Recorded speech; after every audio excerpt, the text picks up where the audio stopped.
to keep you waiting. That is perfectly all right. My data indicates clear skies in the coming days. Current conditions for maritime travel, optimal. I'll be ready whenever you are. But are we really gonna set off without telling anyone again? Funny you mention it. You'll never guess who Paimon saw on the way over. Hey! You didn't seriously think we'd let you leave without a farewell party, did you? No chance. Yeah, come on, Traveler.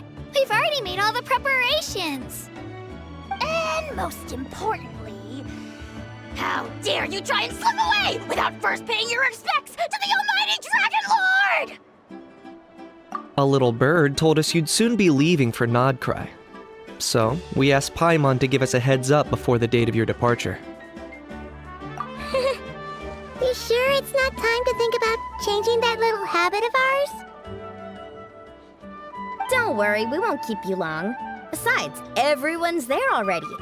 Chaska, Ian-san, Auroron, even the Pyro Archon herself.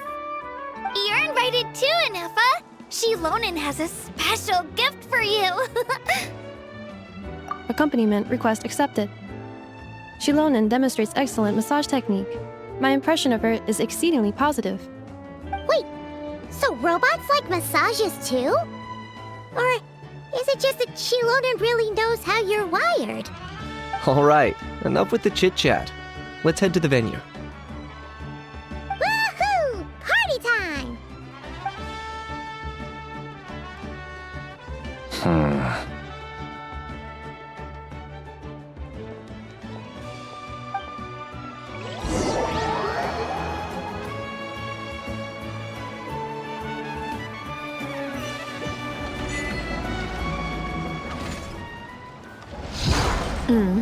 Spit it out, then. They've set off. Just as my calculations projected. About time I met this variable in person.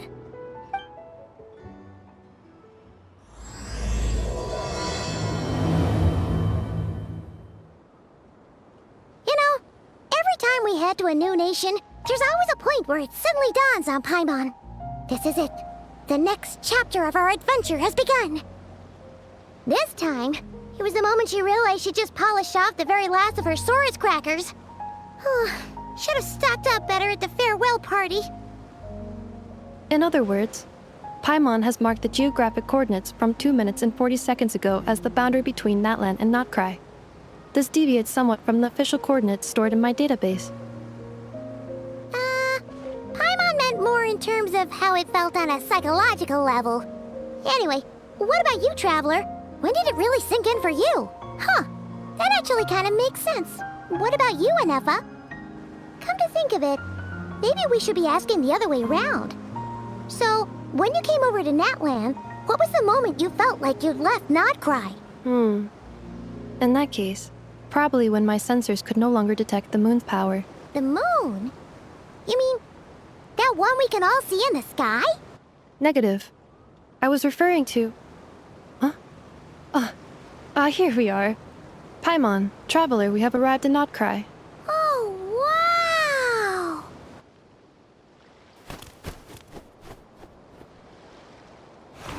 Paimon, Traveler, welcome to Notcry.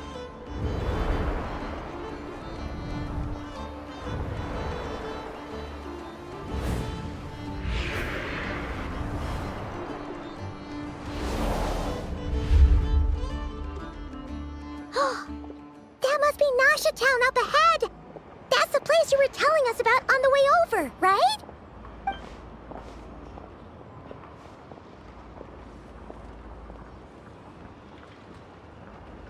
That is correct, Paimon. It is also the most bustling commercial hub in all of Notcry.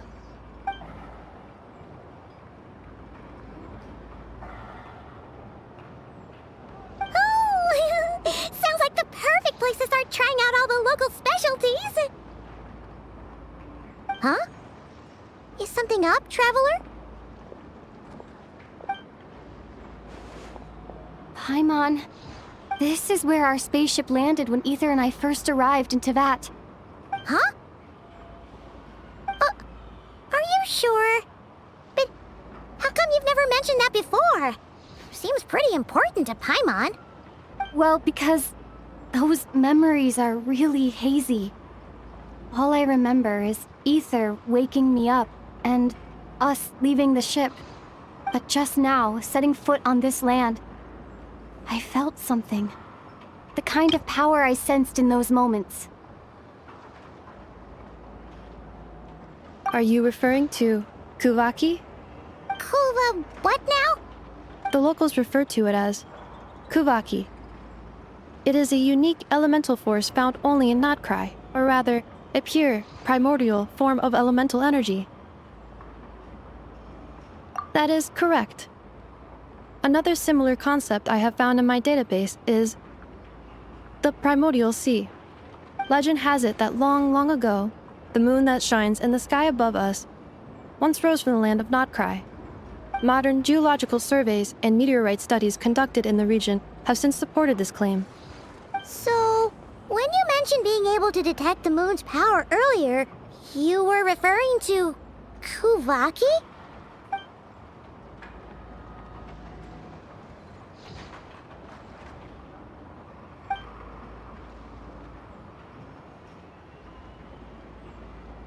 Wait, Traveler, you're saying we might actually find your spaceship here?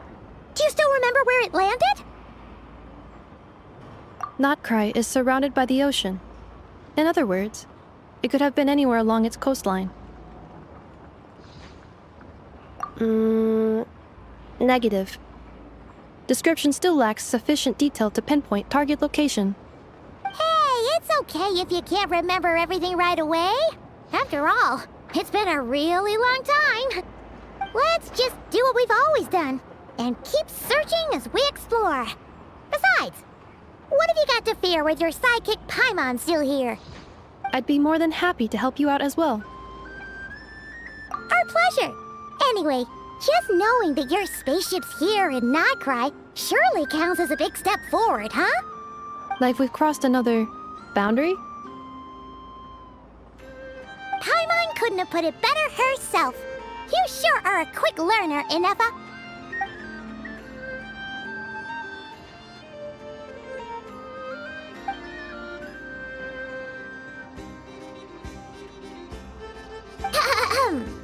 Well, as the best guide in the whole of Tivat, Paimon hereby does solemnly declare, Nodkrai, here we come!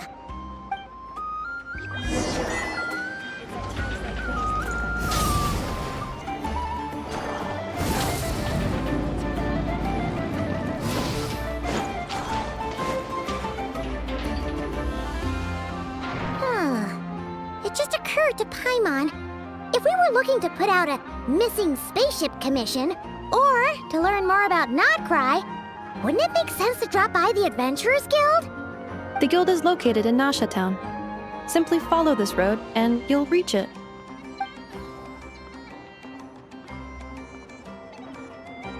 Huh? What in Tivat is that? Looks kinda like a Sealy, floating around in the air like that. That is a Kuhanki, a species unique to the land of Nodkrai. A Kuhenki? Does she have something to do with the moon, too? Indeed it does. According to the Frost Moon Scions, the indigenous inhabitants of this land, the Kuhenki, are said to be familiars of the moon goddess, leading those who walk in the moonlight's glow to things of great importance. The moon goddess? Don't all people here worship the Tsaritsa? Although Nodkrai lies on Snezhnaya's border regions, the people here have held their own unique beliefs since time immemorial.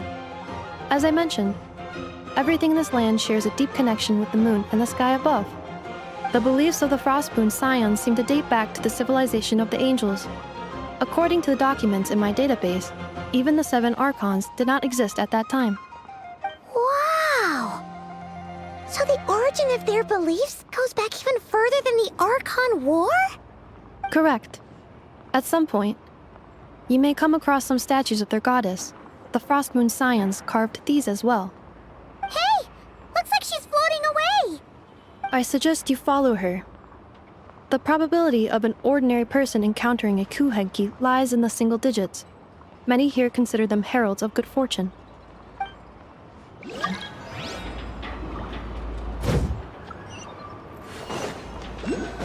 Burn it down!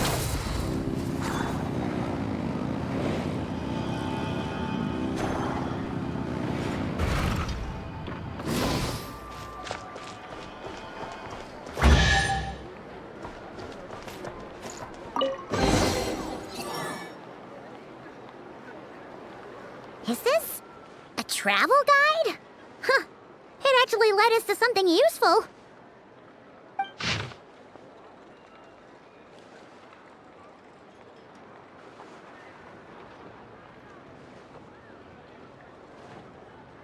Are there any particular points of interest? Oh, it all looks pretty interesting to Paimon. If we have time, she'd love to see, pretty much everything. Recalibrating route. If we keep following the current path, we will arrive at an area of scenic beauty. From there, we will be able to identify both the Adventurers Guild and several must-visit specialty stores. Yikes! Why is Paimon suddenly getting the feeling that if she doesn't step it up soon, enough is gonna put her out of a job?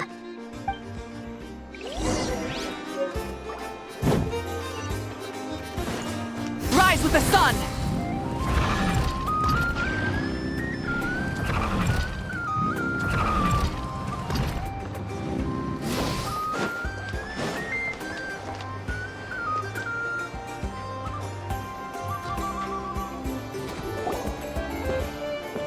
Wow!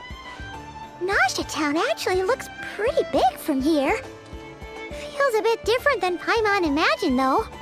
Which aspects in particular deviated from your expectations? Well, Paimon keeps hearing people describe Nodcry as an adventurer's paradise. So she kind of thought it'd be a bit more picture perfect somehow. According to legend, there was indeed an era of peace in Notcry's past, the age of the Fae. Tales of those ancient heroes are still told today. One of the most well-known is that of the Lantern Fae. This individual performed many good deeds for Nodcry. The present-day Lightkeeper's nightly lantern patrols are, in part, a tribute to their memory. But then, one day, What happened? there came a devastating abyssal calamity that swept across Nodcry, and for a time it was left desolate. Heartbroken by what had become of the land they had so cherished, that Fae extinguished their light, just as the abyss had extinguished all hope. Nowadays, the paradise people speak of is more of an aspiration, or an irony, perhaps. An irony? Today, no official authority governs Nodcry. In theory, at least, it is somewhere a person can do whatever they wish, and become whoever they want to be. The Adventurers Guild is just over there, in Nasha Town's Central Plaza, and the flagship tavern is over that way. Hey, what's that building over there? You know, the biggest, tallest one. That is Aino's Boom and Blast Kuvaki energy cannon. It gets activated when the wild hunt threat level outside Nasha Town reaches a certain threshold. But according to the scan I just ran, the energy cannon appears to be malfunctioning, likely due to a recent discharge. The wild hunt? Isn't that the abyssal calamity you mentioned that's specific to Nodcry? It is a phenomenon that has been occurring for several centuries now. Yet the time and location of wild hunt attacks are seemingly random. At first, it was more of an old wives' tale that adults used to scare children. If you don't start behaving, kid, some night, the wild hunt's gonna come for you. Listen, do you hear that? That weeping in the fog? Those are the cries of a young woman being dragged away. You're saying people actually hear things like that? I have not witnessed enough wild hunt attacks to give a statistically sound answer. But the oldest legends say that all people saw was the ghostly shadow of a woman in the mist. It wasn't until later that it became a full-blown calamity. Abyssal monsters and all. Oh, when you put it like that, Paimon's really gotta hand it to Aino. Not only did she repair you, but she's even built a giant cannon to keep the wild hunt at bay. Absolutely. Aino is very impressive indeed. Anyway, according to my schedule, it is time I took you over to the flagship. Oh, sure. After all, we shouldn't keep Barca waiting. Well, Paimon's not sure if he'll actually show up at the bar this early. You're right about that.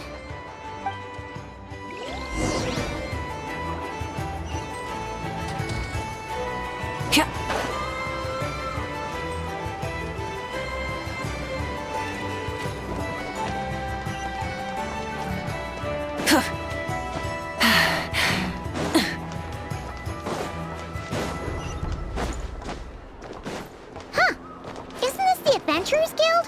Why isn't anyone here? Does that mean that Catherine and Nodcry actually gets to clock out? Anyway, let's come back later.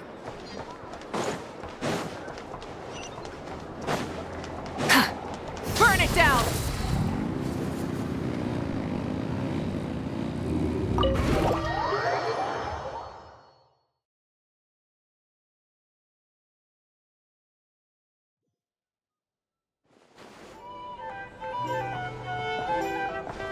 Here we are, the flagship. Varka told us to meet him here in his letter, right? Let's see. Varka? Varka! No matches, I identified. Huh. So he isn't here after all. Oh, guess we never did actually say we'd be arriving today. Hey, why don't we go ask the owner? If what they say is true, Varka's drinking prowess must have left quite the impression.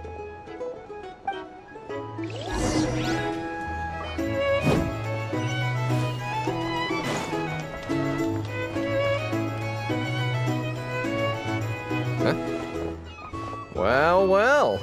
If it isn't the ineffable Ineffa. Hello there, Demian. You know each other? Of course! Ineffa's a regular here at the flagship. So, robots are into booze too? Not at all. The energy conversion efficiency of alcoholic drinks is very low, and most of them are full of impurities. Still, I can affirm that your berries and fried meat deserve a solid 9.12 out of 10. It has Aino's approval too. Funny that you should mention that. While you were away in Natlan, Varka would come in here every day to pick up a serving of berries and fried meat for Aino. Aww. He must have been worried sick that she wasn't eating properly on account of being so hung up about Ineffa being gone. Actually it's 'cause Varka found out that Aino went wild after Ineffa left, gorging herself on snacks she normally couldn't get her hands on. So it was more worry that she wasn't getting a balanced diet. I think I might have just put my foot in it. Anyway, since you're back from Natlan, these two must be the ones Varka mentioned. The Traveler and Paimon, yes? Yep, that's us. So, from the sounds of it, you must be a close friend of Varka's too. Varka? Goes without saying. After all, he's the only one around here who's ever managed to stay standing after 10 rounds of the roulette special. Paimon can't believe he's made such a name for himself. Though, guess it's hardly surprising how. Right now? Must be somewhere near Anvantinyarvi. That's quite far from here. Huh? Where's that? It's a lake in the northern part of Nodcry. Word reached him of trouble brewing around those parts, so he took his knights to check it out. Oh. So, we missed him? Varka knew you'd say that. So he specifically told me to make sure you stayed here and enjoyed yourselves. He sends his assurances that everything's under control. Well, if he's that confident, guess our only option is to accept. Anyway, it's not like there's any special cause for concern. He is the Grand Master, after all. Exactly. Plus, not only has he booked you into our finest room, He's paid for it in advance, too. Whoa! That's so generous of him! We might not have met yet, but Paimon's got a feeling that we'll get along with Varka like a house on fire. Oh, and by the way, he also asked me to serve up a portion of berries and fried meat for Anefa. That was prepaid as well. Thank you. No, thank you. I'm the one who should be grateful for your business. Traveler, Paimon, why don't you go ahead and drop off your luggage? I can use this time to go pick up some components that Aino asked me to bring back. Sure thing. Besides, now that we've got ourselves a map, once we're done unpacking, we might as well go for a stroll ourselves. Why don't we meet up again later? Oh. So you no longer require navigational assistance? No worries, we should be fine. We've got a rough idea of our way around town, so Paimon's reasonably confident we shouldn't get too lost. Thank you. This translates into an approximate time saving of 30%, meaning I will be able to see Aino about 45 minutes earlier than previously projected. Oh, right. You must miss her a lot, too. In that case, we better get a move on.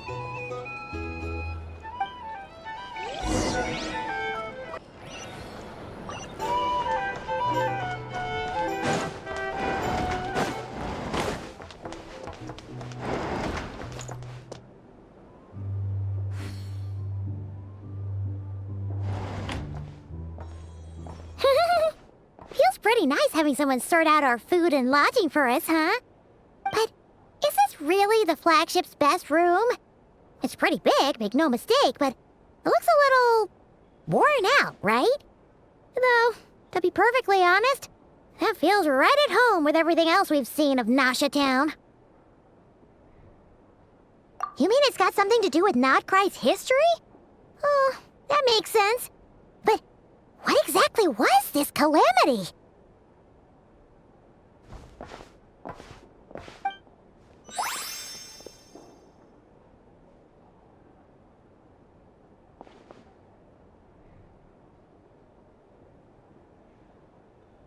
Oh, should we try the berries and fried meat too?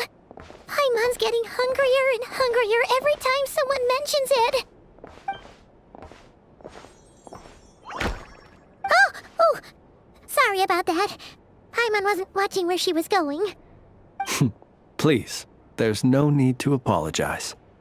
If anything, I'm the one who should be sorry. Clearly, I shouldn't have gotten lost in my thoughts in the middle of a hallway. Wait a sec. Are you staying in the room next to ours? Ah, quite the perceptive one, I see. First things first, allow me to introduce myself.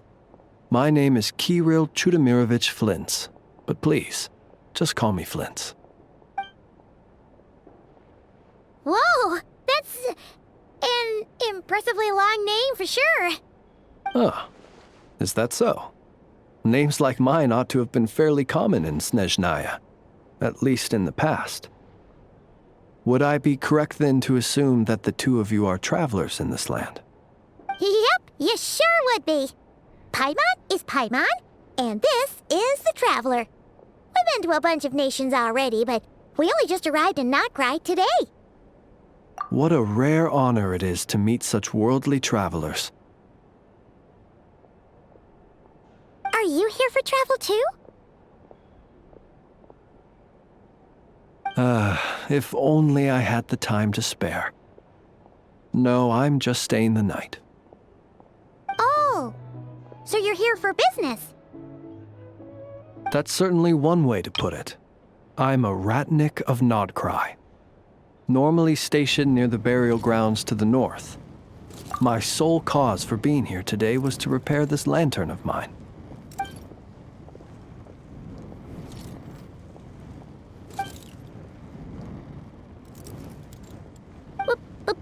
Burial grounds? Your surprise is entirely understandable. Most people cannot even begin to fathom the idea of a life surrounded by tombstones and decay. But if you've heard of the calamitous abomination that is the Wild Hunt, you'll know that in their wake they bring a host of souls tainted by abyssal filth. That then is why we are stationed by the burial grounds, to hold the line where it is most vulnerable. Oh, so it's all about fighting against the abyss. Oh, sounds like a tough job. I thank you for your concern. But in truth, I've long since grown used to it. In fact, I like to think it rather suits me. If anything, I'd say I prefer the peace and quiet of a graveyard to the hustle and bustle of urban life. Paimon sort of gets it now. But even so, she is still pretty sure she could never get used to living in a graveyard herself. For one thing, she'd be too scared to fall asleep at night. Oh, I assure you, there's no need to worry on that account. The kind of ghosts you find in cemeteries aren't too big on talking. But even when they do, they're usually far more discreet than the living. Well, would you look at that? Who'd have thought we'd end up chatting this long? Must have a lot in common, huh? Forgive me, but I must excuse myself, for the time of my appointment draws near. And in terms I'm sure you'll understand, a lanternless ratnik is like a mapless traveler. A serious conundrum indeed. Oh, sure. In that case, you go right ahead. We won't keep you any longer. Not at all. Should the opportunity present itself, I'd gladly continue our conversation another time. You're always welcome to come visit my grave. The grave I stand watch over. Your visit would bring much-needed light to that place of final rest. Right. Well, if we get the chance. Then allow me to wish you a traditional ratnik's farewell. See you by the graveside. Ugh. Jeez. What a weirdo. Not to badmouth him at all. In fact, he seemed pretty cultured, but at the same time, kinda spooky? Must be all that time he spent around graveyards. His lantern? No, not really. You mean, 'cause it was broken? Huh. Guess you've always had a nose for stuff like this. If you're worried, you can always ask him the next time we cross paths. Hey, don't you start spouting all that weird stuff too.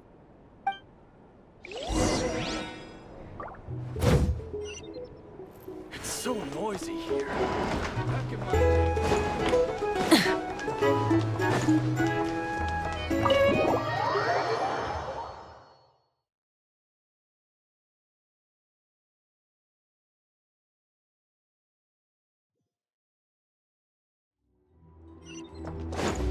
Light it up! Try and stop me!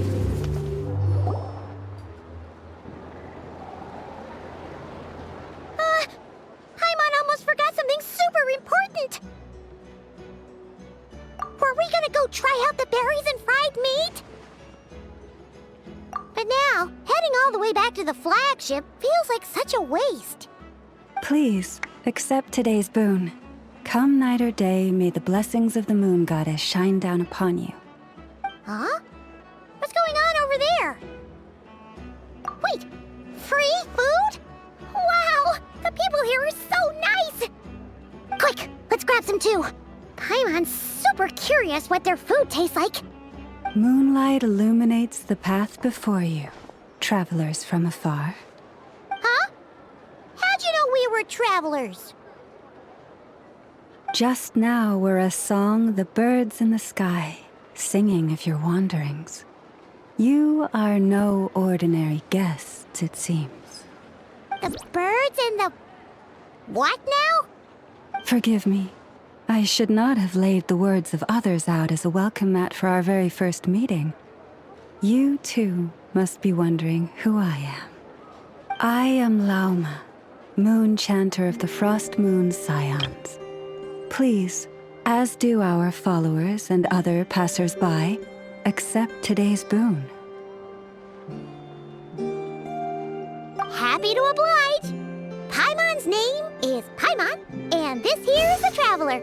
Thanks so much for sharing your yummy food with us. We'll take one each. Think nothing of it. These fruits were the finest we found, delicacies gathered in the wake of the morning dew. It is my hope that partaking of them may lift your spirits to heights anew. The finest you found? Wow! That sure is kind of you, but wouldn't you want to keep those for yourselves? The first fruit of the harvest must be placed upon the moonlight altar, not as an offering to the gods, but as a spark for lost hunters. For it is the blade of the starving that darkness most easily corrupts. As perhaps you have already heard, we Frost Moon Scions revere and worship the moon goddess. We believe that together, virtue and compassion are the shining light that will lead us all out of the long, dark night. And now, with tides of haughty Fatui swarming into Nodcry, driven by greed and greed alone, more than ever before, we must all unite under the banner of virtue. Huh, look who it is again. Those unsufferably kind-hearted Frost Moon Scions. Got enough for us too? That's right! 2 servings each! We're starving over here! The Fatui! After what you've been doing to our sacred statues, how dare you even show your faces? Wilhelmina, bestow today's boon upon our guests. You hear that? No slacking now. We'll have the very best you got. But, my lady, they... Please, you two, accept this meal. But remember this. Kindness is the first lantern left to guide those who stumble in ignorance. Come again? Let me finish. But should they still refuse to follow the moonlit path, then by our frosted blades shall we show them its shadow. You! Hey, look who it is. Tch, whatever. Just you wait. We'll be coming for you next. Huh? Where's the meat? Who wants to eat this garbage? Those stooges really are the worst. Ever since they came to Nodcry with all their weird equipment and built that so-called experimental design bureau, our lives have been turned completely upside down. Judging from how they reacted just now, it seems the Fatui already know who you are. Well, we have gotten in their way in pretty much every nation we visited, so we're probably at the top of their blacklist by now. I see. Then, on behalf of the Frost Moon Scions, I thank you for the goodwill you have shown us. Because if they had gotten ahead of themselves just now, I'm sure you would have stepped in to help.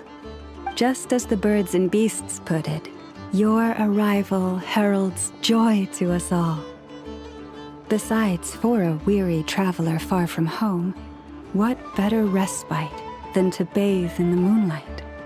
You will always be welcome at the Frost Moon Enclave, the place we call our home. May we meet again in the moon's gentle glow.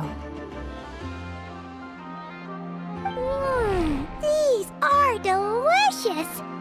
So refreshingly fresh! Those 2 Fatui wouldn't know a good thing if it came up and bit them on the shoulder. Looks like Ineva isn't done with her shopping yet, and the Adventurers Guild is still empty. Where should we head next? Good idea! Wouldn't want to let the Kuhenki down, after all. Let's see... Okay, Paimon's got our route all figured out. So, all that's left to say is... don't fall behind! This is Nuts and Nuts. It's mostly a fruit shop, but there's a crafting bench, too. This is the Speranza, one of the travel guide's recommended restaurants. All the waiters here are kids. This is the Vesnici Prolegia Greenhouse, Apparently, their flowers are all made of metal, so they'll never wilt away. And this is the Rossum Workshop. If you ever need a weapon made, this is the place to go. And over here, they've got a super tall observation deck. Whoa! Take a look at that! You can see really far out into the distance. That way's north, and that looks like something built by the Fatui? And then over there to the west, that must be the place Lauma mentioned, where the Frost Moon Scions live. So, what'd you think? Even if Enefa kinda stole her limelight earlier, this just goes to prove that Paimon's own tour guiding skills aren't too shabby either, right? Hey, come on! Would it kill you to compliment Paimon? Huh? Look! There must be someone at the Adventurers Guild now. There's already a line forming outside. Looks like we'll finally be able to ask about your spaceship. Oh, or was there anywhere else you wanted to stop by first? Where? Which one are you... Oh, now you mention it, Paimon's noticed it too. Ugh, better not be who she thinks it is. Anyway, where we go first is completely up to you. Either the Adventurers Guild, or that suspicious-looking shop. A word of warning, though. If we step into that shop, be sure to keep a very close eye on your Mora.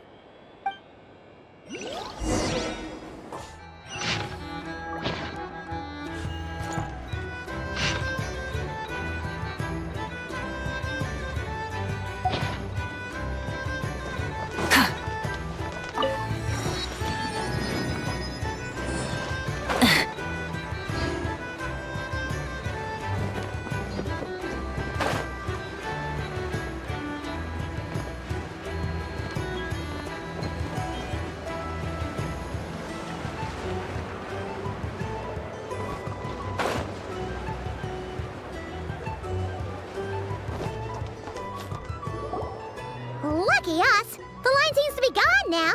Come on, let's go say hi to Catherine. Hey, Catherine, we meet again.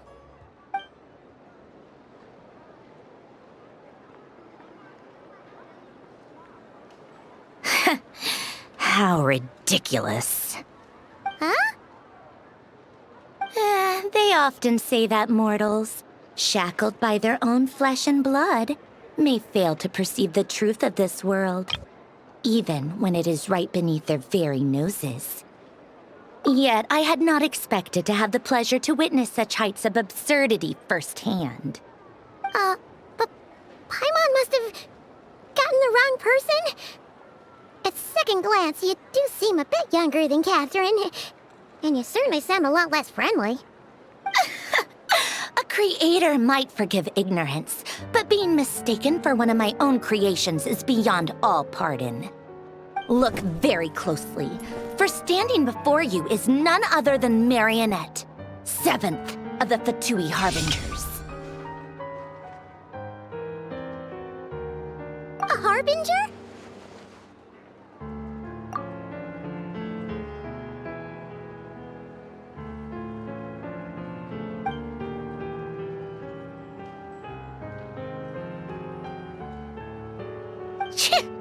Today's encounter is merely a courtesy call. A friendly warning, if you will. You interfered with my work once before, with that little robot. I let it slide. After all, it was nothing more than a distraction, a side project at best. But we are in Nod Krai now, and as such, I strongly advise you not to stand in the Fatui's way. Otherwise, the next time we meet, I might just have to drop all this meaningless etiquette. Oh, please. You've got some nerve coming out with barely veiled threats like that. You're the one stirring things up here. Oh, perhaps you have misunderstood. Just because Nod Krai lacks a ruler at present, that does not mean it should not be ruled. We Fatui are simply establishing a new order. Yeah, right. More like shady experiments, judging by your massive, creepy research facility. I've said what I came to say. What you do next, only you can decide. So why don't you start by using your already limited processing capacity to calculate your even more limited options? And, being the refined young lady that I am, I shall indulge you just this once. Ad Astra Abyssosque. Welcome to Nod Krai, Dominion of the Fatui.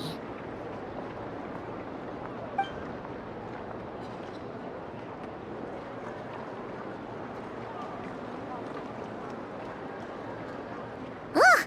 Paimon's so mad right now! How can anyone so obviously evil be so annoyingly self-righteous? But if a Fatui Harbinger is here to greet us in person, that can only mean one thing. We'll have to be extra careful from here on out. Paimon hates feeling like she's being watched. Hey! The real Catherine's back! Ad Astra Abyssosque. Welcome to the Adventurers Guild. How may I help? I will do everything I can to assist you. You're so much nicer to talk to, Catherine. Please don't leave us again, okay?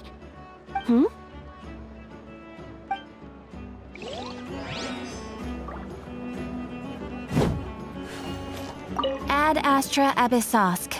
Welcome to the Adventurers Guild.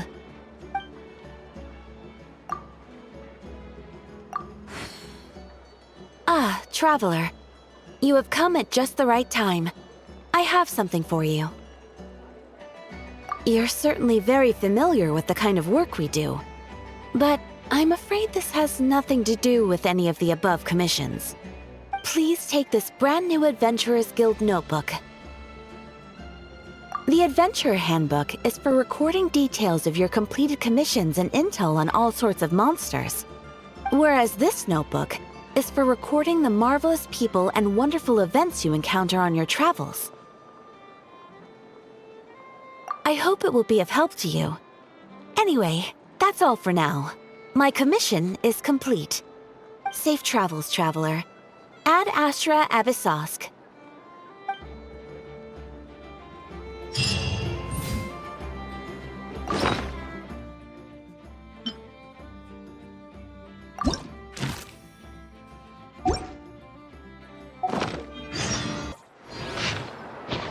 This land holds nothing but promise for adventure.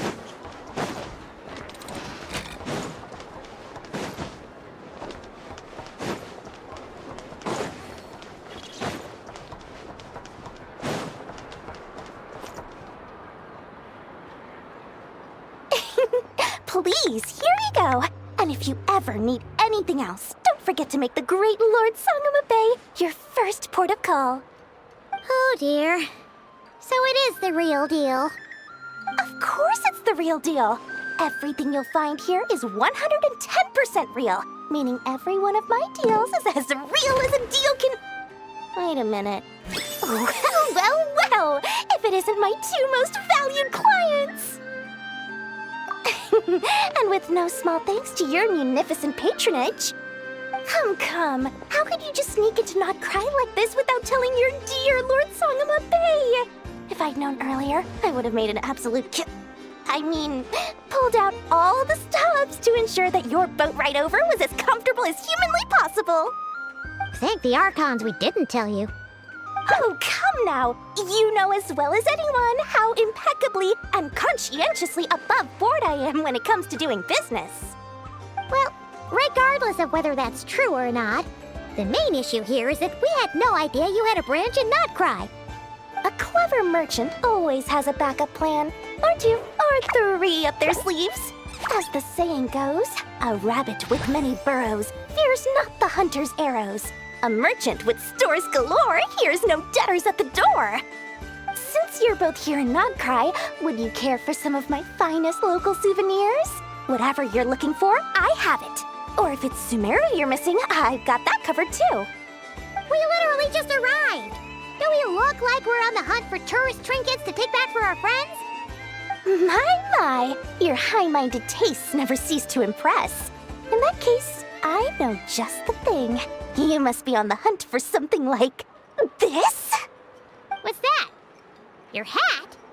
Information, of course. information about Krai, locked securely in the otherwise impenetrable vaults of the Lord Sangama Bay's brilliant mind. I knew it! I just knew you'd appreciate the value of my wares. On the back of all our pleasant dealings in the past, I'll even take a hit by throwing in some insider info for free. Wow. You sure are feeling uncharacteristically generous today. What do you mean by uncharacteristically? I am the most generous person forget it. Anyway, the long and the short of it is this. The moment I set up shop in Krai, it struck me how many different factions there were, all competing against each other for power and influence. Well, as they say, there's no time for business like a crisis. Things got even more turbulent after the Fatui pulled down 2 ancient moon's remnants. People began to catch a whiff of the coming chaos. And the more troubled the waters, the greater the potential profit. Not at all sorry to interrupt, but we're not here for Mora. Oh, really? But surely it was the tales of an adventurer's paradise that brought you here. The chance to take your very own slice of all the latest and greatest business opportunities? In that case, what would you like to know about? The Frost Moon Scions? You mean the people who believe in the moon goddess? They're not a bad bunch. It's just, well, they have such simple tastes. No luxuries, no indulgences, no nothing. Trying to earn a little more from that lot is like trying to squeeze blood from a stone. Still, things between them and the Fatui have gotten pretty tense. It's only a matter of time before the powder keg goes boom. And when that happens, that's when business will start to boom too. Everyone knows they're here for the Ancient Moon's remnants, but no one's sure why they pulled them down in Krai of all places. Anyway, they've been acting mysterious enough, but if you ask me, that Kuvaki Experimental Design Bureau of theirs up north hides secrets wilder still. That bunch of booze-loving monsters? Ugh, don't even get me started. As fellow Outlanders, I thought they'd be easy pickings, but somehow, every single one of our business negotiations wound up at the flagship. I've done plenty of deals with heavy drinkers before, but those guys? I never once made it to the contract signing before blacking out. I'm getting flashbacks of the hangovers just thinking about it. What now? A spaceship? Nope, never heard of anything like that. Don't you two get involved in any big business here without so much as a heads up, you hear me? At the very least, consider letting me in as a key investor. Oh, they're an organization set up to keep the locals safe. Apparently, they have a long and glorious history, and they're made up entirely of volunteers. But seriously, a volunteer organization in Krai? This place is hardly a magnet for noble hearts. No pay, all work? That's not a business model, and it's certainly not for me. Oh, I almost forgot to mention. Sooner or later, you'll no doubt end up doing business with some other merchants in Krai. And someone's bound to mention a place called the Curatorium of Secrets. Listen to my advice. Do not, under any circumstances, go there, no matter how much trouble you're in. The Curatorium of Secrets? What do they get up to there? Just a place that handles all kinds of disputes. But the owner will charge you an absolute fortune, and she has a temper to match. Nothing like your friendly neighborhood, Lord Sangama Bay. You're not just saying that to stop your competition from undercutting you, right? When did that little pipsqueak get so sharp? And after I gave them all that info for free just to win them over. What do you mean? Of course not. I'm only thinking about your wallets. I mean, on behalf of your wallets. You're really not convincing anyone, you know.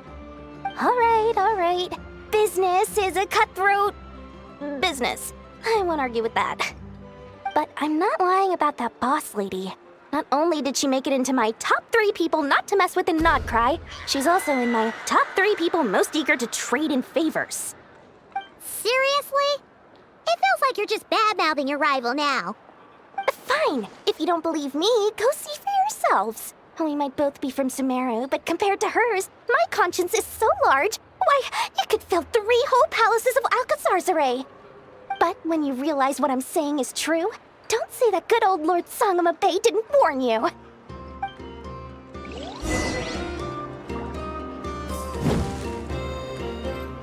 Anyway, don't be a stranger now.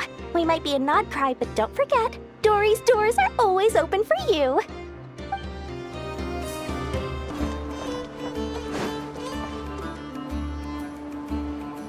Enough! Hello. I was just about to start tracking your whereabouts. Did you manage to get everything Aino asked for? I did. What about you? Do you need me to navigate or introduce any more places around town? Not for now. We've seen most of it already. We probably need some time to process everything we've learned, though.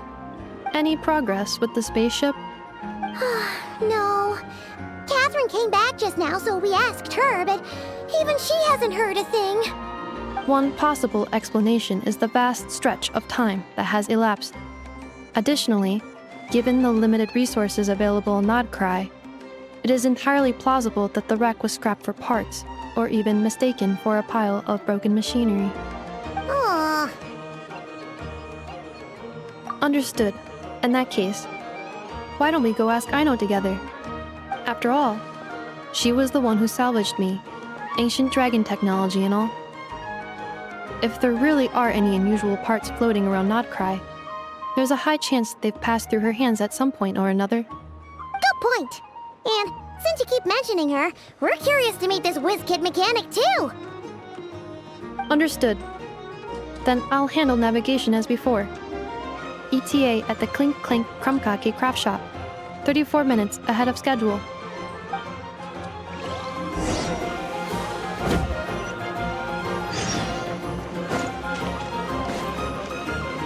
Rise with the sun! Rev the engines!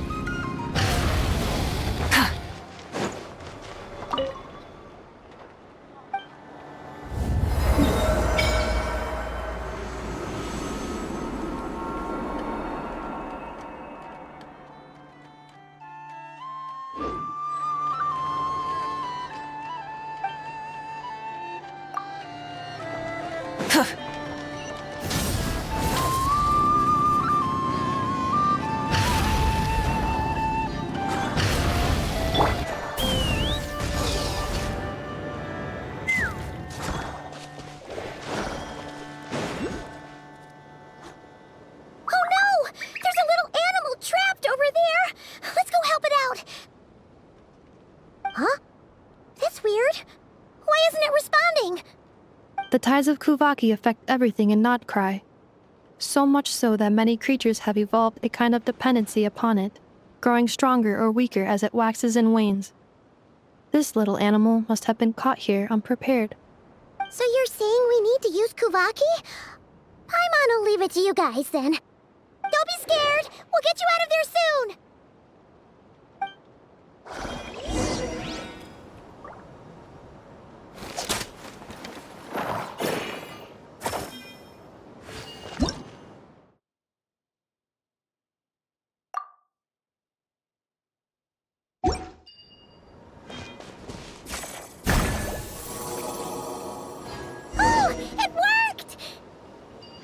Off you go now, little one. Don't go getting yourself caught again.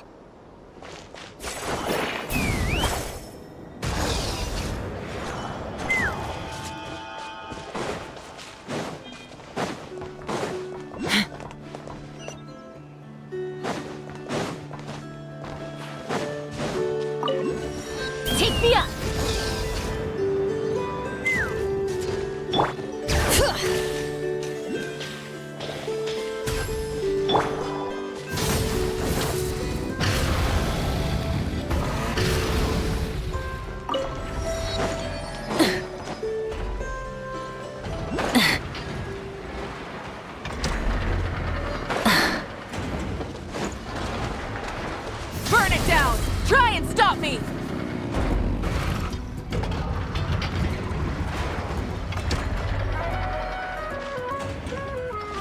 Here we are. The place Aino and I call home. Whoa! So many machines that Paimon's never even seen before. And then there's all these little robots. Did Aino build them all? That is correct. It looks like Aino has created 3 more little bots since I've been gone. Aww. Well, you were gone for quite a bit. She must have missed you. I missed her too. I want her to see what I've become. Let's not keep her waiting any longer then. Come on!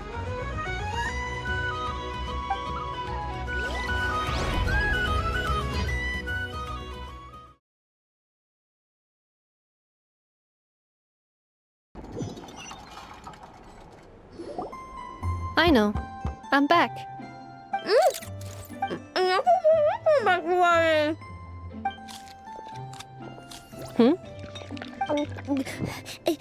Ineffa? You're back significantly earlier than I expected. Like, a whole 30 minutes at least. Everything went very smoothly, which saved me quite a bit of time, so I...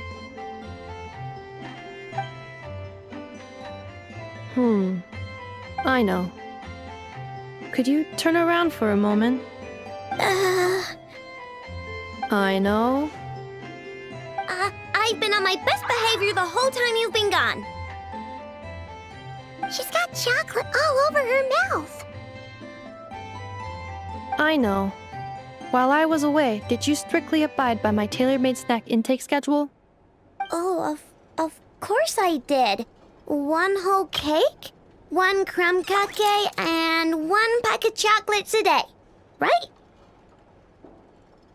It was either a cake or a crumb cake or a pack of chocolates per day. Oh, shoot. When did you finish the snack stash I left for you? Literally just earlier today. Let me just go run a scan on that. I meant today, a week ago. And then you restocked an entire week's worth on your own initiative? 2 weeks worth.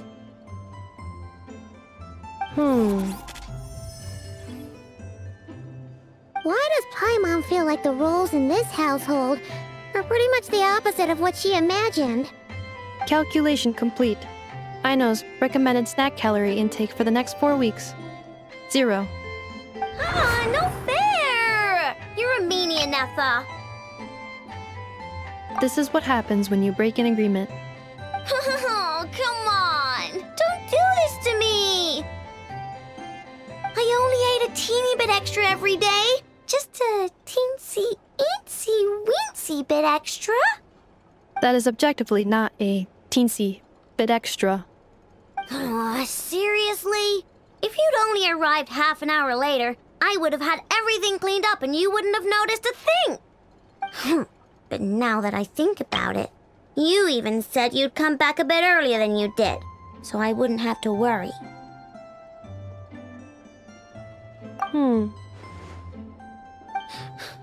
But then, you were away so long, and I was so worried about you. And that's the only reason I even... Oh. I know. I am very sorry to have kept you waiting. I'm back now. Welcome home. Oh. So, will I be able to keep eating snacks as usual now? Negative. Okay. Well, given that I am later than I initially projected, I'll let it slide. But just this once.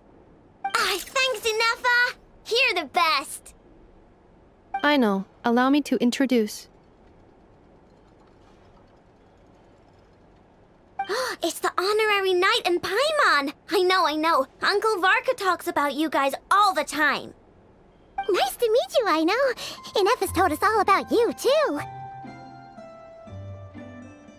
Huh? Really? She actually said that about me? Well, she's not wrong. Oh yeah, so, you're here to see Uncle Varka, right? A couple of days ago, he suddenly said he had to head out on business, and that he might not be back for a while. He asked me to let you know if I saw you. Yeah, we heard about that at the flagship. Did he say what he was doing? Nope. Just told me to take good care of you guys and make sure you feel right at home. Oh, shoot. Please, take a seat.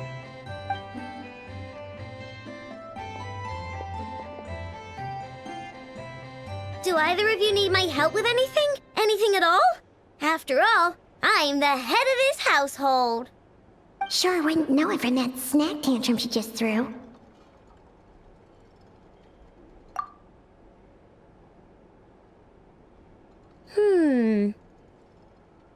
A spaceship, huh? From outside to that? Exactly. So, ring any bells? No. Oh, you sure? Nope means nope. Never seen the slightest trace of it. More specifically, by nope, I mean, I've never seen a single piece of tech in all of Notcry that might have come from out of this world. Not in any new machines or in any old ones either. Huh. What I know means is that your spaceship almost certainly has not been disassembled nor repurposed as parts for other machines. Oh, so that's what she was getting at. Yep. I've taken apart pretty much all the fun stuff in this city at one point or another, but I don't recall ever seeing any components that were anywhere near that special. So, either your spaceship crashed somewhere it's never been found, or someone did find it and then hid it really, really well. But who would even do something like that? Beats me. Maybe someone who thought they could stash it away for a rainy day. Just like how I sometimes hide snacks in the...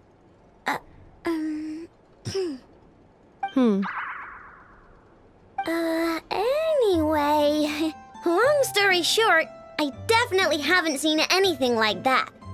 Besides, sounds like it would practically be ancient history by now. If anyone still has any leads on what really happened, it'd be the Frost Moon Scions. The Frost Moon Scions? Huh? Haven't heard of them yet? Didn't Inefa tell you about their rituals? There wasn't enough time to delve deeper into their history and traditions. What kind of rituals are we talking about? I've never actually seen them myself, just heard bits and pieces here and there. They say that each of their moon chanters has had access to an ancient relic that lets them see the true past. Not sure exactly how it's meant to work.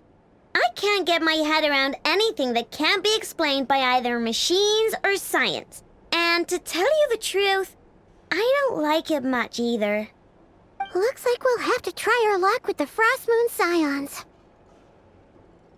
Aw, leaving so soon? Sure you don't want to hang out a little longer? It's getting late, I know, and these two still need to head over to Hisi Island. It would not be convenient for them to linger much longer. Aww. All right then. Don't worry. We'll be sure to drop in on you as often as we can. Really? You promise? Sounds like my type of visitors. You're welcome anytime. I'll be staying to look after Aino today, so I won't be going with you. Hey, don't sweat it. We'll find our way just fine. I'm glad to hear that. Also, I must admit, I have very much missed the charging bed that Aino made for me. Oh, are you here to play with me? My name's Aino, and I'm an inventor. Me and Inefa live together. I could probably eat all the cakes and cookies in the world because I love them so much. But my favorite kind of all is Lockaberry Crumb Cake. Come visit my Clink Clank Crumb Cake craft shop whenever you want. Anyway, that's me. What about you? Tell me something about you, then we'll be friends.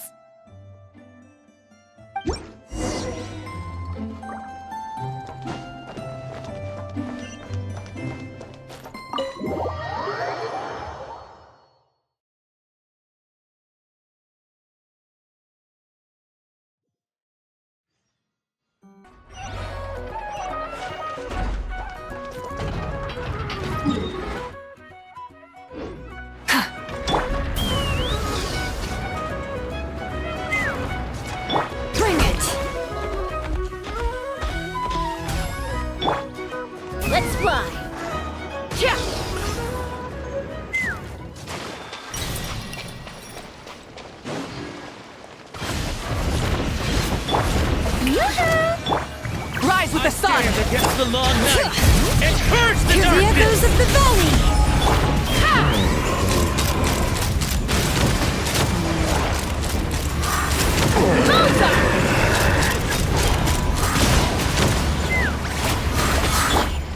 Light up the blazing sun!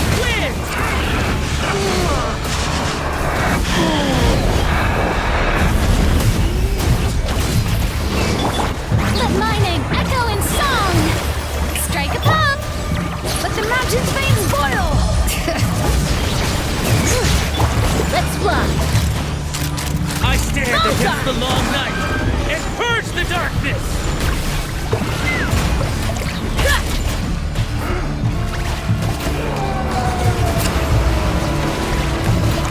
Wrath from the skies!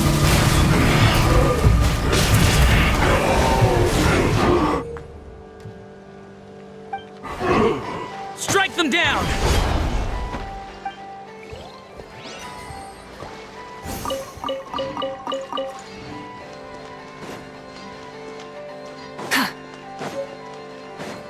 Light it up!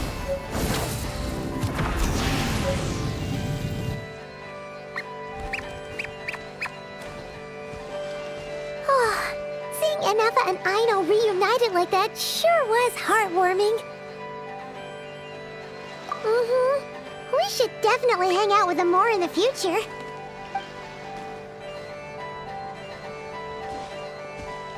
Speaking of homes, we must already be close to where the Frost Moon Scions live. The vibe here feels different, just like the scenery.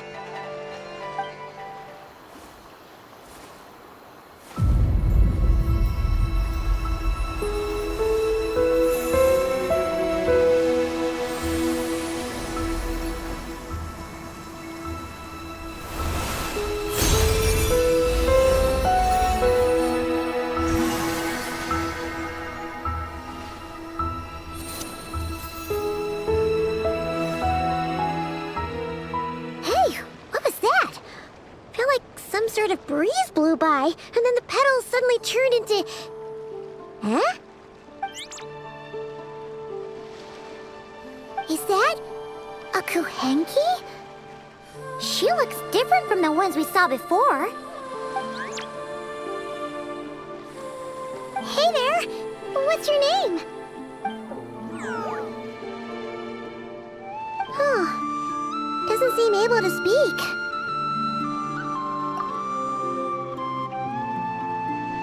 No idea what she wants. Unless you want to stop, maybe we should just keep moving?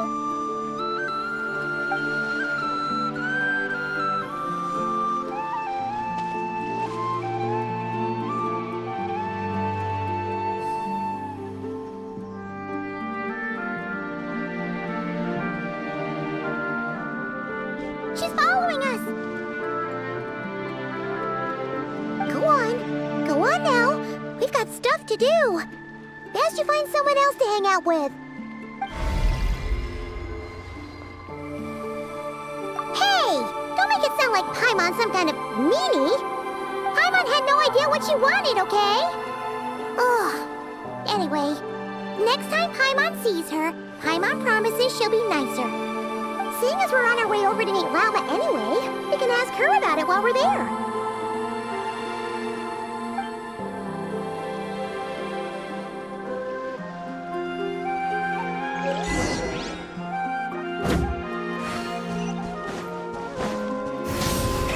Rev the engines!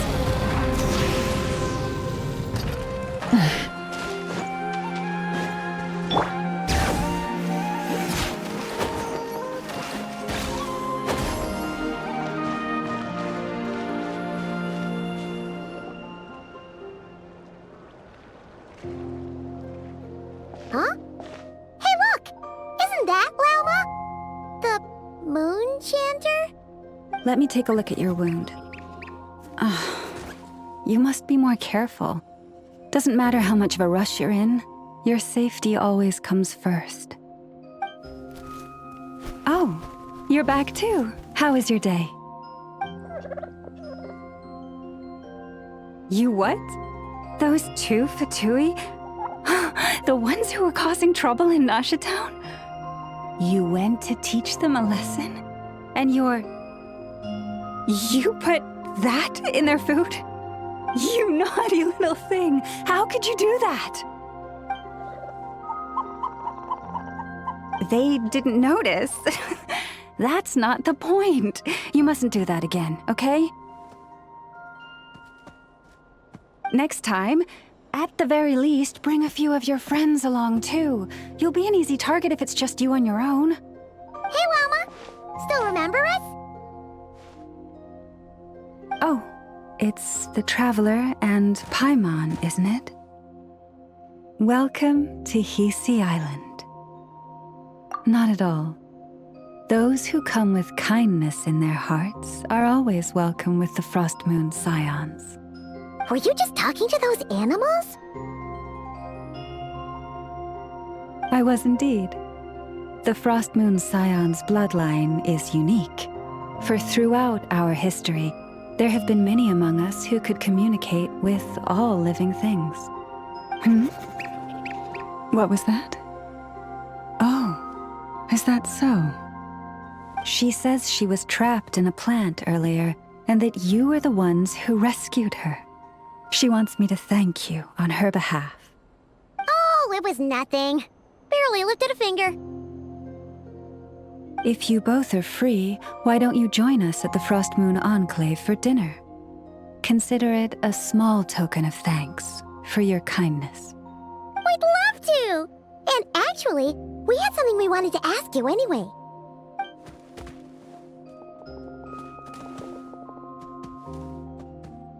Oh. You're interested in the story of Kutar? Kutar? Yes.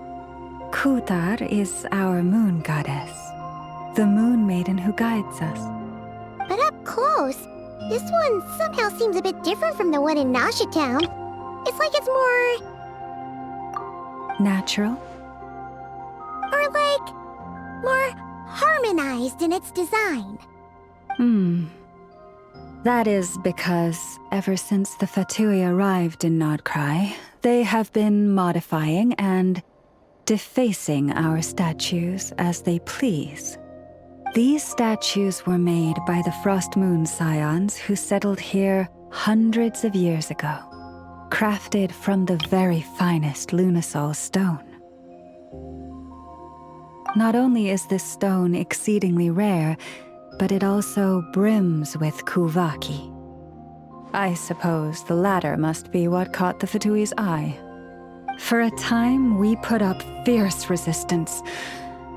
But now, this is the only one left that still retains her original form. We heard they even pulled some ancient moon's remnants down from the sky. That's right. The two largest remnants landed in Nodkrai, one here on Hisi Island, and the other on Paha Isle. The Fatui built their research facility on top of the remnant over on Paha Isle, but they've had their sights set on the one here, too.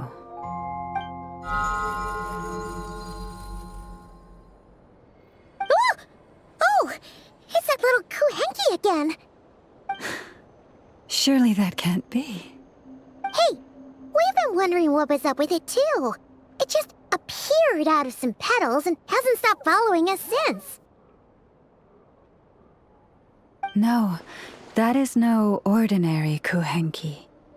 These we name Luonnotar, beings born from the moon goddess's blessing. Can you understand what it's saying? We honestly haven't got the slightest idea why it's been following us. I'm afraid not. I cannot fathom its thinking any better than you can. Sometimes a long time must elapse before the moon goddess's blessings turn into Luonnotar. Perhaps you two were simply there to witness that transformation. Oh, maybe. Legend has it that the Luonnotar bring good fortune. Given that it seems to have taken a liking to you both, why don't you let it come along with you? Really? Then you can start by helping us find some more treasure chests along the way. Capiche?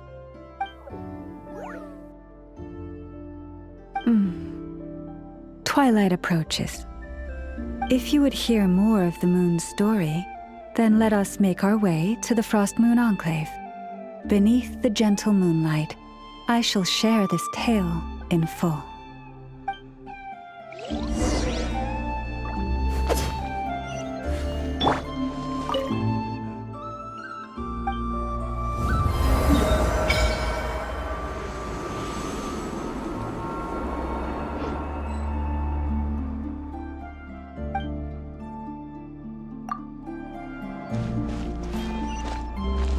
Rise with the sun!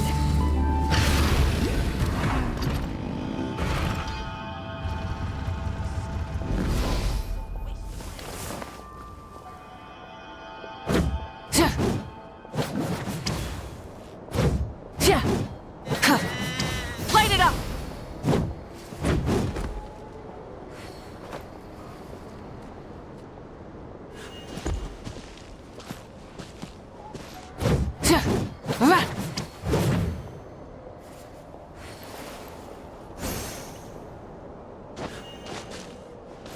Oh, Lady Lauma, you're back.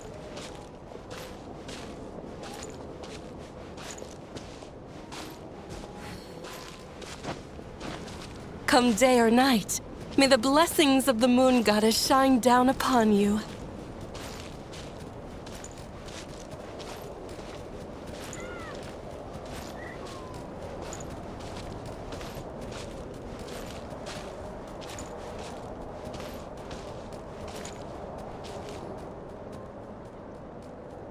Lauma, you have returned. Wilhelmina, this is the Traveler and Paimon. Kindly arrange for 2 additional dinner settings for our honored guests. Of course, my lady. Wow! Everyone along the way here pretty much saluted you. Are you, like, super important around here? I am but a moon chanter, one entrusted to convey the moon goddess's will. Nothing more.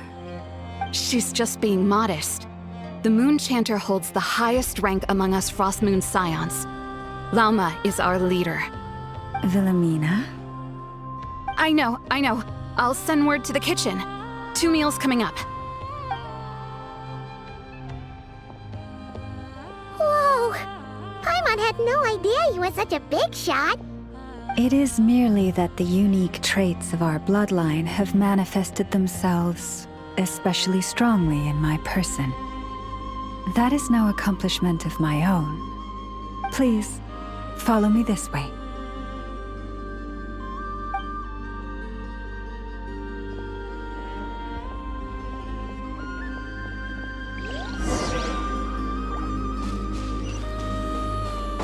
Rise with the sun!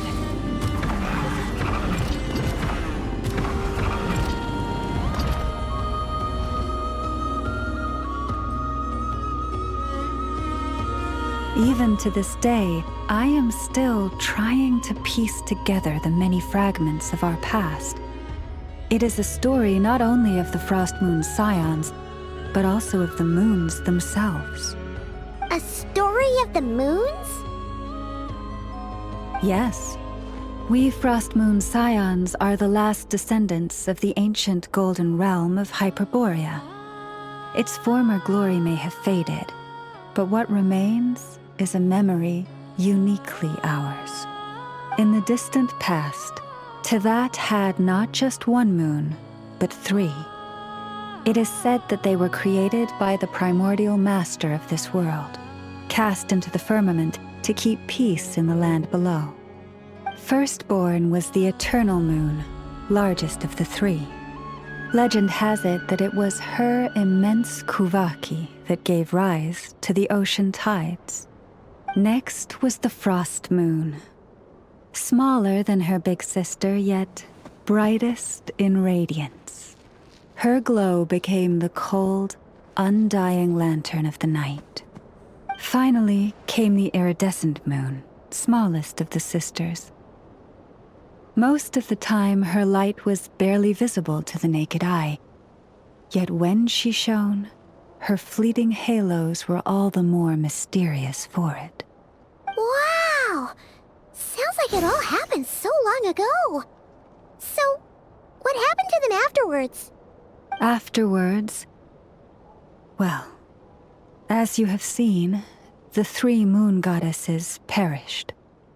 This happened in a war triggered by the Descenders, and of the 3 lunar husks, only the frost moon survived unbroken, while the others were shattered to pieces.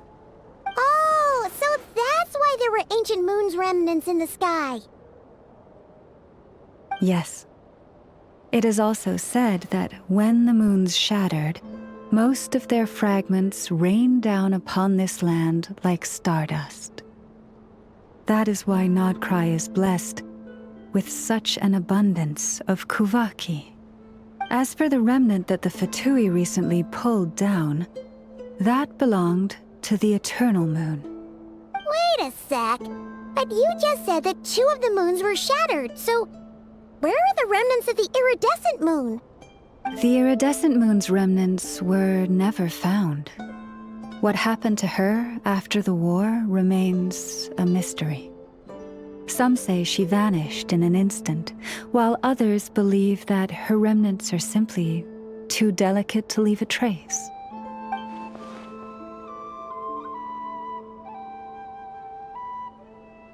Yet, though the era of the 3 moons has long since faded into legend, successive generations of Frost Moon scions have always passed down a prophecy that one day the moon goddess would return. And in the end, that prophecy did indeed come to pass, though not quite. Lady Lauma! Lady Lauma, are you there? Cappy, what is the matter? Lady Lauma, it's my daughter, Karina. Her illness. Take me to her, right away.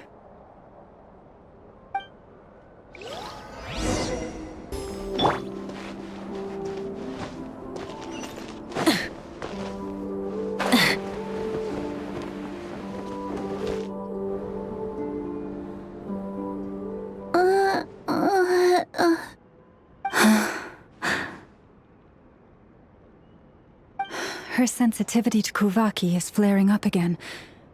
After her last treatment, did you follow my advice and seek medical help in Nasha Town? But those doctors are all Snezhnayan. They're outsiders, compatriots of those brutes who invaded our homeland.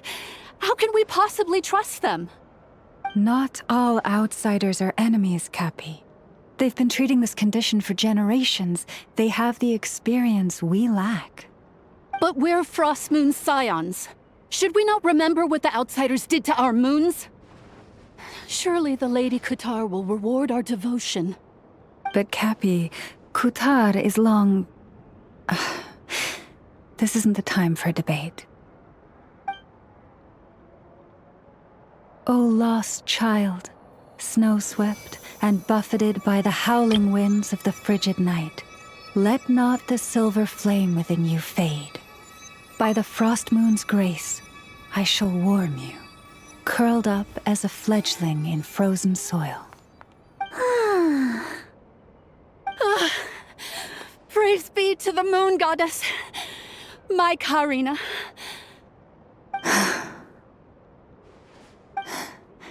Remember, she must take powdered laka berries daily. It will ease her symptoms.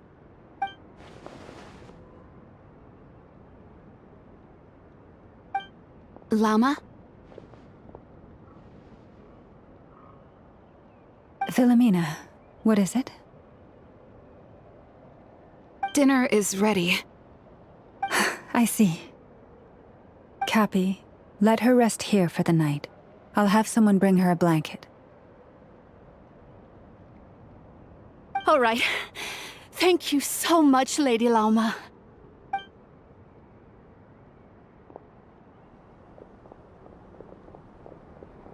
Will she be all right?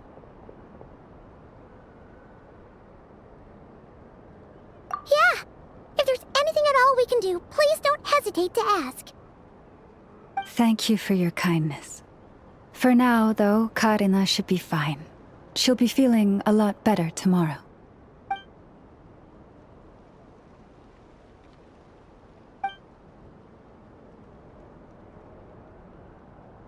Please do not be worried. Come, let us head to dinner. I believe you still have some questions for me.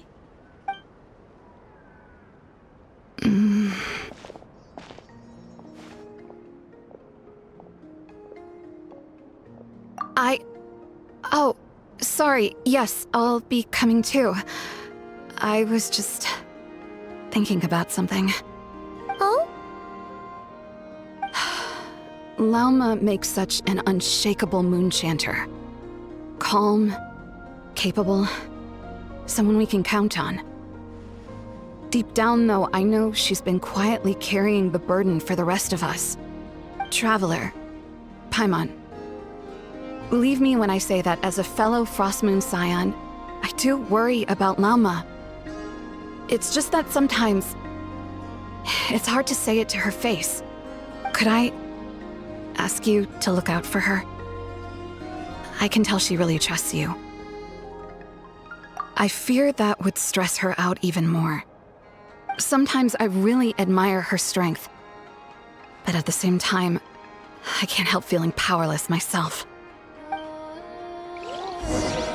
Prices like these are just outrageous. Rise with the sun!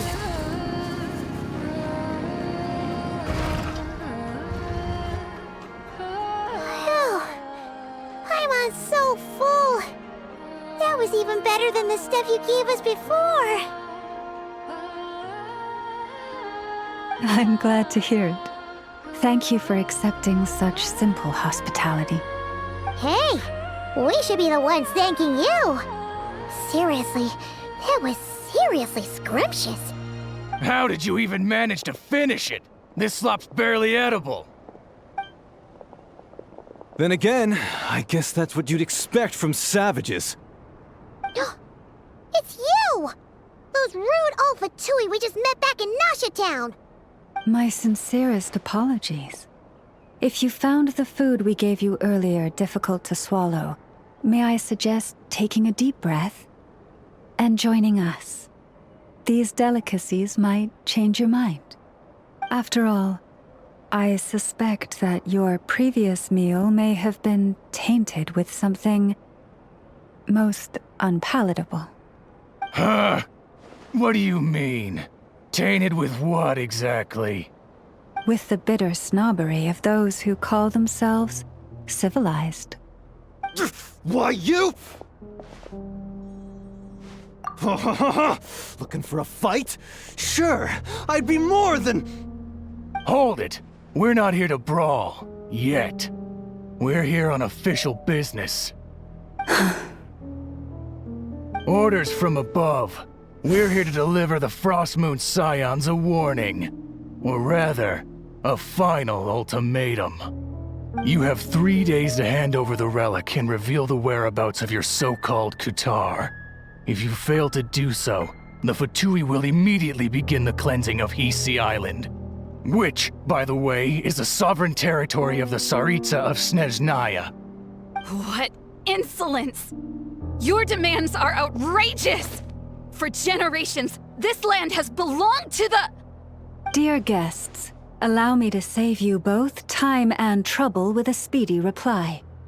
The Frostmoon Scions will never hand over anything to the Fatui. And to those who set foot on our land with ill intent, I say this. With your blood, we shall draw an inviolable line in the snow. That applies to you, too. Stubborn savages, the lot of you! Now, your Full throttle!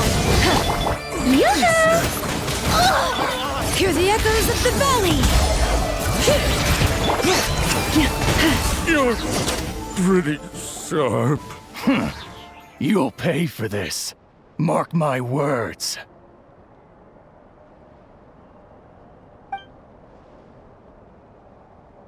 Hey, if you're so tough, get back here and put him up! Huh. Guess all they're good for is running away. I'm so sorry. You've had to put up with far too much unpleasantness today. Come on, it's not your fault. We don't like bullies like them either. But still, they mention a relic and Kutar. What exactly could they be after? Oh yeah, so this might not be the best time to bring this up, but we kinda have a favor to ask of you, Lama.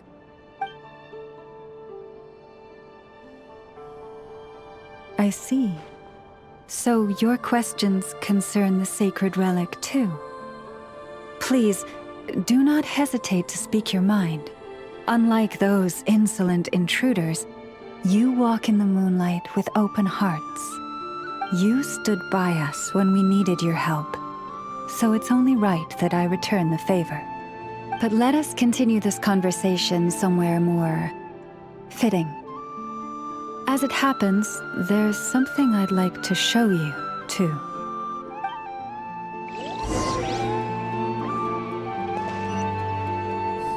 Take me up!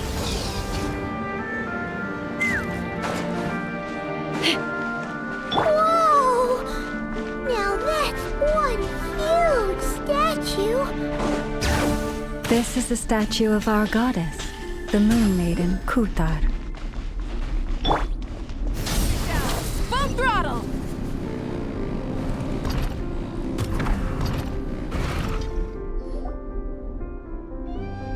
Wow!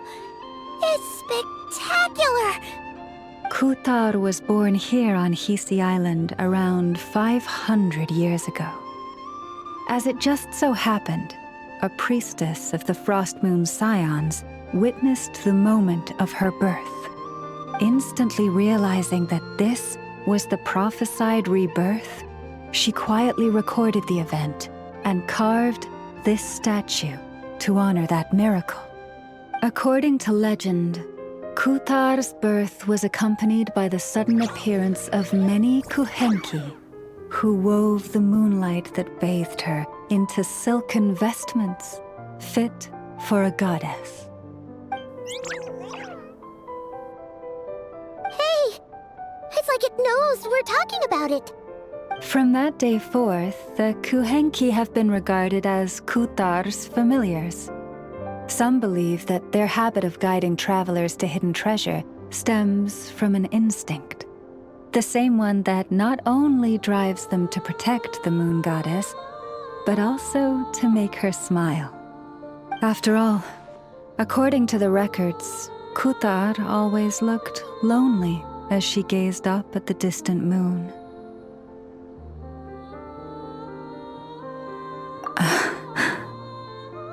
Kutar left Hisi Island before I was even born.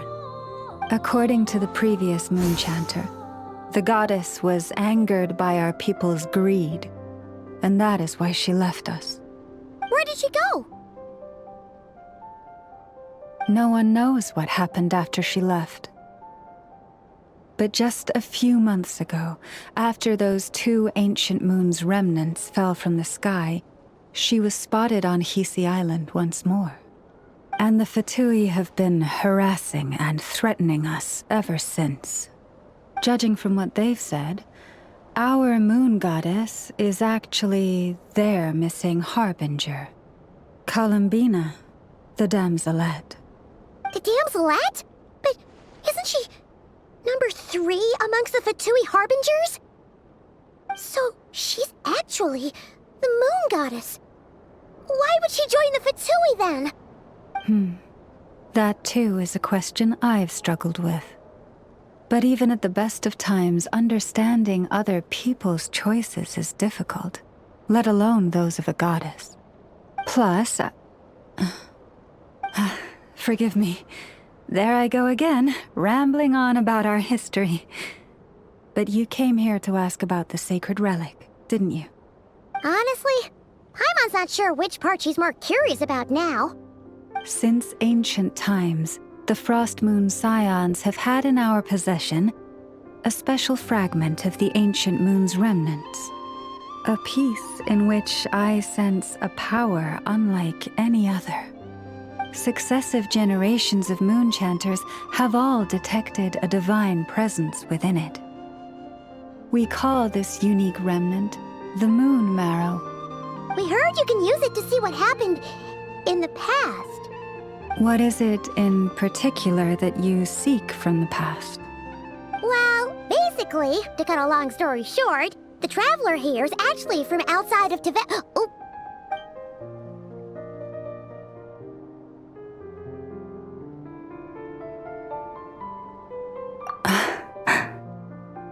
Thank you. Your honesty is a sign of your trust, both in me and the Frost Moon Scions. Unfortunately, though, I won't be able to use the moon marrow to shed light on your past just yet. Our people revere the moon marrow as a sacred relic. I'm only permitted to retrieve it from the secret chamber in which it is hidden once a year, on Moon Prayer Night. Oh, really? So, when's the next Moon Prayer Night? Judging from the tides this evening, a little less than 2 months. Huh? Does that mean the date changes every year? The ceremony is held on the night when the moon is closest to Tevat. This is also when Nodkrai's Kuvaki reaches its peak. Only then can the seal on the secret chamber be lifted. Oh, guess we've got no choice but to wait. I am truly sorry that I cannot help you sooner. But, as the Moon Chanter, I swear that I will do everything I can to help you find the answers you seek. Think nothing of it. After all you've done for us, you deserve nothing less. Who'd have thought today was only our first day in Nodkrai? Feels like so much has happened already. If I may be so bold, what does family mean to you?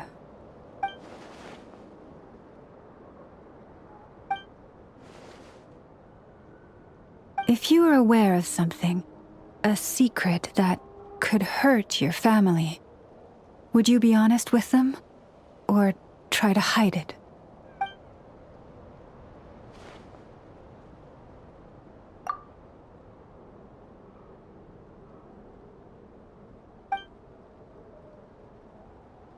Oh, I'm so sorry. That was a strange question. I didn't mean to put you on the spot. I guess I've just never met anyone with a story quite like yours before. I just suddenly had the urge to ask.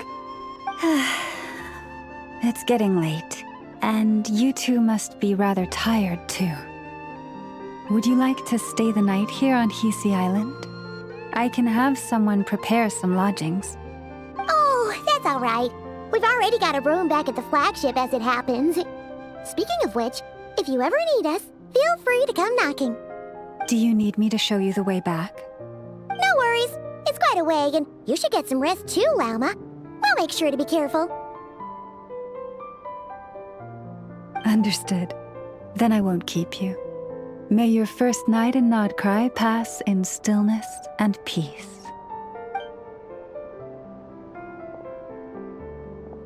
So, what you thinking? Sure was an eventful day, huh? The good news is, we're not at a dead end in the search for your spaceship yet. We can always learn more about this place while we wait. The usual drill, huh? Paimon's really getting sleepy now. If she gets too tired to fly back, you carry her, okay?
Hey, what are you doing here?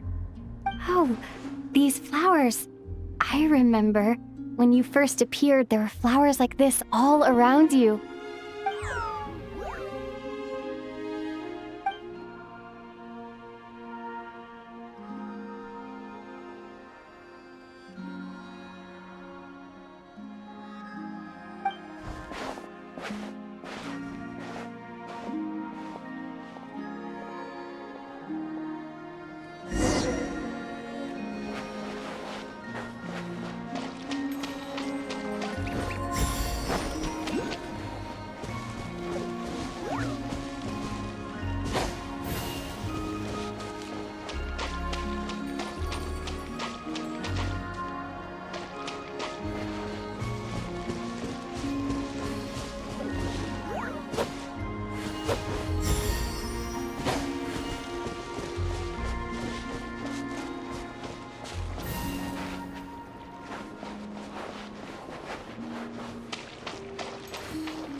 Who goes there?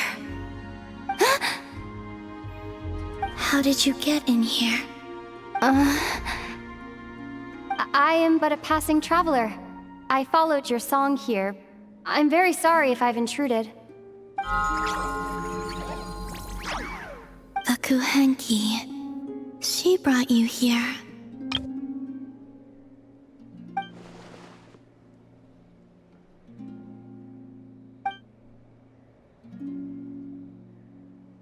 May I ask, are you the one they call Kutar? And the harbinger that the Fatui referred to as the Damselette? The Fatui? Are you here at their behest?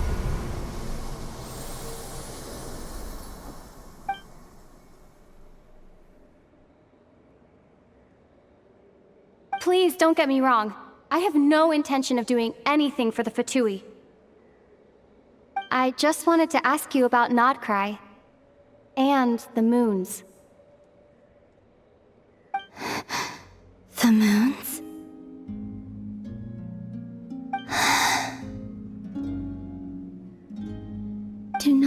believe in what you can see.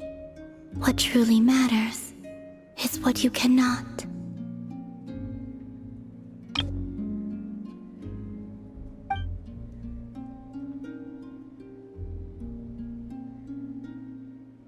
What do you mean?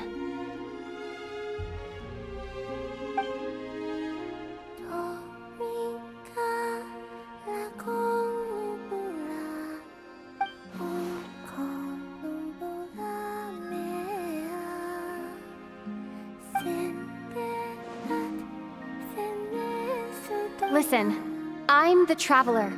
I'm on a journey through the nations of Tevat. Hello.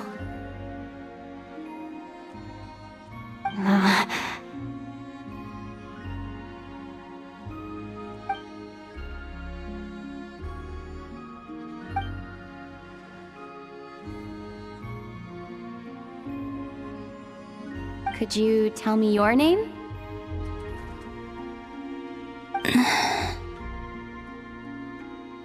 Columbina.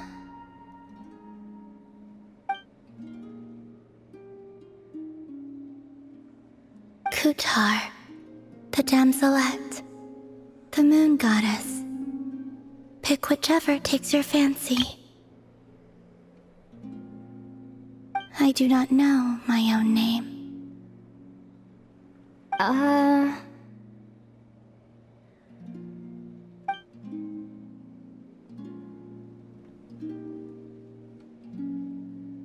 Then...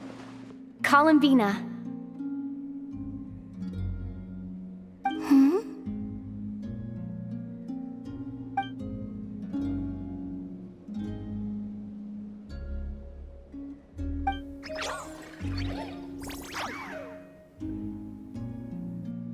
This Kuhenki, this Luanatar, did you bring her into being?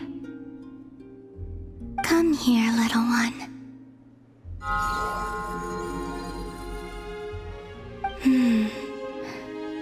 The trace of a blessing, but not one of mine.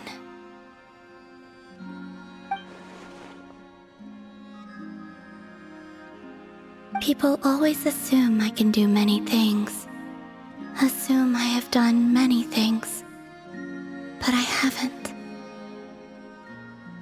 All I ever wanted was to.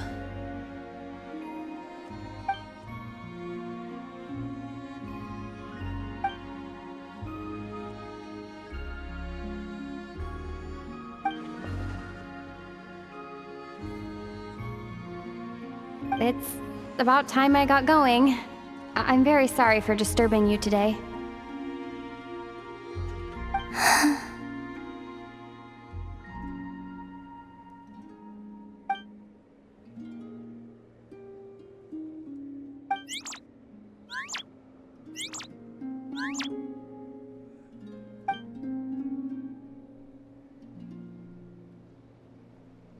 Columbina, that Kuhenki...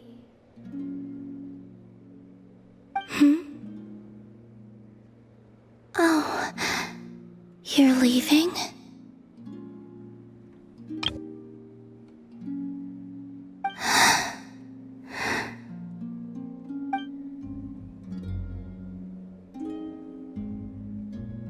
Go then.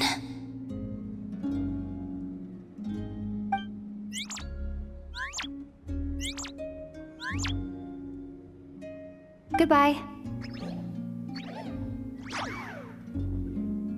Take care. The moon can be treacherous.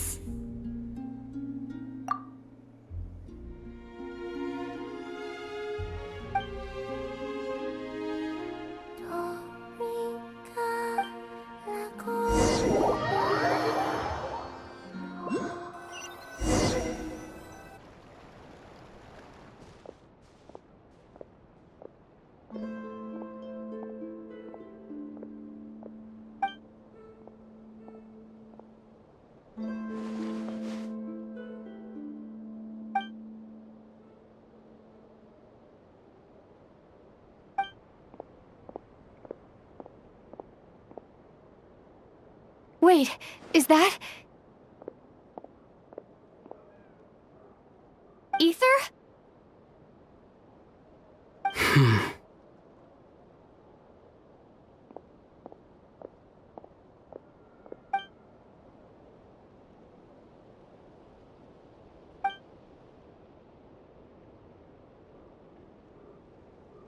Ether!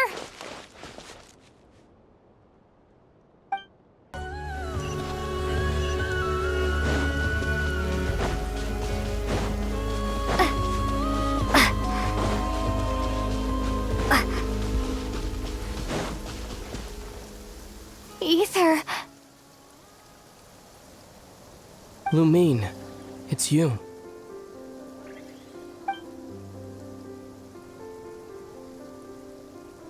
Why are you here on Hisi Island?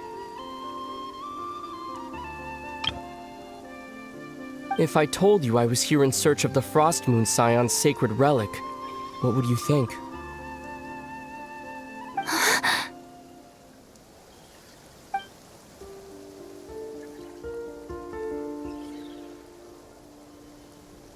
Are you also here to uncover the truth about our past? That's right. What happened to us in the past? How we came to Tevat? Why our spaceship crashed here? There are things I want to know too.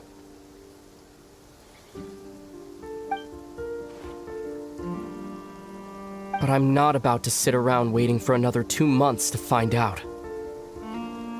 Wait!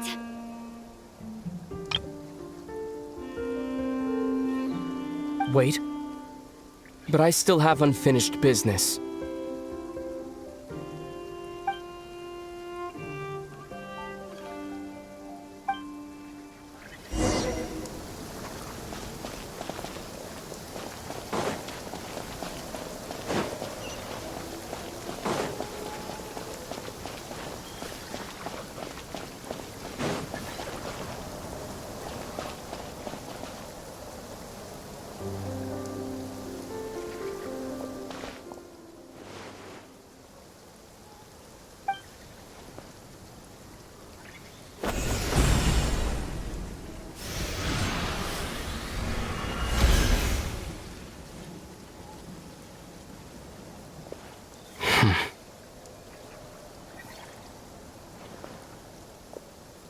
Hold on a second.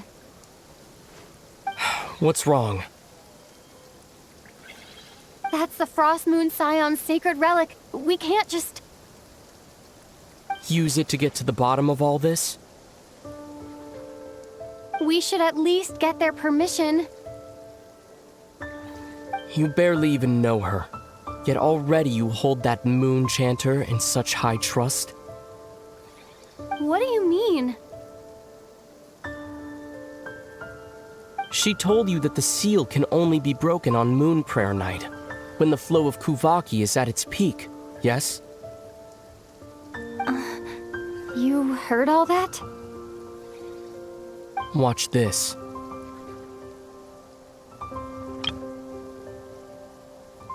Huh?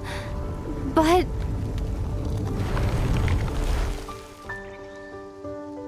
Get it now? She's been stalling for time. As long as the statue's base is imbued with sufficient power, the secret chamber can be opened at any time.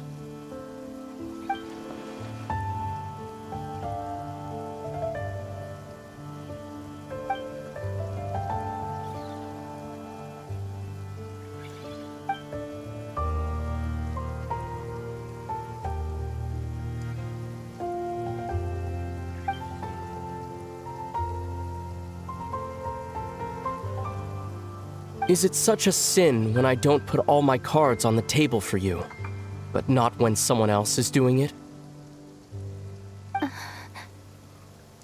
It's not like that. Is it? Ether, you've got it all wrong. This whole time I've wanted to ask you, what happened to make you like this? I admit, I've been having trouble accepting it. But after all this time apart, I've finally come to terms with who you are. Willful side and all. I trust you. I still do. Through all the worlds we've traveled, you've always been there by my side.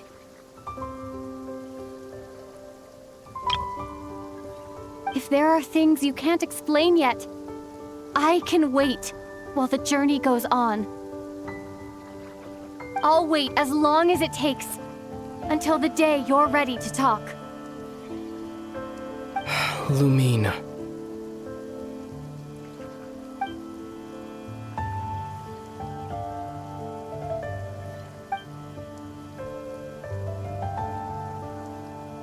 I'm not looking to borrow the Moon Marrow simply because of our past. It holds answers about the very origins of Teyvat.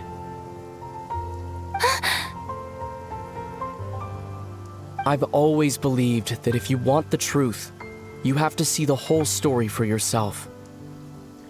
I'm not asking you to trust me, Lumine. Just don't try and stop me. If this choice weighs on your heart, then let me go in alone. Forget this meeting ever took place. A bit late for that now. But maybe this is the chance I've been waiting for all along. Even if it fades with the morning light.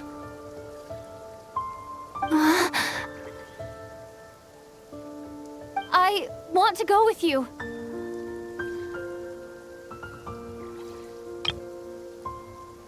You sure? Yeah. Then let's go. Ether. It's been ages since we went on an adventure together. I can't wait. Really? You think I'd lie to my little sis?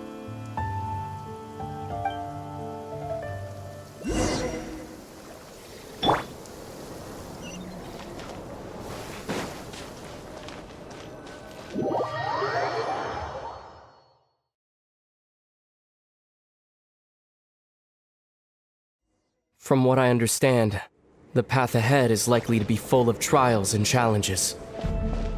A deterrence against intruders, and a test for those who truly seek entrance. Nah, I doubt the two of us will have any problems. I agree. Still, if we get separated, things could get tricky. Best we move together and watch each other's backs. Even the sound of your footsteps takes me right back. As a warrior, as a traveler, as my little... Looks like this is the first trial.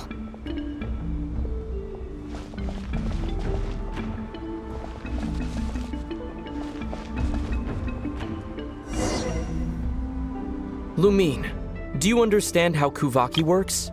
How it exacts force through push and pull? Okay, I'll leave it to you then.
This should help Ether get across.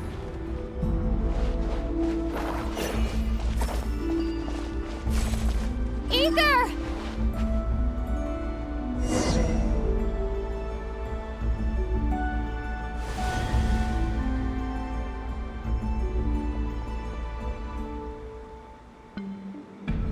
We make a pretty great team, huh? Just like the old days.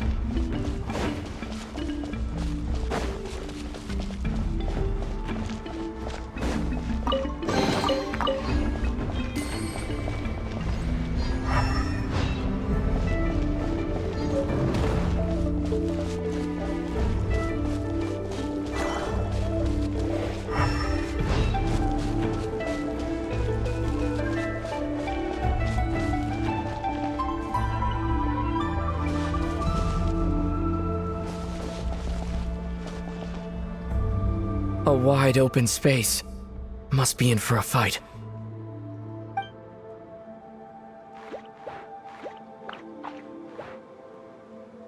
Was that it? What a letdown.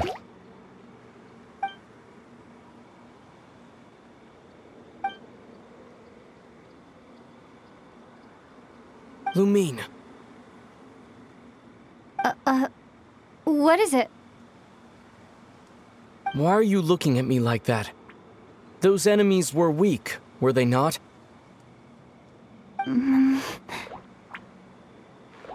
Maybe it's because the trial's only just begun. Actually, I've got an idea. Why don't we have ourselves a little friendly competition? Let's see if your journey has made you rusty.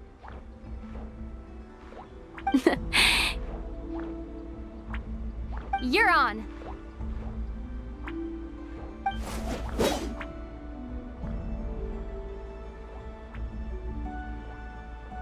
I won't lose to you, Ether.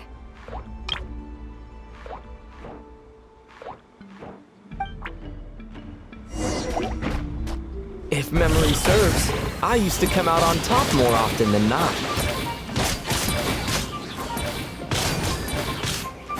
You sure you're all right? Seems your memory's slipping, Ether. Save it. We'll know who's stronger soon enough. Let's see what you've got.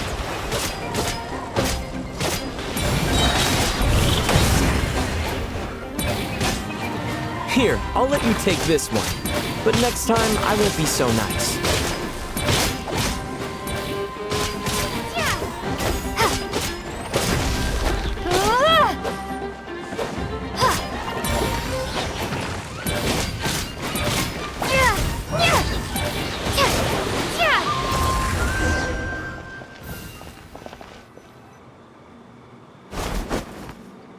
Fine, you win. Didn't feel like you really wanted it anyway. Going all out in a place like this? Sounds like overkill to me.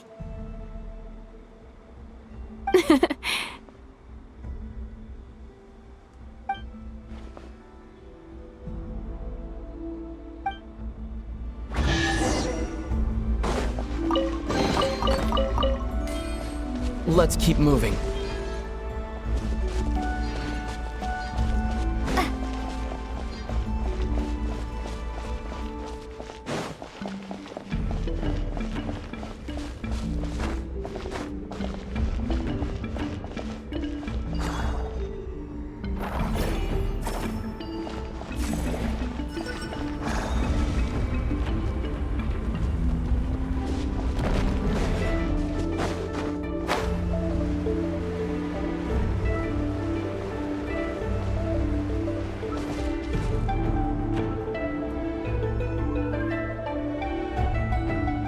What is this place?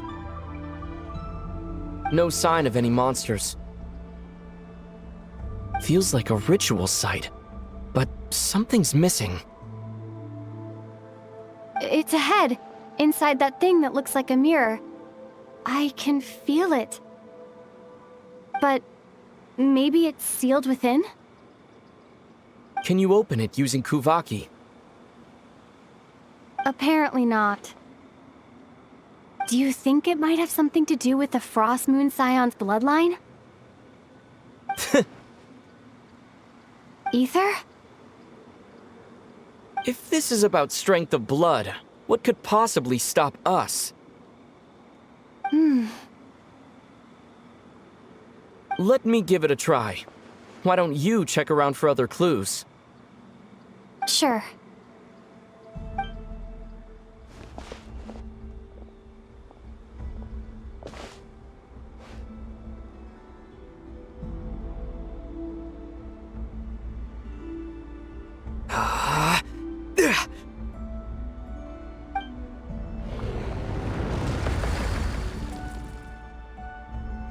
Found it. This should do the trick. Okay.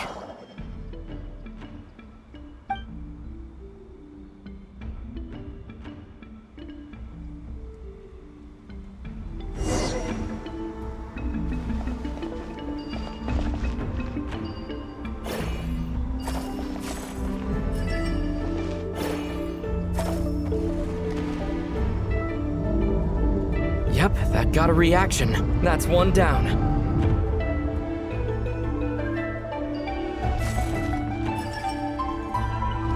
Nicely done.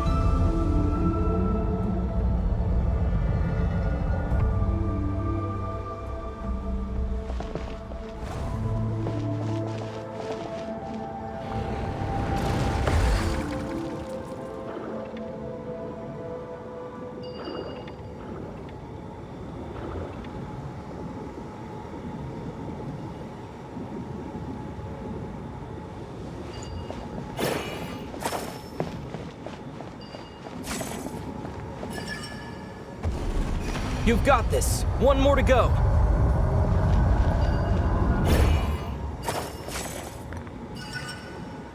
Good work, Lumine.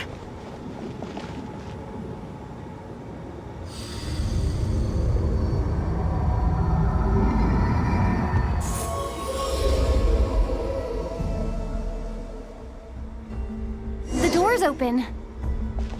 Come, we must be close.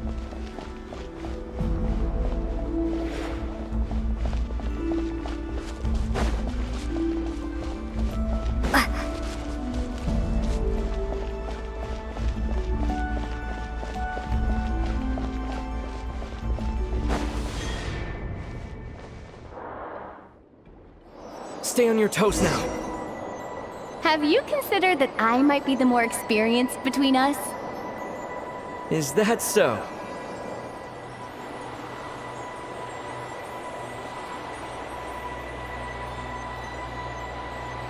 So, will you be heading off again after we're done here? Maybe. Maybe not. Another cryptic response. Don't worry about things that haven't happened yet.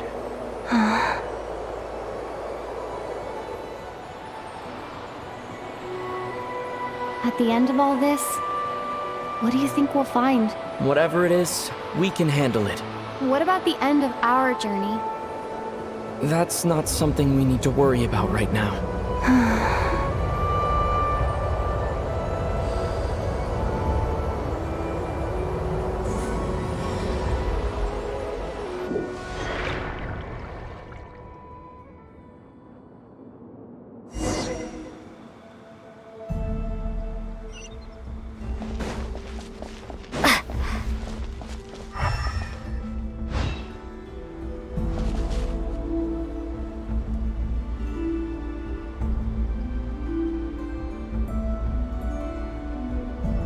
Looks like the final trial is just up ahead. Ready for battle? When have I ever not been? What's wrong? Going on an adventure with you side by side, it's been so exciting. But at the same time, it just feels surreal, I guess. Maybe because it's been so long. You know, this is only the second time we fought together since the day we both woke up in Teyvat.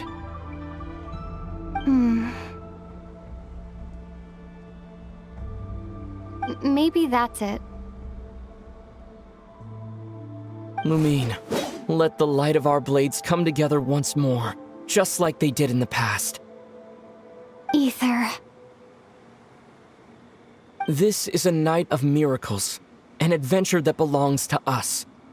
Let's not weigh it down with worries and regrets. This is our adventure.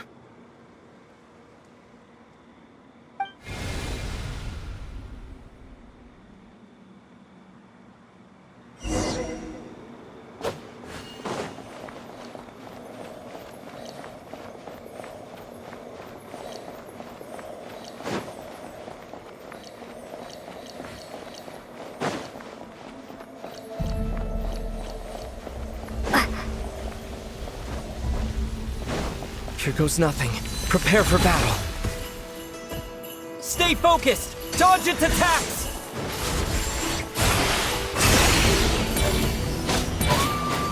Don't forget to heal yourself!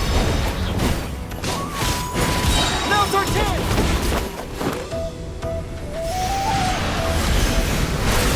Watch out!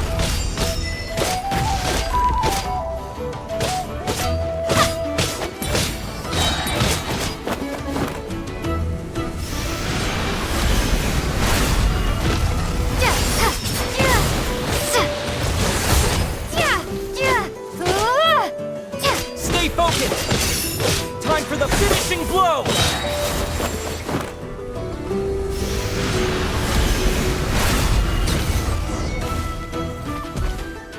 It's over. Nicely done. Flawless execution. Couldn't have pulled it off without your backup. Not too shabby at all. As for what you were saying, yes, I should have come to see you earlier. Or at the very least. Spent more time with me, going on adventures like this? Something like that. Instead of just running off and expecting you to follow my trail. Wait a sec. That's not an official apology, is it? That goes without saying. Come on, time to claim the treasure we came for.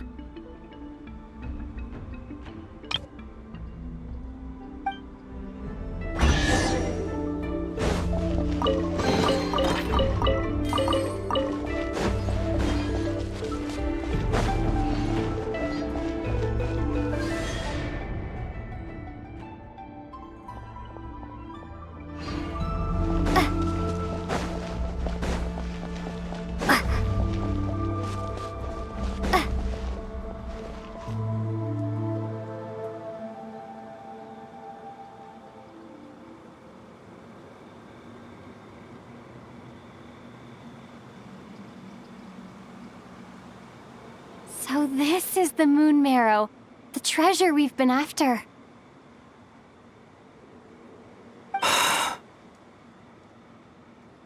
All right, go get it for me, Lumine. It belongs to me.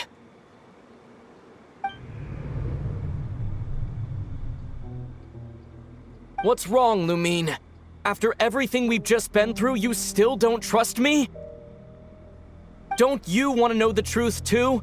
Just like I do?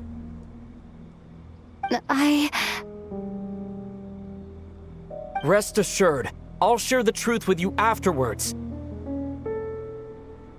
Now go, bring it to me.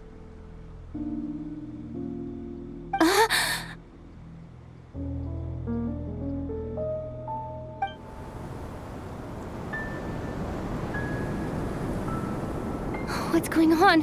Where did this fog come from?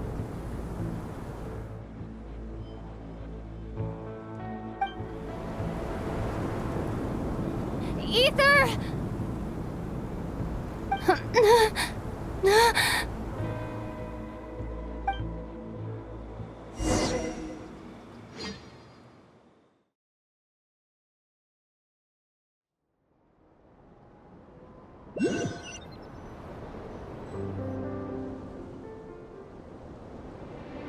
Ether!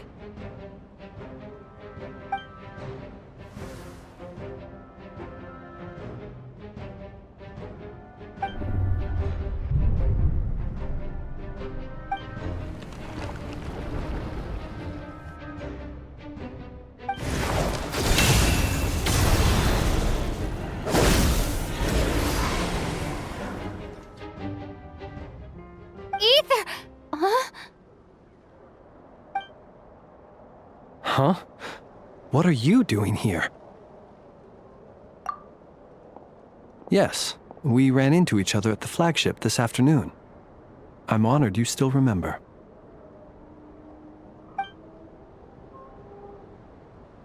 Are you looking for something here?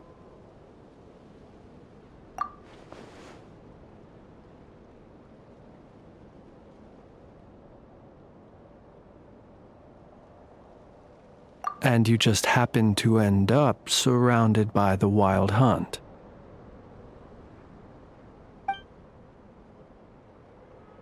Sorry, I did not intend to come off as pointing fingers. Indeed, perhaps our courses of action do not differ so greatly. Not exactly. We Lightkeepers are accustomed to patrolling at night. A long-held tradition, you understand. I was just passing by when I noticed that the Wild Hunt had struck. So I simply did what I am duty-bound to do.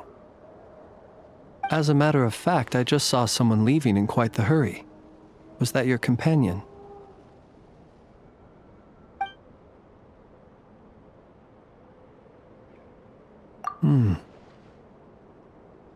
Perhaps I should take my leave now.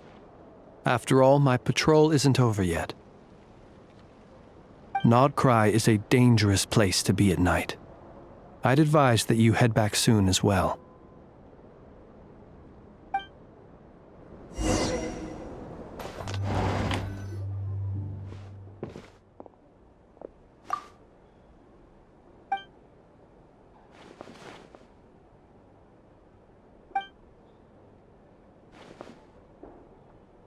Woke up and saw you were gone, so she made you a cup of berry juice to help you sleep. Her own secret recipe. When you get back, drink it up and go get yourself some rest.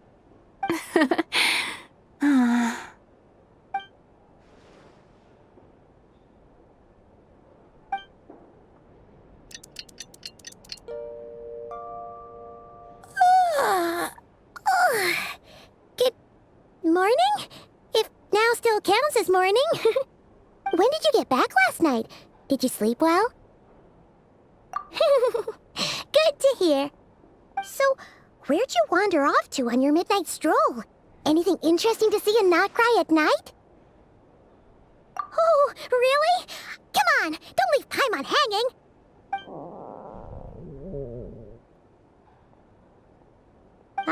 All right.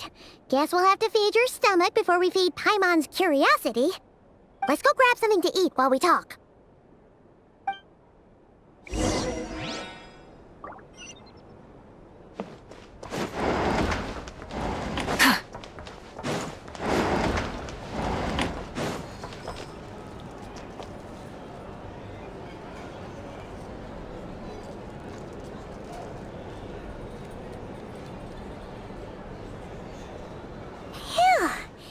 This is just the best, huh? Free food, free lodgings. This bark is bred for life material, that's for sure. Hey, did you hear what happened? Hear about what? You know, all that commotion over at the Frost Moon Scions. Crazy, huh?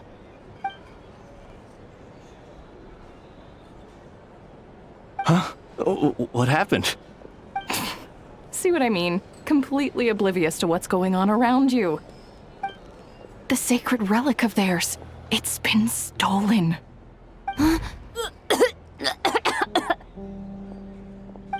slow down. Paimon knows you're hungry, but you don't have to worry about her stealing your food. At least, not today.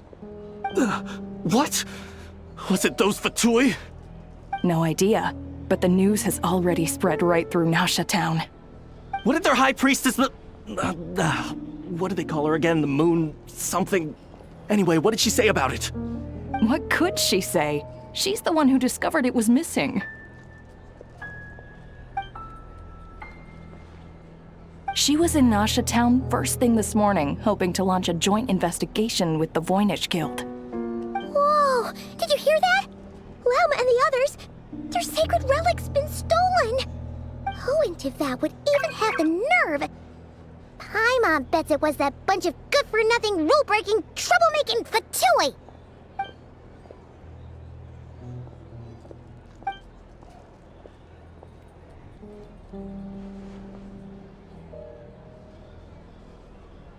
Huh? What's wrong? You feeling okay? A joint investigation? Good luck getting any takers. Unless there's some reward or business opportunity to sweeten the deal. Same thoughts here. So just a few minutes back, She switched gears and headed over to the one place that might actually be able to solve this. The Curatorium of Secrets. Ah! You scared, Paimon! What is it? Huh? Okay, just... Hey! Paimon's not a baby, you know! Quit pulling her arm!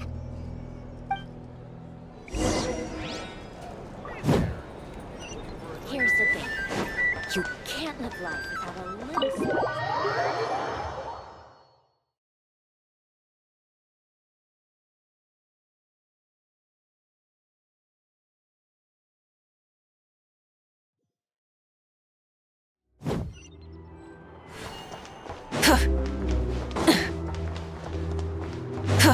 Rise with the sun!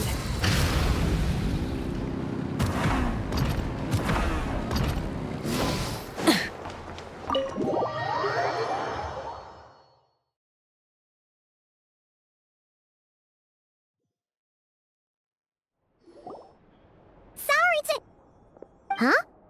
There's no one here. But didn't they just say Lauma came this way a few minutes ago?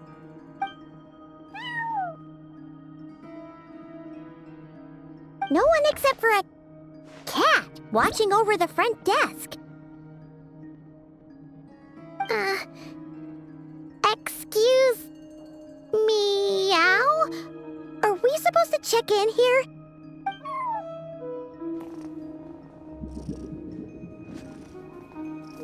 No idea what that means.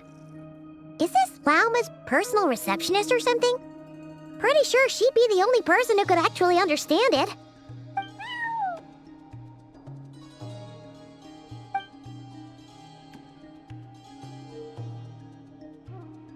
Huh? It's heading into that room! But why not? Like I told you already, that's just... Huh?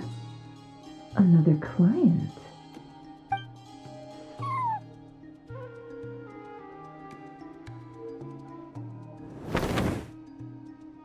Ah! So, you were in this room the whole time? Something I can do for you? Traveler. Paimon. Oh, you're acquainted then? Yes, they visited Hisi Island yesterday. We had dinner together. Allow me to introduce you. Traveler, Paimon. This is Nefer, boss of the Curatorium of Secrets.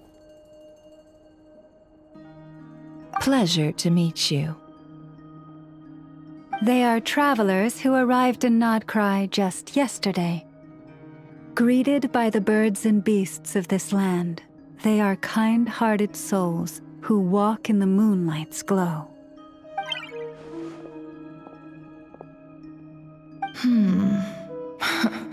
Interesting. Thank you, Lauma, but you need not have introduced them. They are great heroes, renowned throughout the nations beyond our borders. Oh, really? Do not forget, I deal in information. Just because most people in Nodkrai pay scant attention to foreign affairs, that does not mean the same goes for the Curatorium of Secrets. They're the heroes everyone was talking about before. The ones who saved Natlan during the Abyss Crisis.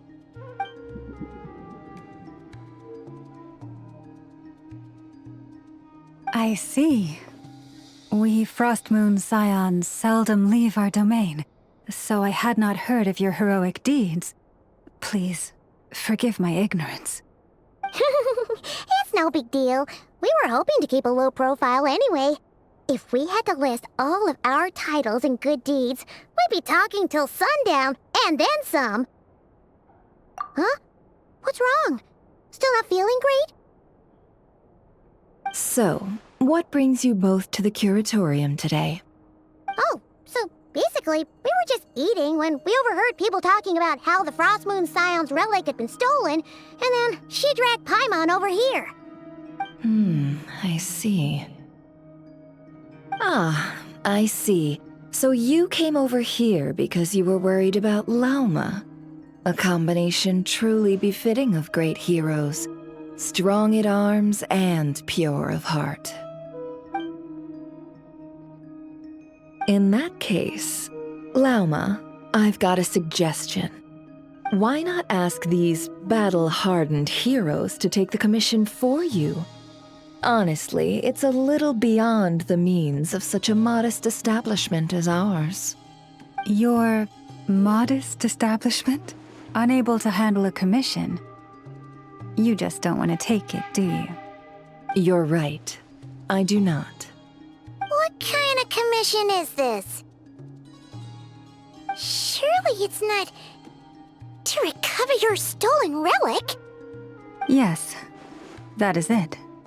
Recovering the relic is both my duty as a moon chanter and a step toward fulfilling the promise I made the traveler, to help uncover the truth of the past. But Nefer has already declined our commission multiple times. And yet, just as it always has, the moon will continue to illuminate the sky above the curatorium. Come night or day, may the moon goddess keep you. Enough of that.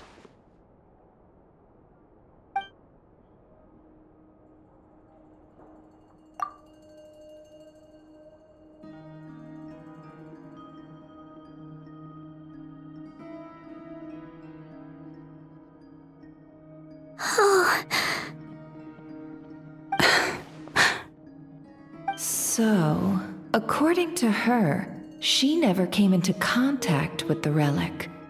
So she suspects her brother may have taken it. I understand.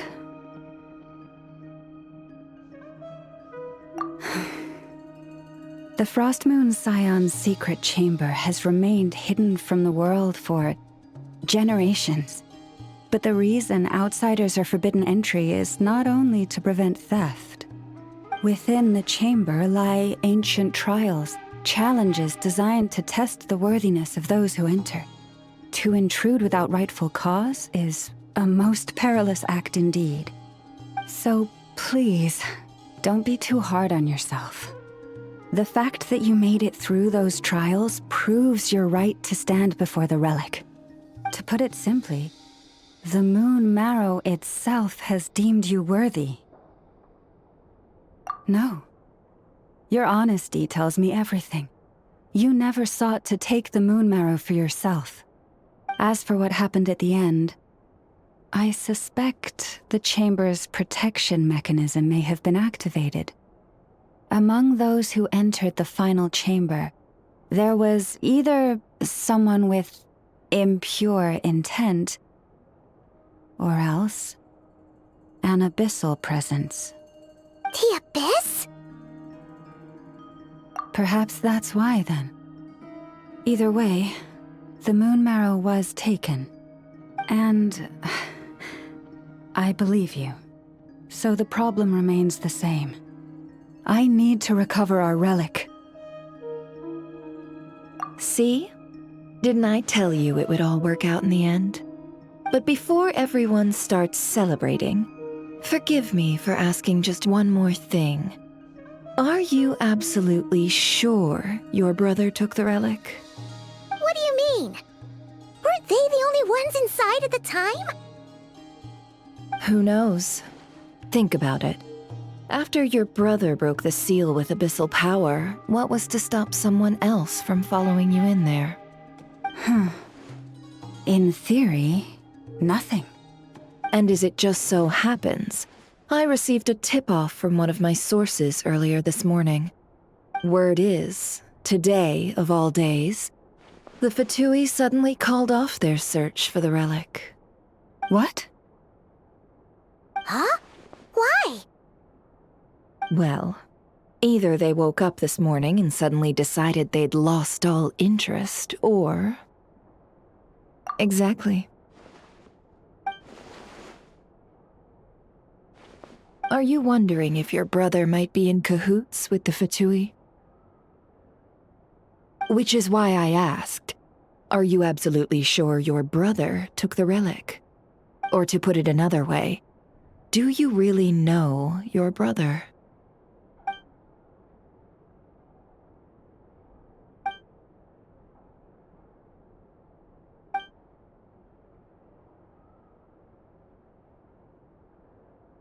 In other words, it's highly likely that the Fatui already have the moon marrow.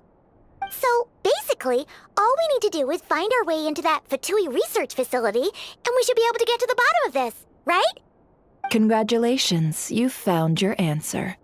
Looks like the curatorium won't need to lift a finger this time. Well, Lauma, there we are. On behalf of our long-standing cooperation and the great hero by your side, I'll waive your consultation fee. But just this once. You're really not planning on helping us? I think I've helped more than enough already.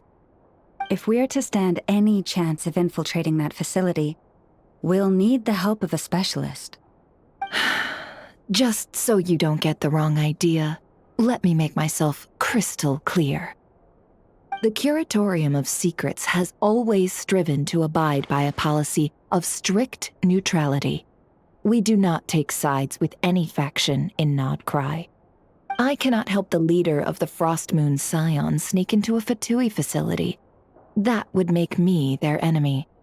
When one of their harbingers asked me to help them infiltrate your territory, I gave them the same answer. No. All right, I understand. But I do have one final request. I promise it's my last. It had better be. No matter who it is, I want you to help us persuade the next person who walks through that door to join us. What is she up to? You're that desperate for help? What if it's a member of the Fatui? It doesn't matter. You're welcome to tell them everything, even about our plans to infiltrate the Experimental Design Bureau. All I'm asking is for you to say one thing, just one thing to help persuade them. If you do that, I promise I won't ask you for anything else. Made up your mind? Fine. Fine, I'll play along with your little game. Besides, as long as I'm not personally involved, no one can accuse us of taking sides. Boss, I'm back!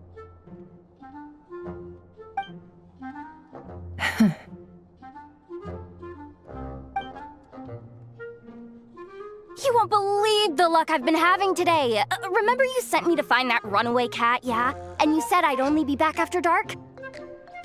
Well, guess what? Right after I left the house, this big ibis flew over and the missing cat was right in its claws. And once it got close, it loosened its grip and...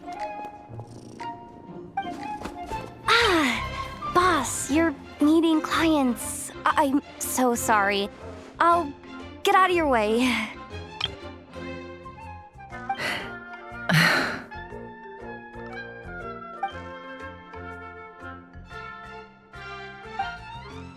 Yehoda, dear, come here.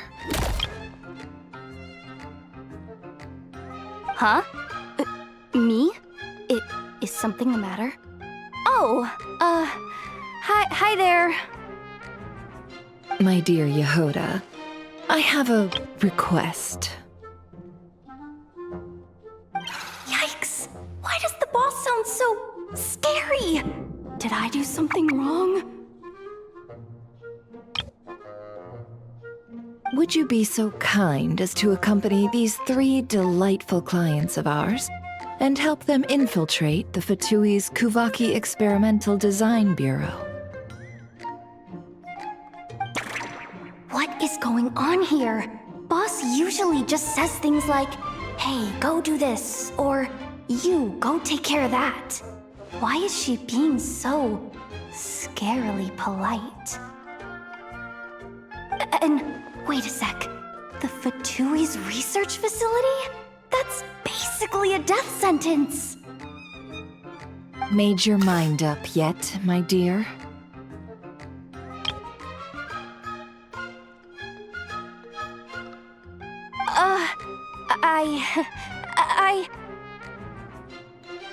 What is up with Boss today? Am I supposed to say yes to this? Or maybe it's because the mission's too risky, so she's actually looking out for me? Why is everyone looking at me like that? Is this some kind of test? I can't let the boss down. Can I? Have you made up your mind?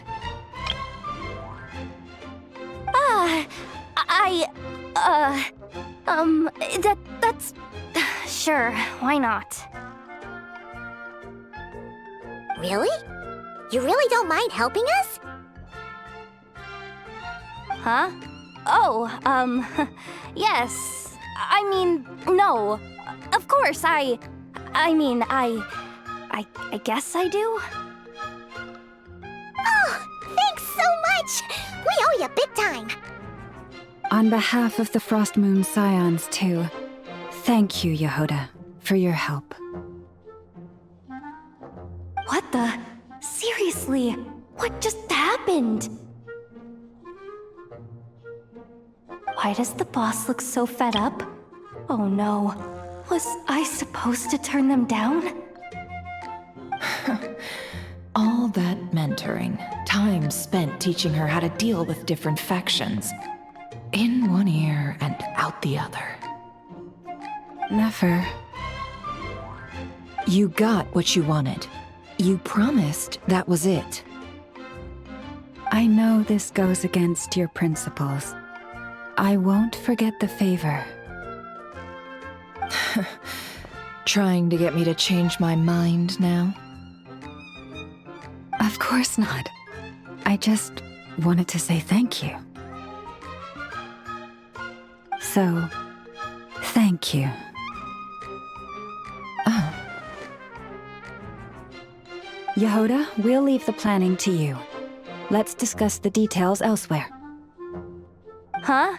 Oh, okay. Oh, what have I gotten myself into? Oh, by the way, Yehoda, before you go. What is it, boss? You're fired. Huh? Effective immediately. As in, this exact moment. The curatorium will take you back, of course, but only once you've completed this commission for our 3 clients. What? Is there some issue? Well, here's the upside.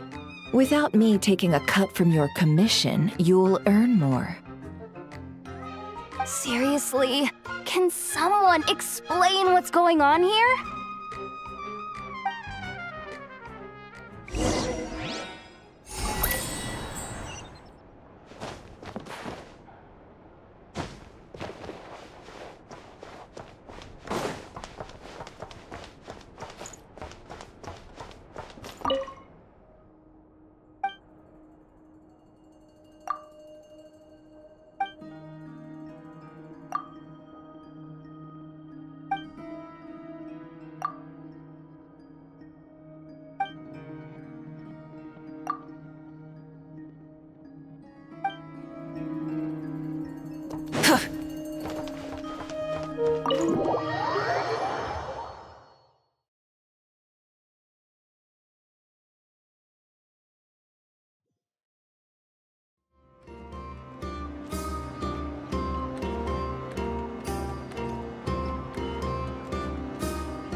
Are we sure Yehoda's alright? She looked totally crushed just now. She'll be fine, she's just in shock. But one thing's for sure, the Curatorium's professional standards are beyond question. The fact that she only requested 1 day to prepare says it all. As an apology, I'll ask my animal friends to help her out more often in the future. Also, thank you for being honest with me. It means a lot.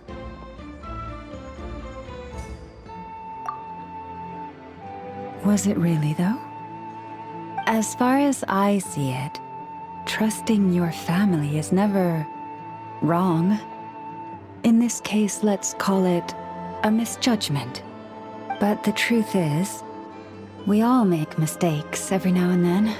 What matters is how we deal with the consequences.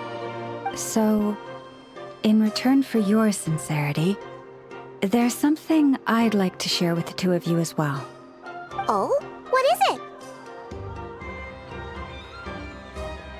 Perhaps it is something best said under the moon's gentle light. Would the two of you meet me on Hisi Island tonight? Oh, it does sound important. You're right, there's too many people here. Somewhere quieter makes a lot more sense. Thank you both for understanding. Then let us meet beneath the moonlight.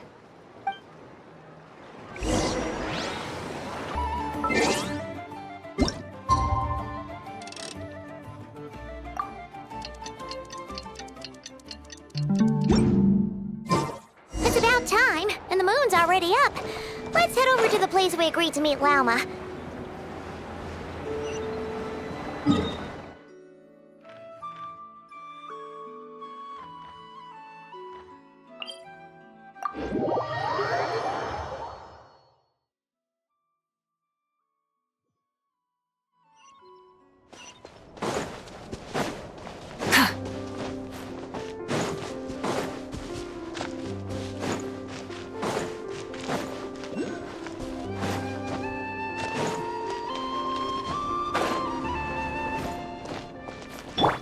Take me up!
Praying? I am indeed. For the moment I was born, my people exclaimed, "Behold, eyes like the moonlit tide, antlers like the crescent moon, and blood that glimmers silver as the moon's reflection." From as far back as I can remember, I was revered as the Frost Moon's emissary and the Moontide Maiden. The first words I ever learned were prayers to the Frost Moon. The first gestures, those of our sacred rites. Wow, that must have been tough. Back then, I didn't know any better.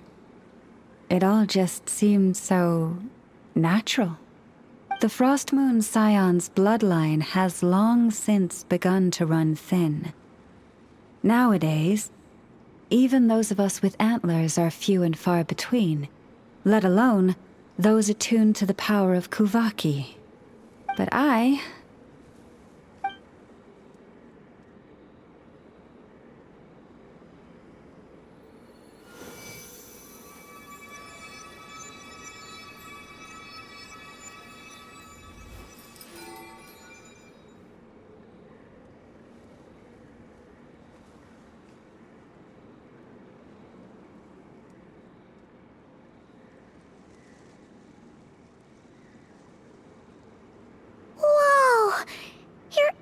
Are so pretty. They say it's an extraordinarily rare condition. Once in a century, if that. I am unusually sensitive to the moonlight, as well as to the Kuvaki's ebb and flow. As a child, I could barely sleep because of it. Oh no! It was that serious?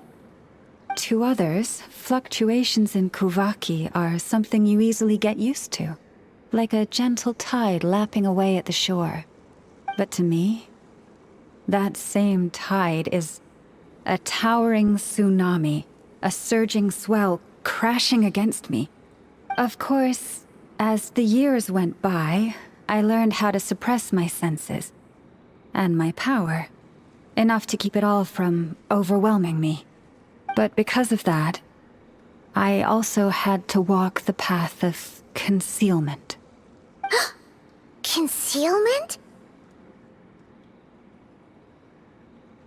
From the moment I was first taught to pray, my kin would point up to the night sky telling me, "That, Lauma, is the Frost Moon, the last of the moons, the sole surviving truth." But I would ask them in response, why? Why can't I feel anything from it at all? Later, I came to understand that they simply could not tell where the real tide was coming from. They couldn't sense it. The true moon beyond the sky's veil.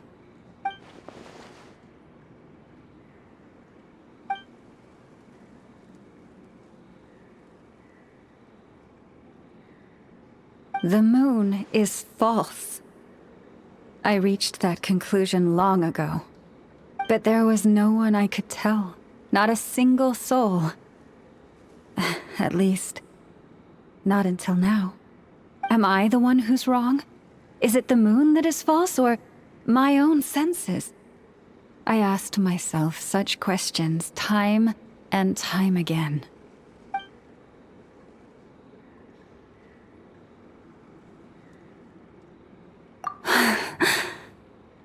Thank you. When you called yourself a descender, I had a feeling you might be able to confirm what I had always suspected. And now that you have, it's exactly as I imagined. I feel relieved. Oh, Paimon kinda gets why you couldn't tell anyone now. It's not easy to change people's minds on something they've believed for hundreds of years. That's what I meant by concealment. I knew too much, so I had no choice but to keep my people in the dark. Every prayer I offer feels like a lie to keep myself going.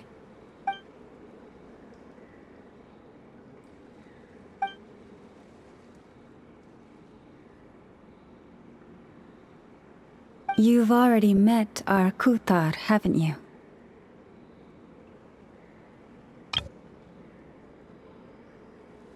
Huh? When was that? And more importantly, when were you planning on telling Paimon? Ah, no wonder. What did you think of her? What exactly do you mean by up in the clouds? I understand what you mean. She is quite indifferent to the world outside herself. But I find it hard to hold that against her. Yes, it was shortly after the fall of the ancient moon's remnants. I asked her what the Frost Moon Scions meant to her, and why she left in the first place. Yeah? So, why did she? Perhaps it's better if you ask her yourselves. Things tend to get lost in translation when you speak on someone's behalf. What I can say for certain is this. Even when I had no one to confide in, I still had a family. I still had the Frost Moon Scions. But that girl, born beneath the moonlight, perhaps she's never felt she had either. The truth is, though, she might have had it all, if only the Frost Moon Scions hadn't let her down.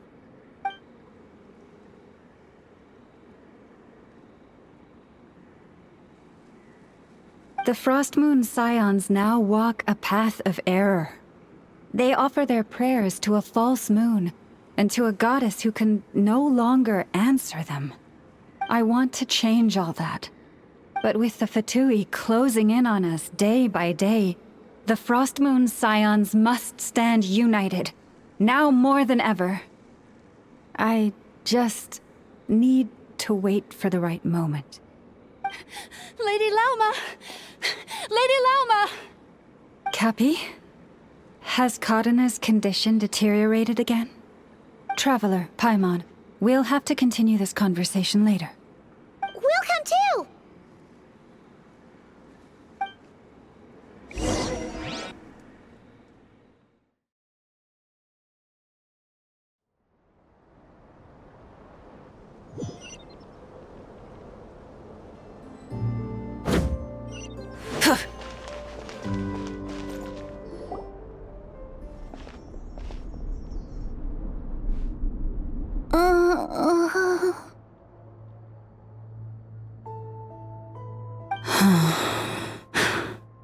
Why?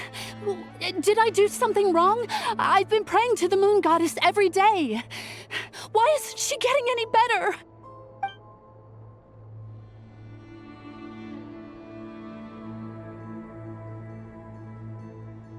Cappy, I need you to wait outside. I'm about to start her treatment.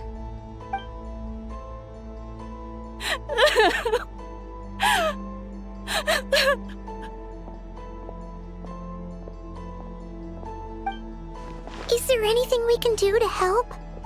Just don't be alarmed by what you're about to see.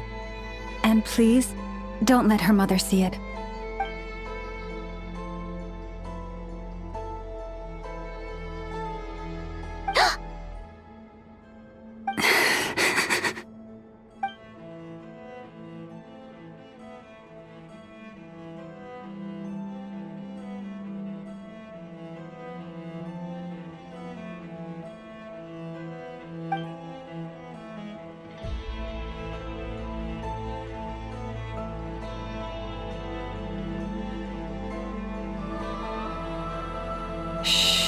Please, help me keep this a secret. She looks much better now. But, Lauma, was that? A medicine prescribed by a local doctor. For ordinary people, my blood has the power to counteract any adverse reactions to Kuvaki.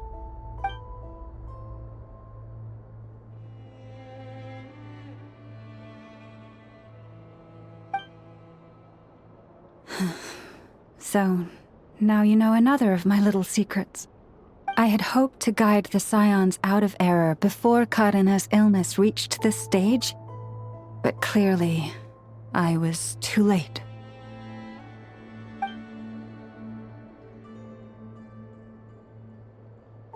My life is as hidden from sight as the far side of the moon. Yet people only look to the bright side for guidance. If the day ever came when the two sides were reversed, could they truly accept it?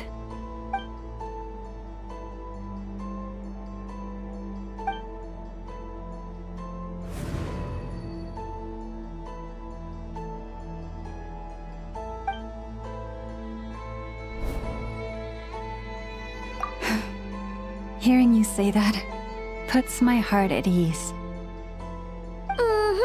And if there's anything we can do to help the Frost Moon Scions, just let us know. Our priority, right now, is reclaiming our relic from the Fatui. But I now understand that the day I will tell everyone the truth is no longer far off.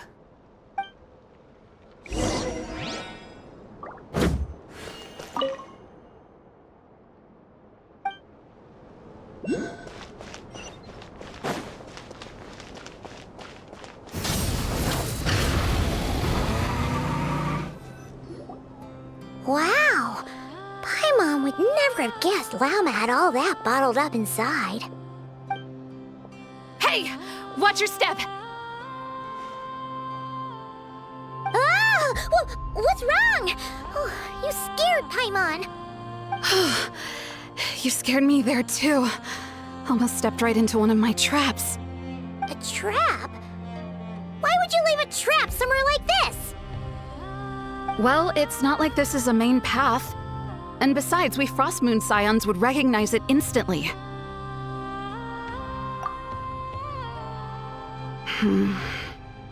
Alright.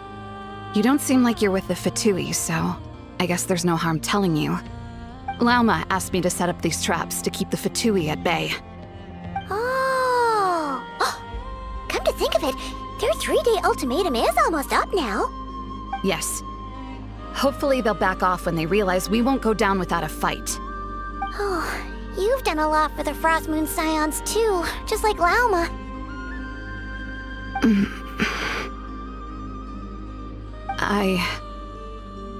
Philomena?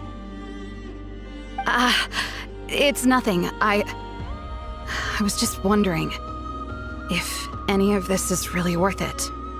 What do you mean? Our people. So many are stubborn, stuck in their ways, clinging to a truth they refuse to even question.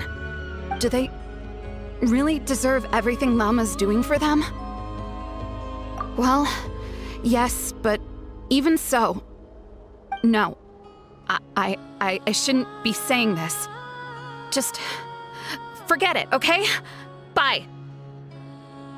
Huh? Why did I say all that?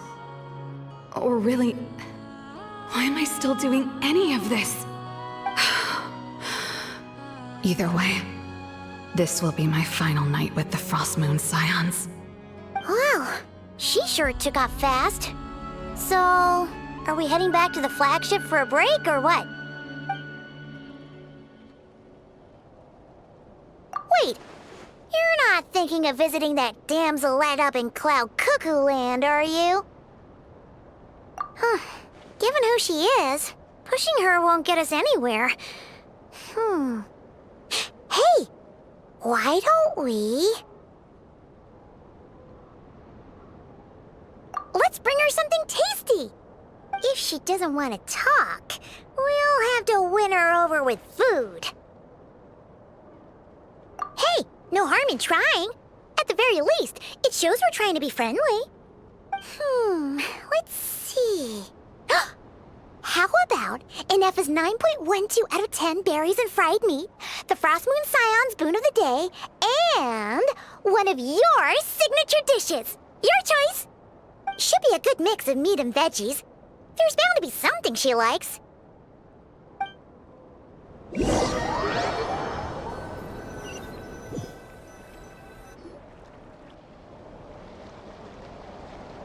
Alright, food's packed and ready. This is the place, right? Why does it feel like we're going to visit a patient? Oh, no. Take this seriously, Paimon.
Remind me, who are you again?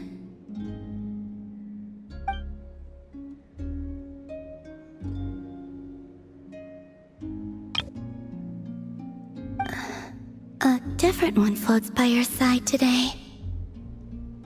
A different one? What's that even supposed to mean? Ugh, there goes Paimon's perfect conversation starter. Hi there. Paimon is Paimon, and this is the Traveler.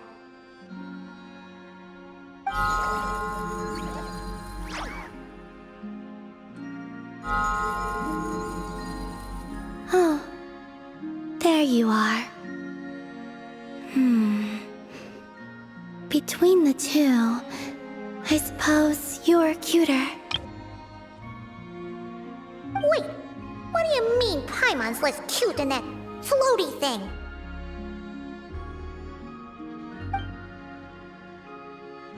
Columbina. What is it? What's your favorite kind of food?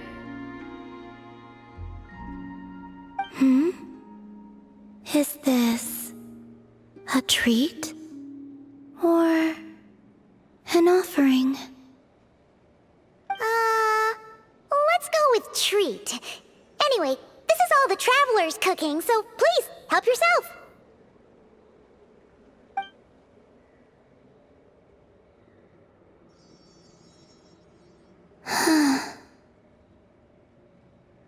Oh, that wasn't exactly a yes, but she didn't turn it down either.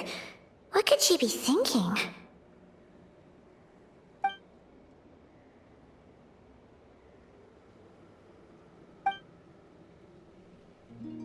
So, what do you want to ask?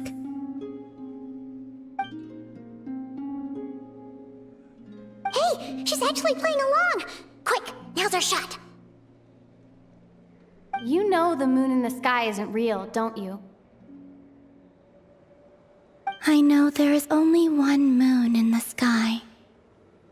It is simply that some can see it, and some cannot. What does it mean to you?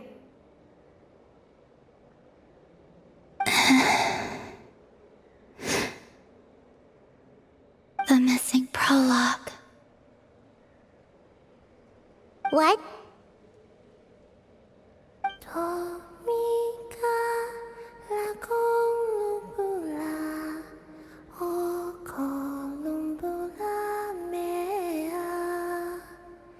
Huh? What does that mean? Isn't she going to explain herself? Can you tell me more about that melody? You were humming it last time too. It must be important to you.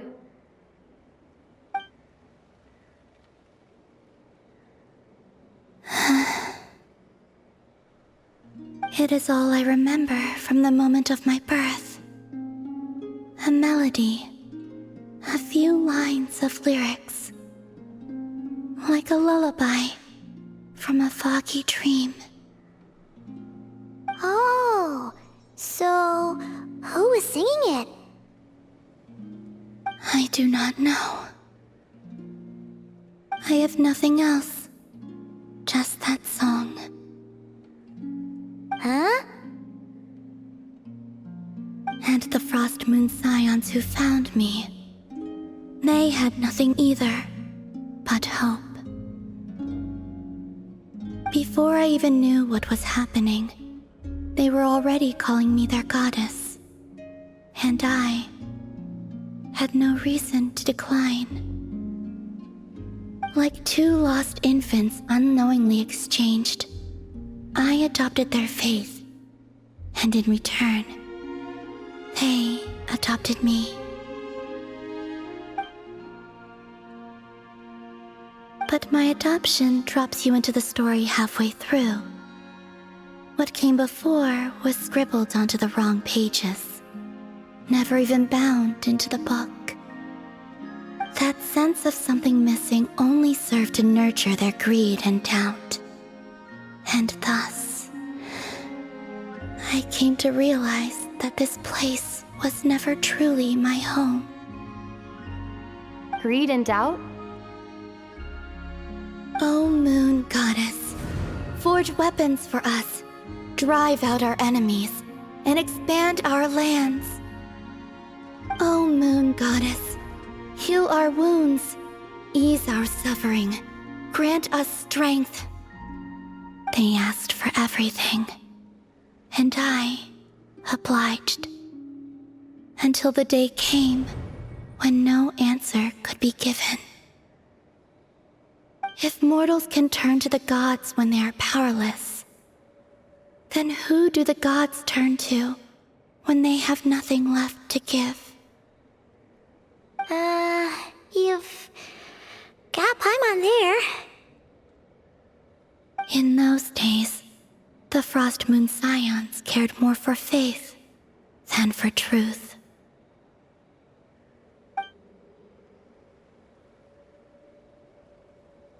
Reality rewrote the sky in words I could not understand. I did not want to read a tampered version, so I simply stopped looking. The real beginning of my story lies up there, on the moon, forever beyond my reach. Like a message carved for blind hands, sealed away where no fingers can find it. Huh. So that's how it is.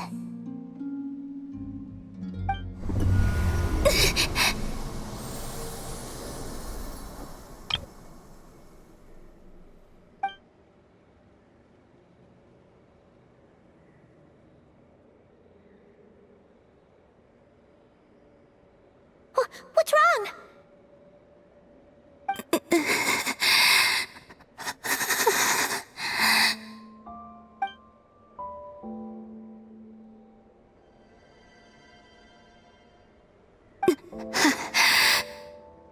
You should go. What, now? But you really don't look well.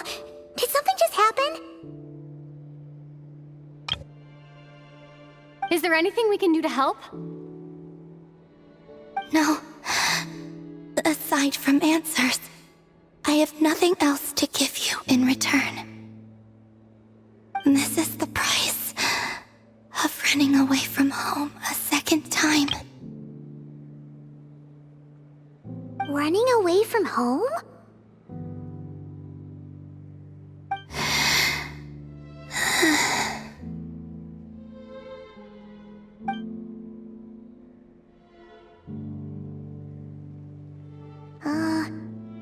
Is she heading towards the food? Did all of Paimon's questions make her hungry? Do you still have many questions? I know I should offer more in return for your kindness, but I'm feeling a little worn out. Oh, we're so sorry about that. The Tsaritsa was right. Freedom always comes with a price. She said I could treat the Fatui as a second family, a second home. But in the end, they were no different. All they wanted in truth was my power as the moon goddess. I'd rather not dwell on such unhappy memories.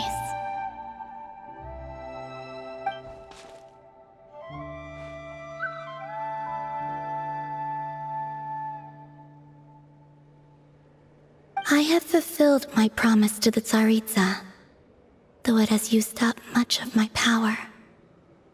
So you see, this has nothing to do with betrayal. So, you're just staying here for now, resting and recovering your strength? Yes. What about these flowers? They have grown in Nodcry for many generations. They're highly sensitive to the ebb and flow of Kuvaki.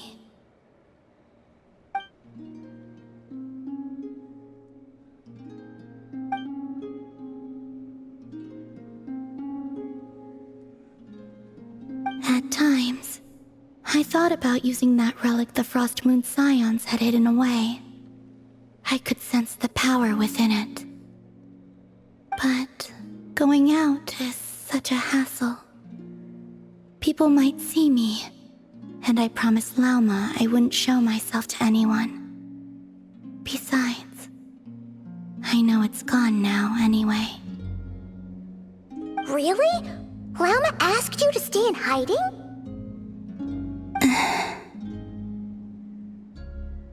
Uh-oh, she's looking back at the food again. But Paimon's still got some little crumb cookies here. You could have these for dessert if you wanted. Lauma said she wishes to change the Frost Moon Scions, which is why she asked me to stay out of sight. I don't really understand what she meant, and to be honest, it's not something that concerns me. But I wasn't planning to see anyone anyway. If they found their way here themselves, that's hardly my fault.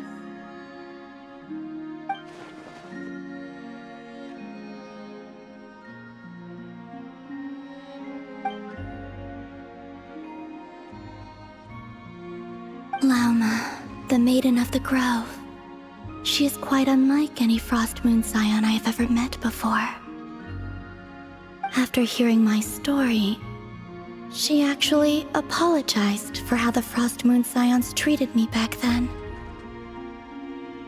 She told us she feels like she's been living on the far side of the moon.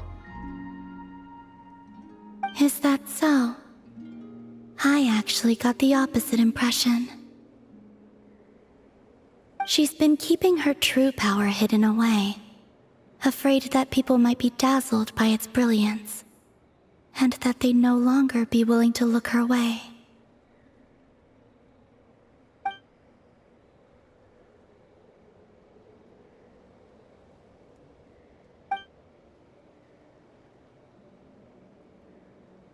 So, what do you wish for now?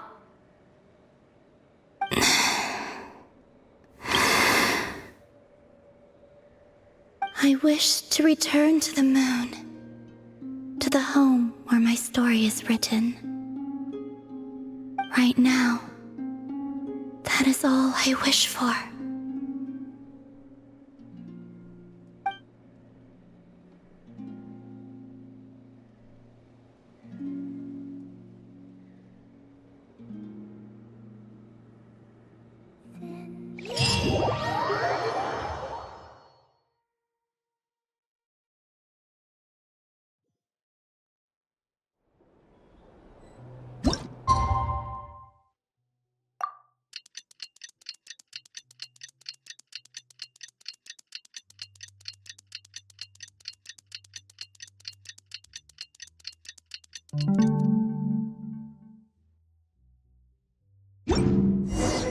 Tonight's the night we infiltrate the Fatoi's Experimental Design Bureau. Come on, we better go meet up with the others.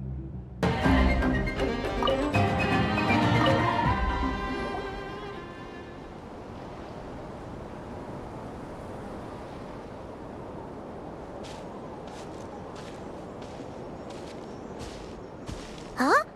How come you're here by yourself, Lauma? Where's Yehoda? I haven't seen her. Seriously? Don't tell Paimon she's ditched us on our first mission together. I don't believe so.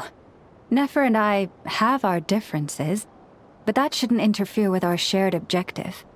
Recovering the relic is my duty. But as far as she's concerned, there's plenty to gain here too. In Nodcry, it's common knowledge that the Curatorium has a nose for profit and opportunity. The same way aphids flit from flower to flower in a never-ending quest to make honey. Huh. Sounds like you know her pretty well. Still, Yehoda sure is taking her sweet time.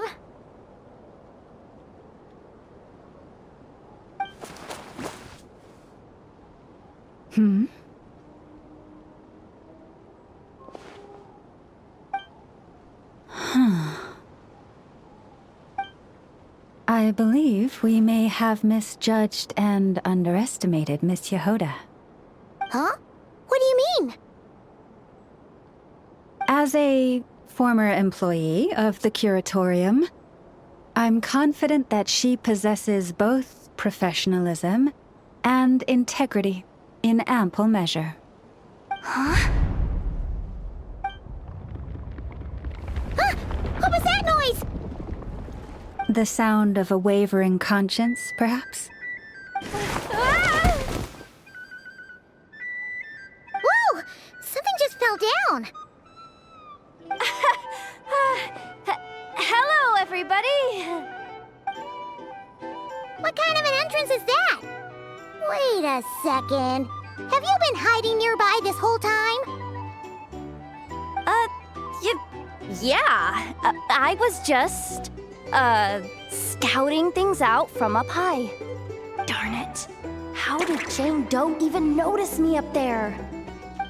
I can't believe I'd only realized I'd run out of smoke bombs this morning. What if something goes wrong inside? How am I supposed to make a quick getaway now? Thought I could just hang back and wait for the clients to get cold feet. But nope. Turns out they're all completely fearless. Don't they know how scary the Fatui are? Really sorry, everyone. Truth is, just as I was heading out this morning, I discovered I'd run out of a super important, completely essential, absolutely indispensable piece of equipment. So, what are we gonna do? Well, as I see it, there are two options. Plan A is we take a detour to Nasha Town to restock, though who knows if any shops will still be open this late. Plan B is we call it quits right here, disband the team, and I'll go home. My place is only like a 10-minute walk from here, so...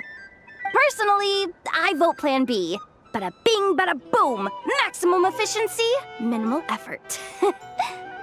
Don't try to solve your problems by running away. Not a fan of either? Then I guess our only option is to fall back on Plan J.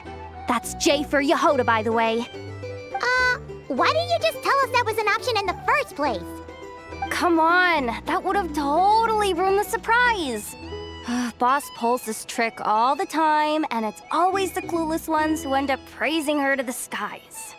Feels like you just threw shade at a whole lot of people. I have faith in your professionalism, Yehoda. You don't need those flashy tricks. Your abilities alone are more than enough to earn our respect. Huh. This Jane Doe sure has an eye for talent. Speaking of which, maybe it's time I started calling her something nicer? You really mean that, Jane? Lauma Doe? I do. I'll tell you what, it's not every day you get to work alongside such considerate clients. I have a feeling we're gonna make a great team. Plan J is this. We find our way in through the freight access on the facility's east side. It's tucked away from view, and security's lighter at night. I've prepared some special gadgets too, so we should be ready for anything. If we want this to go without a hitch, we'll need to work together every step of the way. So everyone, stick close behind me. Now that finally sounds like a real pro talking. Hey, you saying I didn't before? Kinda, yeah. You... Ugh. Never mind. A top-tier treasure hunter like me never lets the naysayers get to her. All right, let's go over what we agreed on yesterday. The goal of infiltrating the Kuvaki Experimental Design Bureau is to locate and, if possible, recover the relic that the Fatui stole. We also need to figure out why they built the facility in the first place. I'm worried that they've set their sights on the ancient moon's remnants on Hisi Island too. Well, now that we've got a plan, time to get this show on the road.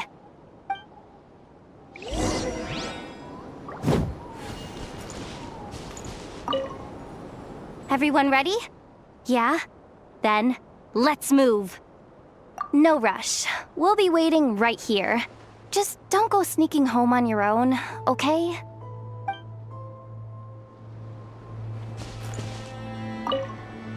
Everyone ready? Yeah? Then, let's move. All right then, let's get this job done.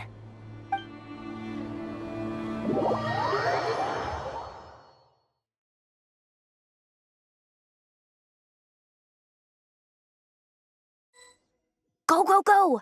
But make sure you stick to the side.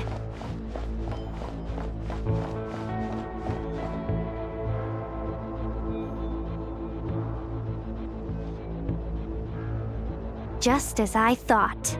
There's a gate controlling access from the outside. Good thing I brought this keycard, huh? Well, technically, I stole it. But no need to tell them that, right? Blame that chump who thought it was a good idea to get wasted at the flagship during work hours. Ooh! Is it top-level clearance? Of course, that goes without saying. Let me read it out loud for you. Fatui Experimental Design Bureau number 183574, maximum clearance. Maintenance intern. That doesn't sound very top-level to Paimon. Never underestimate interns. Even the most legendary of thieves started out as rookie pickpockets, you know? Besides, if it wasn't for this person's selfless generosity, we wouldn't be able to just waltz in like this, would we? Feels like you're trying really hard to change the subject. Allow me to teach you the first rule of treasure hunting. First and foremost, use every resource at your disposal.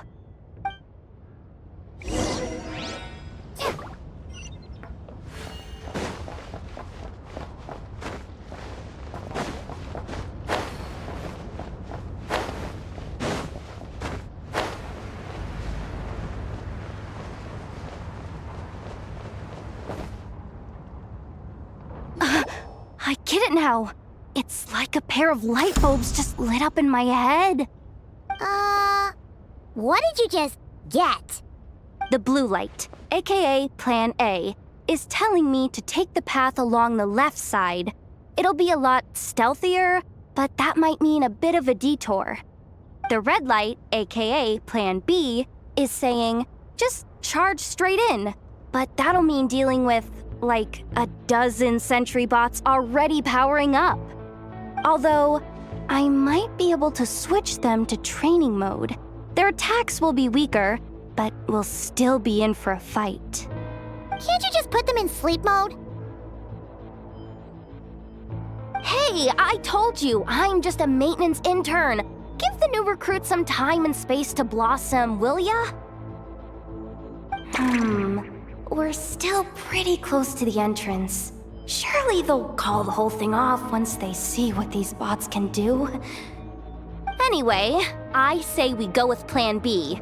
Either way, I won't be doing any of the fighting, so the shorter route sounds good to me. If we can avoid fighting at this stage, we should. Plan J is to call it a night so we can all make it back to bed before sunrise. After all, the deeper we go, the more dangerous this is gonna get. So we might as well give up while we still can. Okay, here are the bosses. Just don't forget, whatever you do, don't let those recon bots spot you. Let's see. No kidding. Enough told me about something like this before. I can't believe that dumb robot actually helped me out for once. All you gotta do is this, and the recon bots will be reassigned to another position. That way, when it's time to move forward, the path will be clear. Which reminds me, it's about time I taught you the third rule of treasure hunting. Go with the flow. What about the second one? You skipped that one.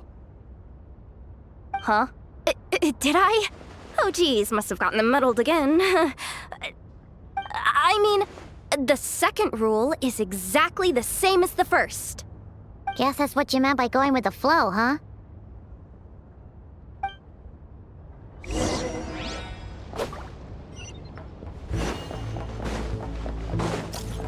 Oh, wait.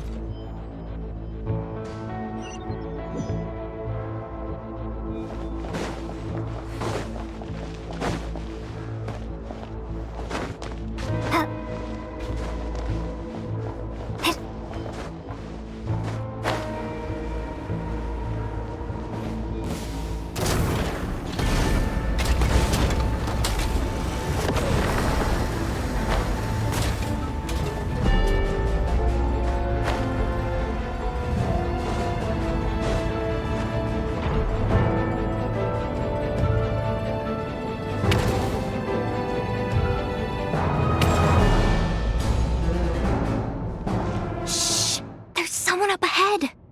Has the lockdown been initiated? Move it, soldier! The cargo has already been transferred. The lockdown procedure is complete, Commander. That sector is now fully sealed. The night shift. Just our luck. Don't they usually handle deliveries during the daytime? There's not supposed to be anyone here. We've come this far already, and they're really trying their best. If I suggest backing out again, it's not gonna look good. Come on, brain. Think!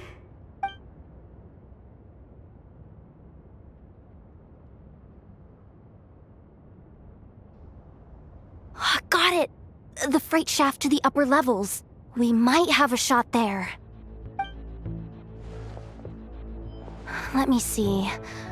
Huh? The recon bot in the middle's not responding? A double lock failsafe? We've been outfoxed. Stay calm. Stay calm. One step at a time. Let's just find a way across first.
Here too. Don't worry. Bots are way easier to deal with than people. At least their behavior is predictable. First, let's find a safe spot to land. Good. That spot shouldn't draw their attention. Let's go. Let me just try something. Maybe I can use the terminal to command them to move out of our way. Security verification? With 10 questions? Are you kidding me? You really trust me that much? Fine. I'll do my best. But just to be clear, if I can't answer a question, I'm backing straight out of the terminal. No way I'm risking triggering any sort of alarm. Come on, Yehoda. You can't give up now. Question 1. What is our motto? Oh, I know this one.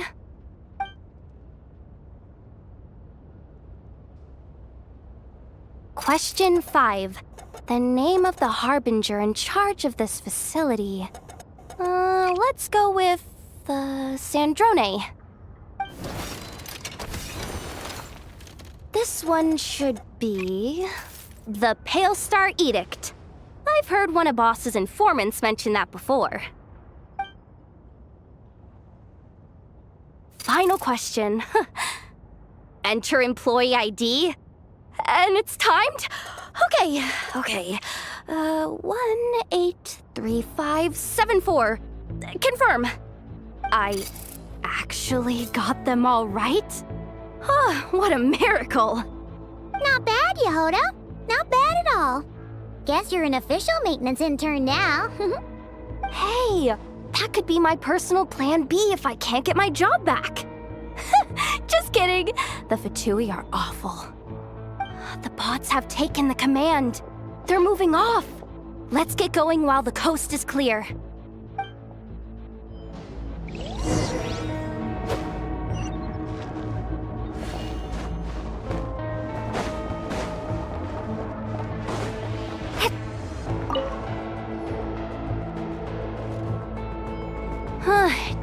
they'd even cut off the supply of Kuvaki. They're being really cautious.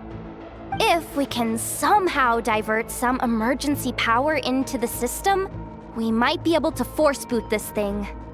What do you mean by force boot? How do I explain this? It's like dumping a whole bucket of water into an empty pool so that the little ducky gets to swim around again. You should probably just ask Aino instead.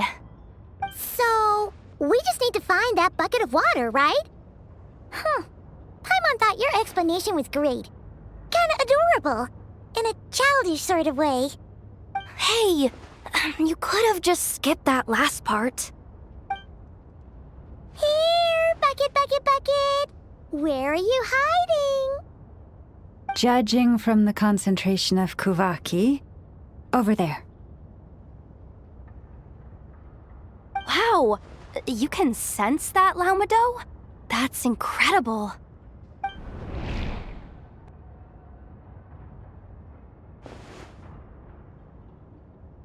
Let's move the recon bots above them out of the way first.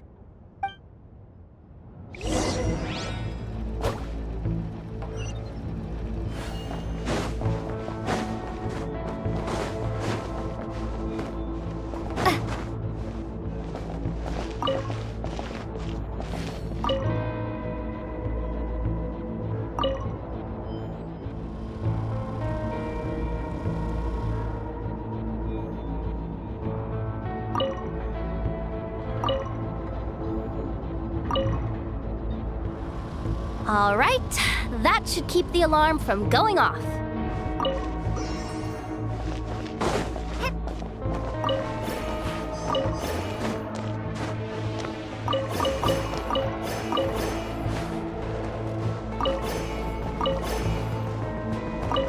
Time to plug in the charging component.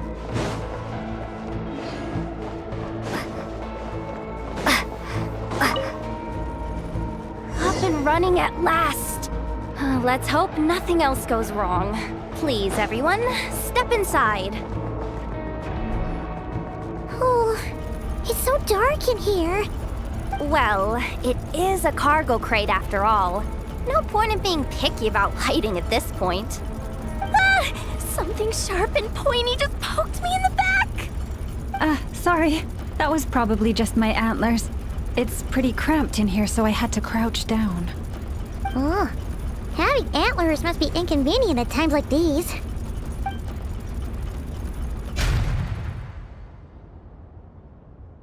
Ah! What's going on? Don't tell me something's gone wrong already. Looks like there was only enough juice in the emergency power supply to lift us this far up. Ugh. Awkward. Am I gonna get docked for this? Based on the boss's policy of docking pay for every screw-up, No, wait a sec. I've already been fired. Doesn't look like it's moving again anytime soon. I think we can get through if we follow the ventilation duct along the outer wall. The entrance has gotta be somewhere. Don't worry, this was totally part of the plan.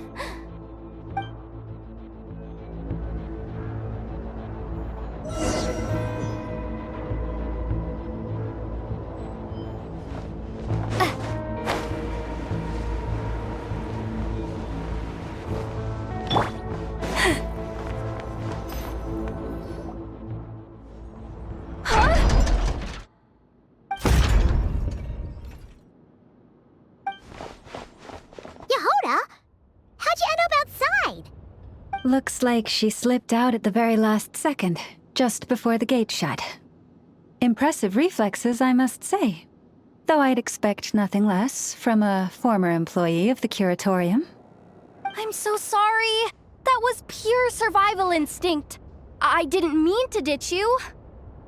Anyway, you guys just stay where you are. I'll figure something out.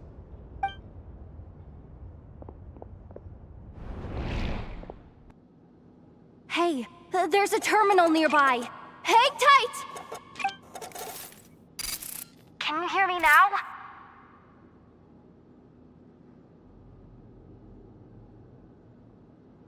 The duck security protocol has been triggered.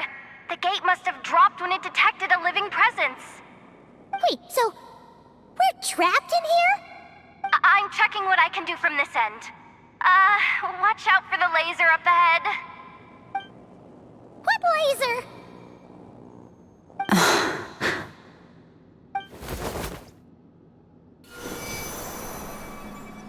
Oh, we see it now. Good thing we didn't move. Got it.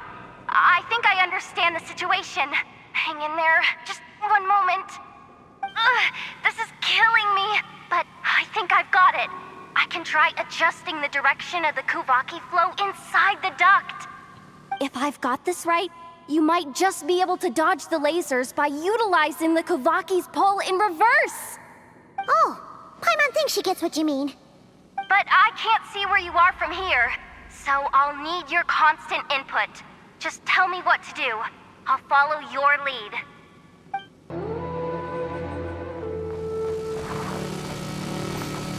Okay.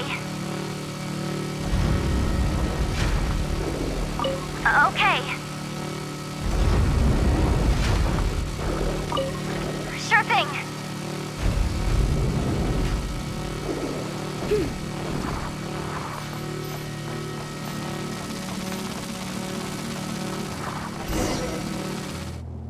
Oh, we made it to the other side.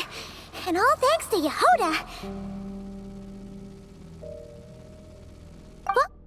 But the gate hasn't opened. How's she gonna meet up with us? Yehoda! No irregularities detected in the duct. Confirm. Confirm. Confirm. Ugh, just confirm the command already, you useless excuse for a terminal. You piece of robo-junk, you mindless pile of scrap! What the? Insufficient clearance?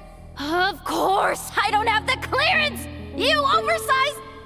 Ow! Go with the flow, Yehoda. Go with the flow. If the others make progress, that's great. But you can't bank on it.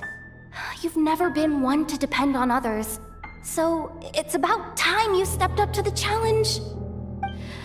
Deep breaths.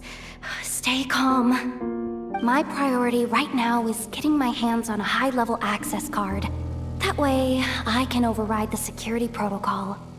Senior maintenance staff. Only they can access the core sector. But hey, there's always someone careless enough to hide a spare key under the flower pot by the door. Which means there's a good chance there's a duplicate lying around somewhere in the control room. Even if I can't get into the control room myself, doesn't mean I can't rely on some external help. If I can take control of one of those guard bots, maybe I can use it to search for the access card. This is crazy, Yehoda! You're all alone. You've got nothing. And yet, you're charging ahead like fear's a foreign concept. Maybe that's exactly why. 'Cause I've got nothing left to lose! Confirm! Am I a genius? Whoa, this feed's super clear. This is gonna be a piece of cake. Wait a second. This thing's not a guard bot. It's a janitor bot.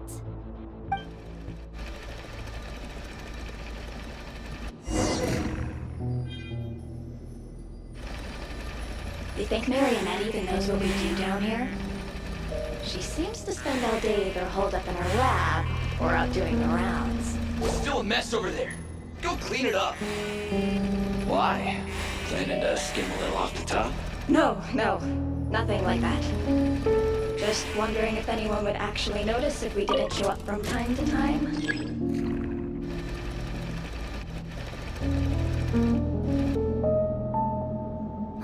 Let me see. There it is! Hey, why'd you stop? You haven't finished sweeping that corner. But, I can see the car from here. Guess I have no choice but to swallow my pride and stay in character for now. Sweep up the crumbs by my feet. Yeah, good luck with that. What are you gonna do when they ask for a progress report?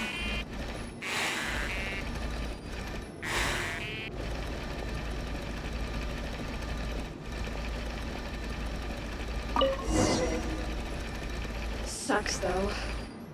Finally sent somewhere warmer than Snezhnaya. Yet we barely get to see the outside world. Gotten rid of the dust behind the door yet?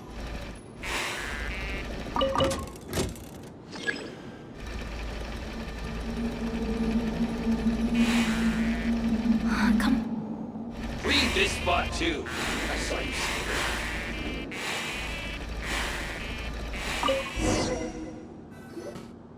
But will Yehoda be okay? Paimon! She said she'd use every resource at her disposal, so let's have some faith in her abilities. Besides, when it comes to surviving in Nodkrai, she probably knows more than any of us.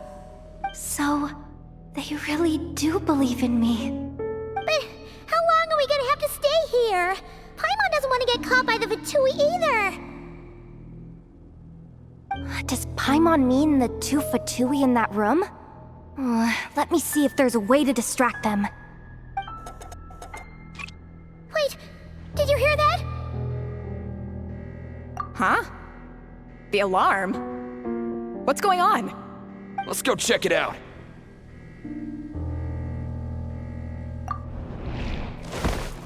This looks like somewhere important, but there's nothing here. Hey guys! It's me! Yehoda, are you okay? I'm fine. I managed to swipe a high-level access card and triggered an alarm to draw the guards off.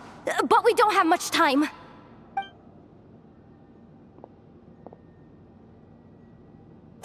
Alright, looks like we can control the elevator. Come on, hop in. Let's take it further down.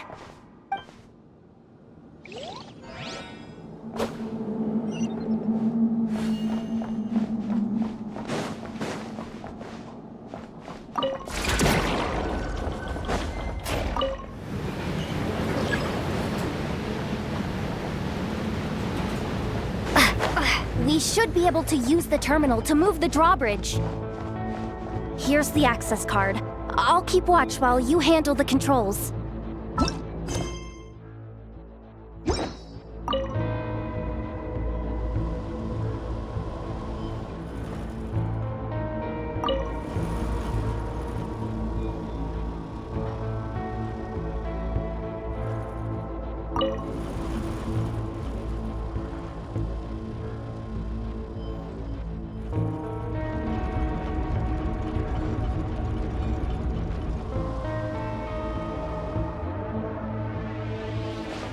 All done. Let's keep moving.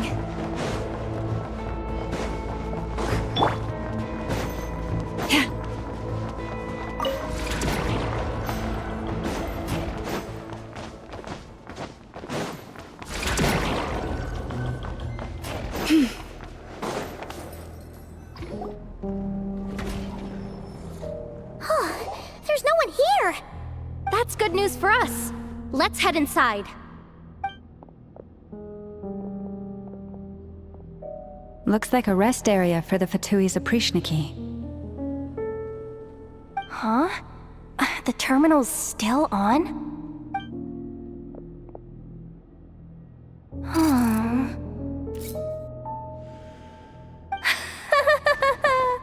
Looks like that good news is now half good news, half bad news. What do you mean? Well, it seems like that alarm I just triggered was so high level that even the guards in the rest area went to investigate. That's the good news, by the way. And what's the bad news? The bad news is that once they realize it was a false alarm, they're bound to circle back and check this floor And then we're toast. So we've got to move fast here. If you need me to run a quick search, say the word. Analysis of Kuvaki extracted from the moon marrow suggests that its energy core bears some close relation to the power of the former Three Moon Sisters. It is suspected that there is a link between the Frost Moon Scion's hidden relic and the shattered remnants of the Eternal Moon. Come on, none of this is important right now. Just tell us where you hid the darn thing. Access denied. You do not have permission to view this data? Even with a high-level access card? Who does have permission then?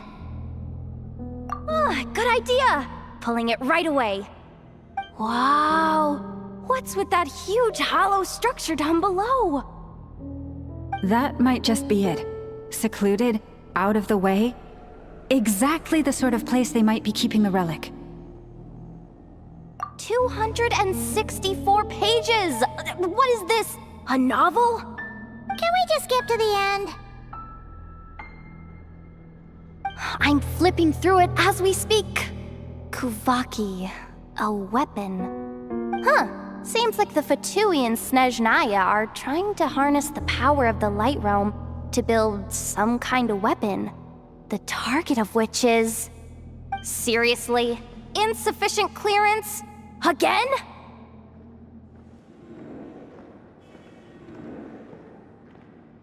Looks like that's about all our current clearance gives us access to.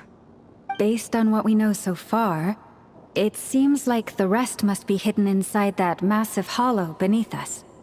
I could sense something beneath the water down there.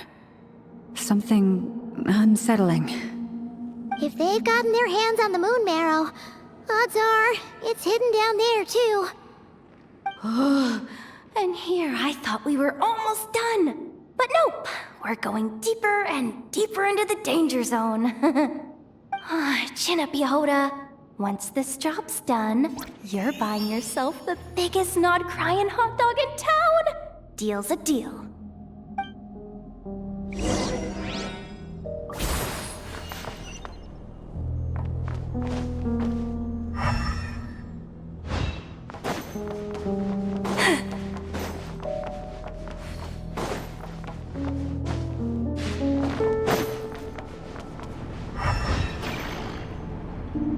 Watch out for that defense bot! It's aiming right at us! You'll have to use Kuvaki to deflect its attacks back the way they came!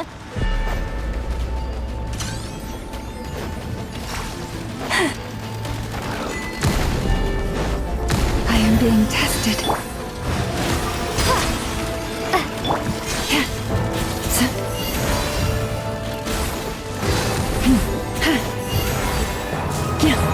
Forest, protect us.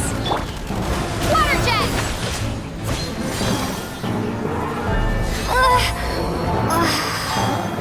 The moon this night approaches. Take my broken crown.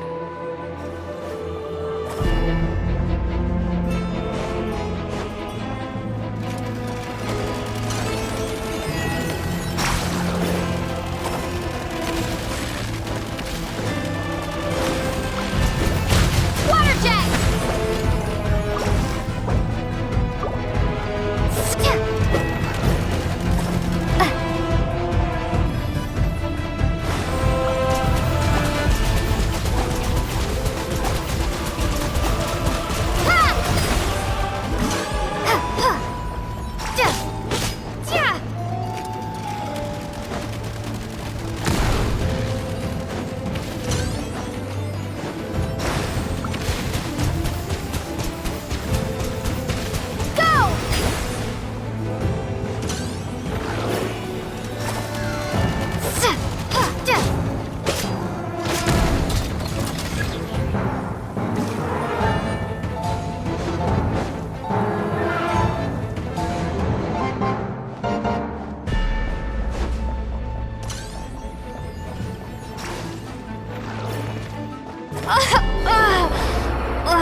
The moon this night approaches.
Poor lost lamb.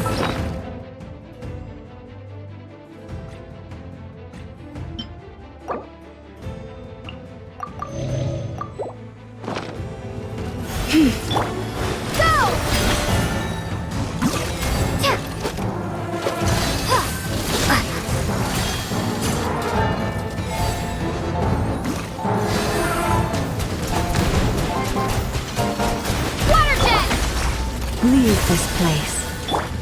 Wipe out!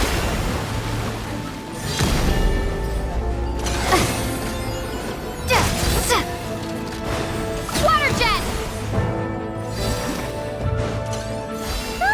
Its attacks are getting faster!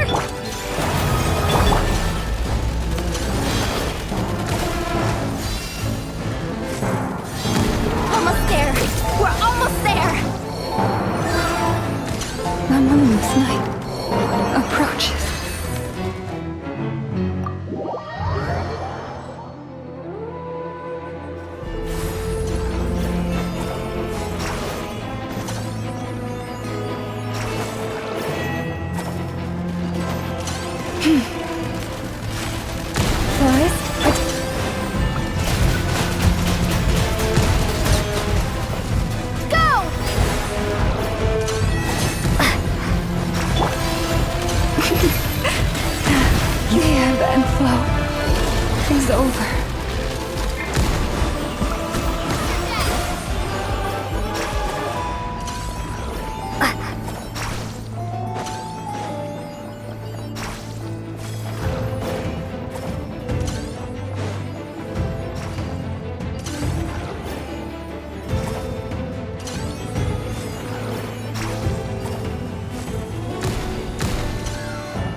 Finally down. Quick, let's hurry down to the lower level before we're spotted.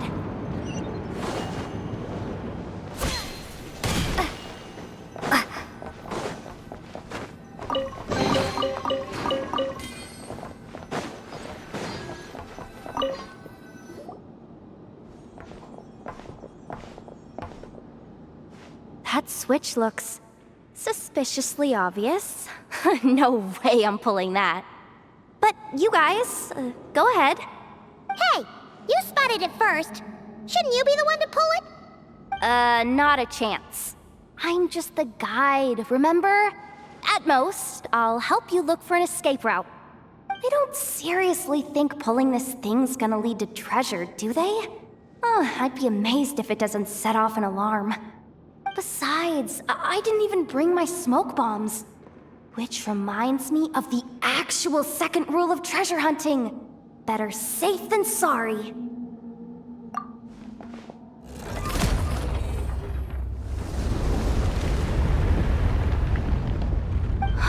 The ground, it's shaking.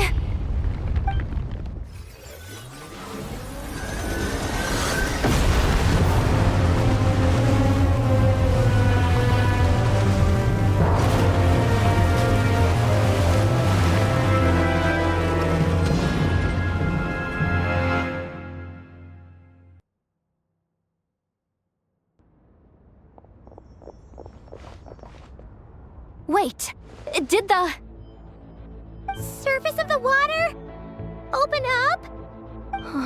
This is bad. This is really bad. I'm getting put on the Fatui's blacklist for sure. Don't worry, Yehoda. You've helped us so much. If they try anything, we'll protect you. Aww. Come on, I was just kidding. I'm tough, okay? Just haven't had the chance to show off my fighting skills yet. Me, afraid of the Fatui? Ugh, not a chance. I suspect the relic is hidden down below. Yehoda, your commission ends here. I am truly grateful for everything you've done for us. You don't need to put yourself in any further danger.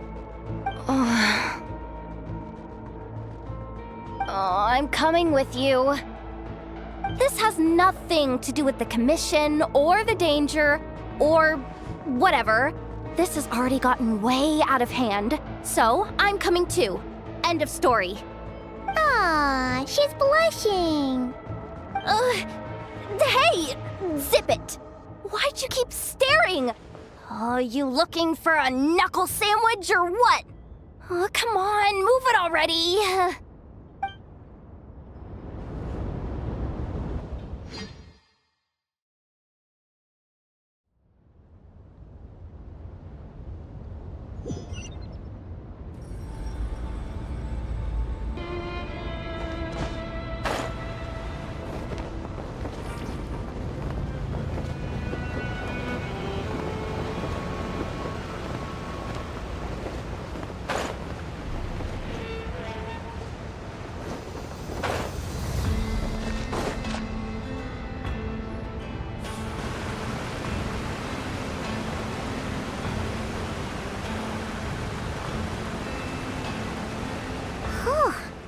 It's really deep down here.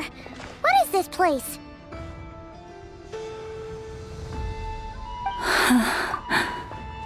We're standing on another fragment of the ancient moon's remnants. So this was the source of the Kuvaki I sensed earlier. Wait, what? So the Fatui had it hidden underwater this whole time? This gigantic thing?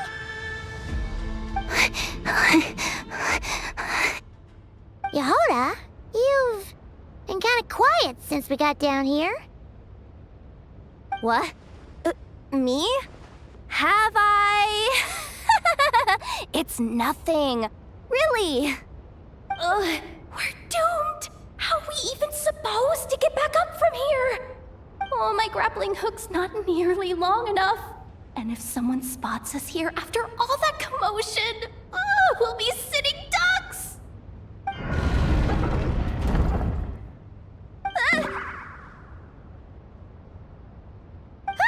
Oh no! That door's opening! Please don't say it's the Fatui! No, please, no! We finally made it here, and we're so close to getting the job done! I didn't risk my neck just to die before I've even had a chance to spend my reward!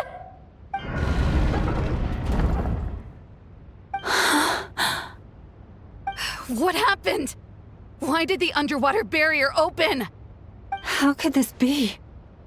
Huh? Lauma? And... you guys... Wilhelmina? What's going on here? Looks like... there's no point trying to hide it anymore. Well, what are you talking about? I thought you might come, but I didn't expect to see you here so soon. Forget it. The Moon Marrow isn't here. You... joined the Fatui? Yes. When? The day I could no longer bear to live a lie. At first, the Fatui wouldn't accept me. But then, one of their harbingers noticed me and said she'd give me a chance.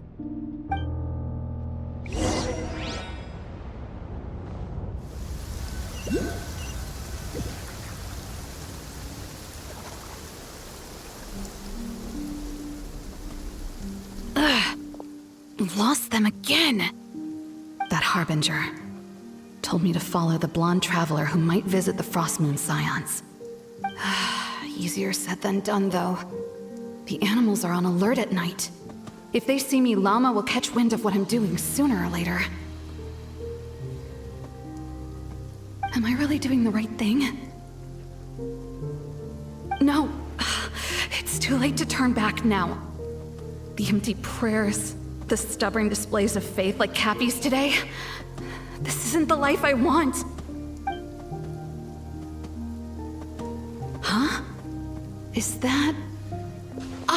the Traveler's back. I won't let her slip away this time. Wait, who's that with her? They look so alike. They seem to be heading towards the statue of Kotar.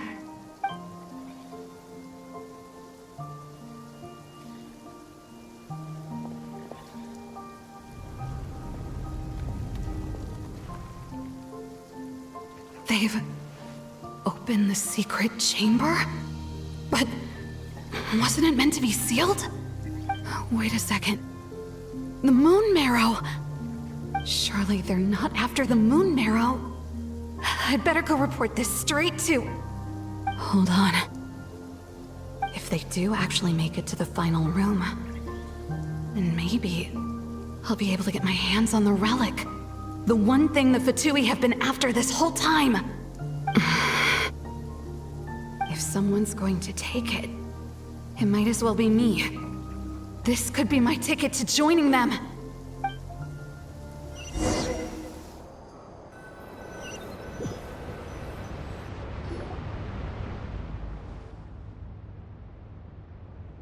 Yes.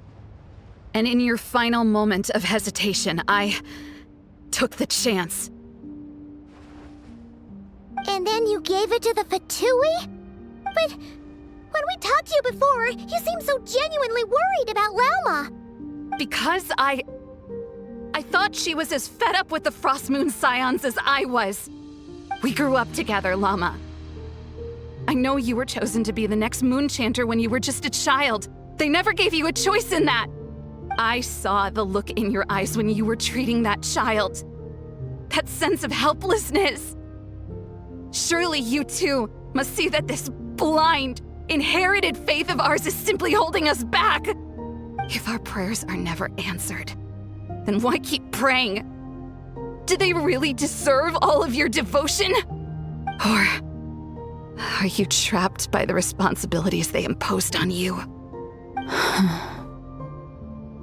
So those are your reasons for wanting to leave the Frost Moon Scions? Isn't that reason enough? When we pray to the moon, we do so to show our gratitude for the life it granted us long ago. It reminds us to strive for something higher within ourselves. But I know that's not what you want to hear. You're right, Philomena. I have indeed kept secrets from you.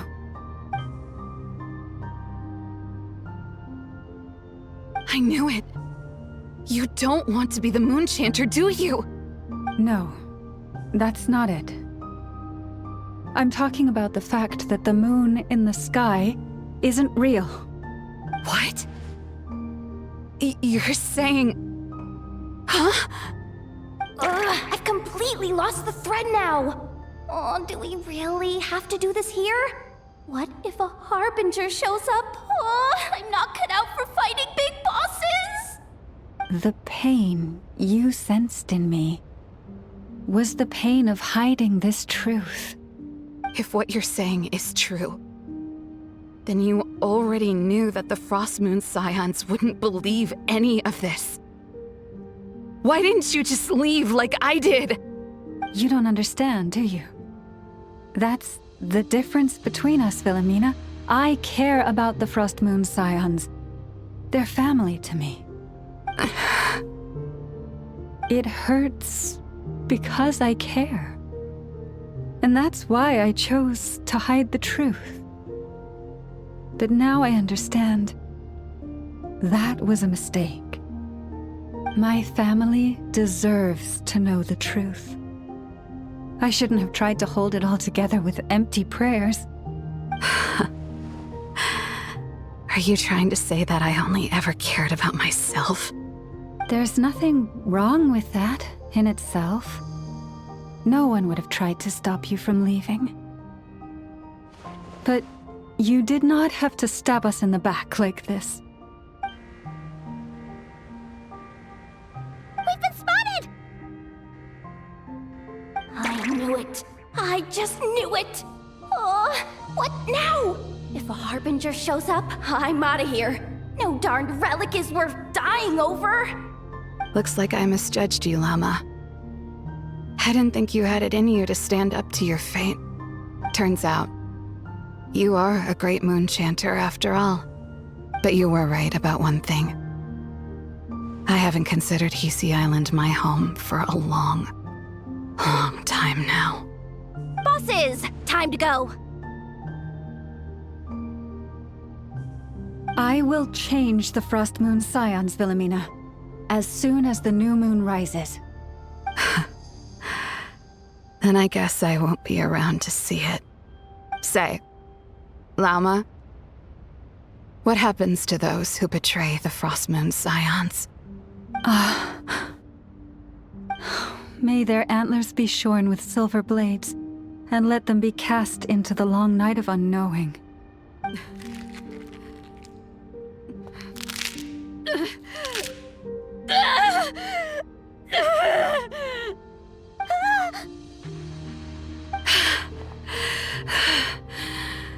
I have honored the ways of the Frost Moon Scions one last time.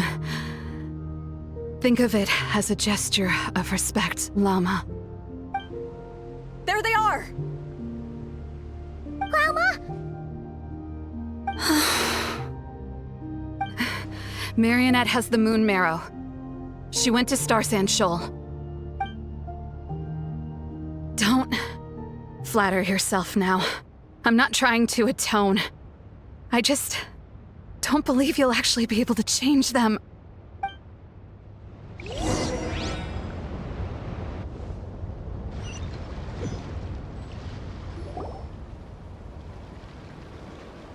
An alarm coming from the Experimental Design Bureau. Interesting. Hey, wrap things up and get yourselves ready. Looks like we might be having some guests. Yes, milady. Perfect timing. This job's been boring me to death. Time to test some hypotheses.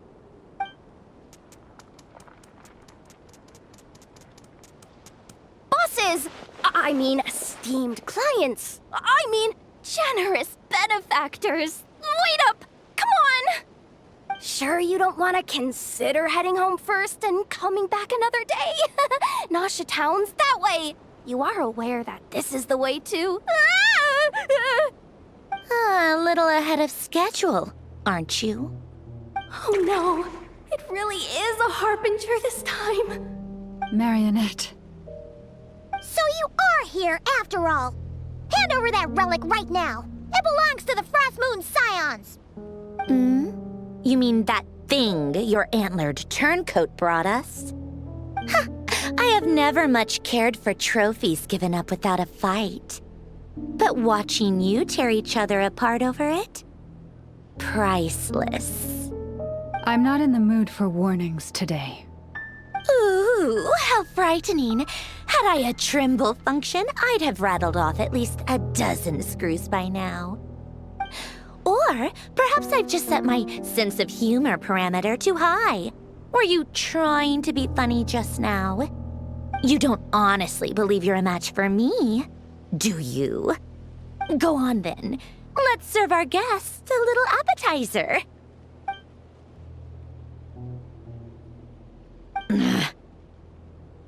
Hey, didn't you hear me? I said let's serve our guests a little...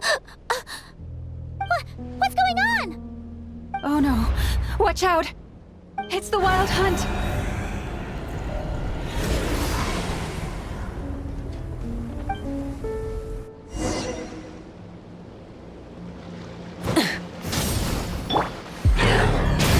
How brilliant! Time to shine!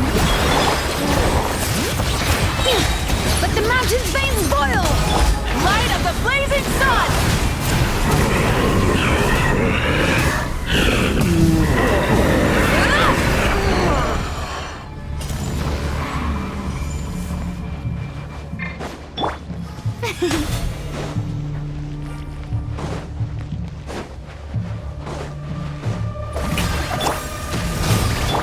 Bring it! Letting brave names echo! Pyroclastic surge! These things just keep coming! Is there anything we can do? Burn it down! Ha! Fire in the hole!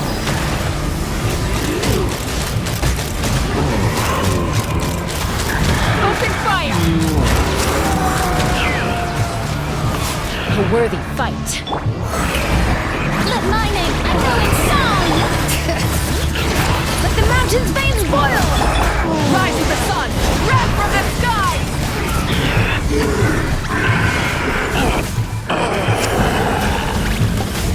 Incinerate!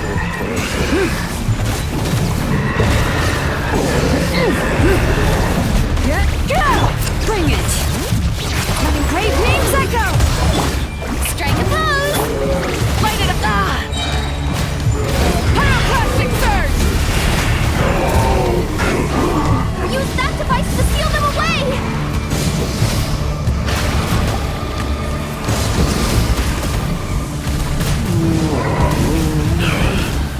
Incinerate! Burn it down! Let the mountain's veins boil! Time to shine! Light of the blazing... Is that it? Oh, at least that's what the Lightkeeper's Handbook says. Careful! It's not over yet!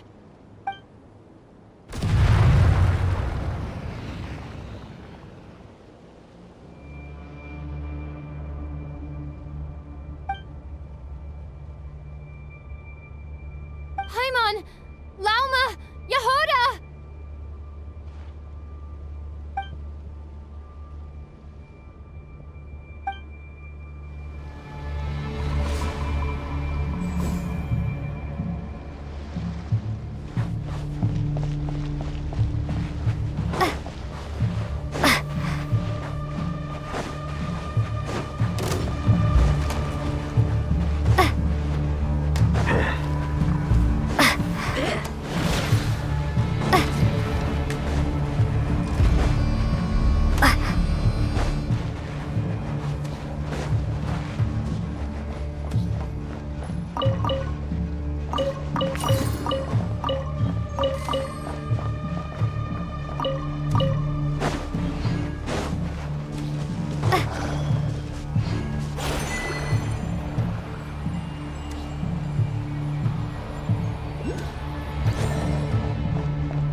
Wait, what was that?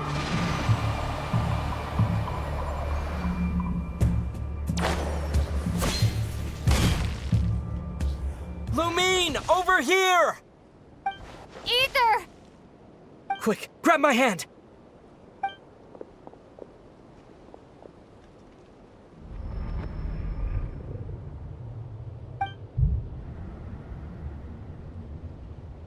Lumine, what's wrong?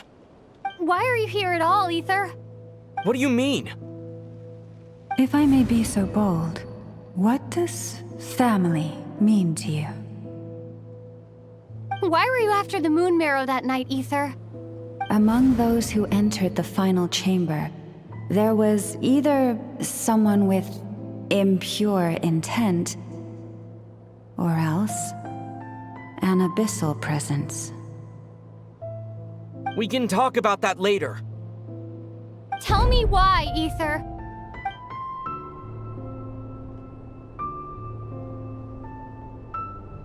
You know, this is only the second time we fought together since the day we both woke up in Teyvat. No.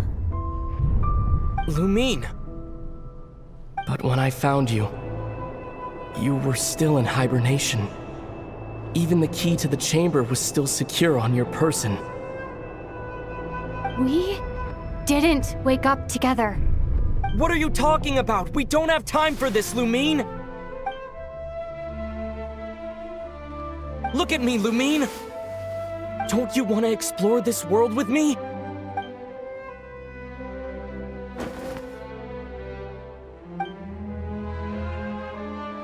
You think I'd lie to my little sis?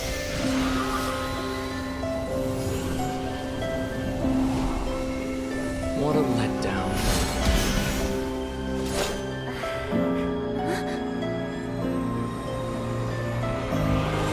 Go get it from me, Lumine.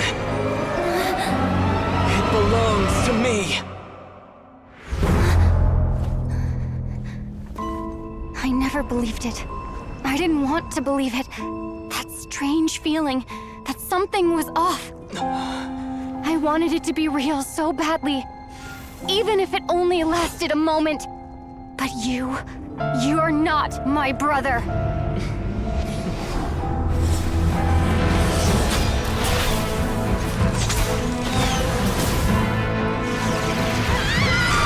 Moon Goddess, please save us!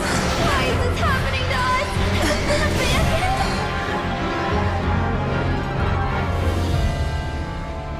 The cold night should be our blessing, yet only confusion and sorrow remain.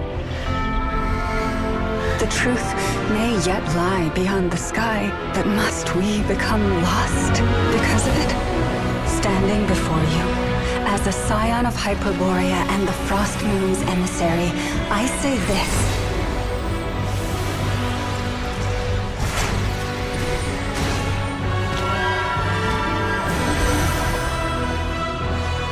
Should the false sky above dim the light of the moon, then from silver blood that flows as rivers, let us weave moonlight anew.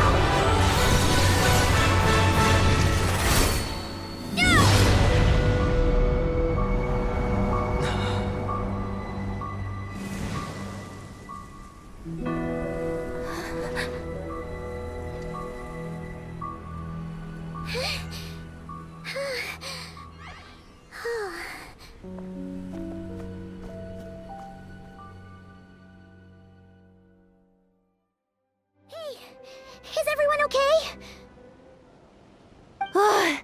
I think I saw my life flash before my eyes there. Oh, good thing Laumado was there to save the day. Are you all right, traveler?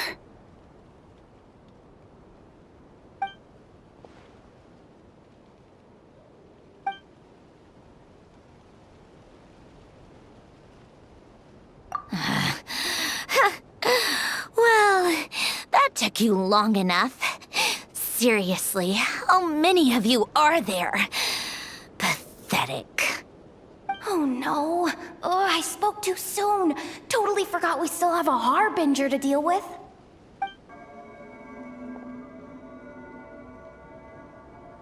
Hey, is that the moon marrow? It was hidden inside that big robot of hers all along. But that robot... That's Polonia to you, not just some robot. Take it and get lost. Huh? You're just giving it to us? Well, I wasn't the one who put out the order to find this thing in the first place. So if someone wants it, they can help themselves. Maybe even choke on it. See if I care.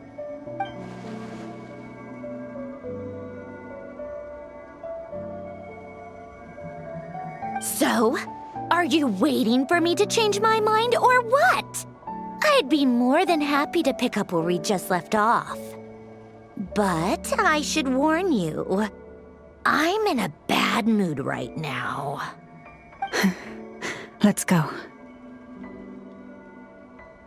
Fine by me. Totally, completely, absolutely on board with that.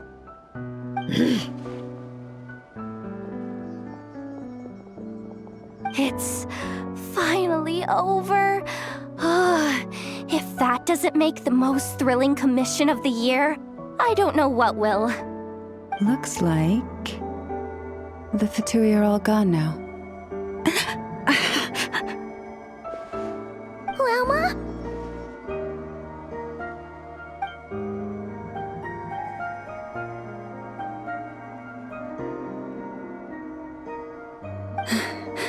I'm all right. It's just been so long since I truly felt the power of the moon. I thought I sensed the wild hunt nearby. Don't tell me you've already taken care of it. Hey, it's Flint's! Hey, he's that Ratnik. Unless I am mistaken, you are the Moonchanter of the Frost Moon Scions, are you not? May I ask, what is that in your hand? Please, don't get me wrong. I've been tracking the wild hunt lately, and I've come to suspect that its actions aren't as aimless as they might seem. When I saw what you were holding, I could not help but start connecting the dots.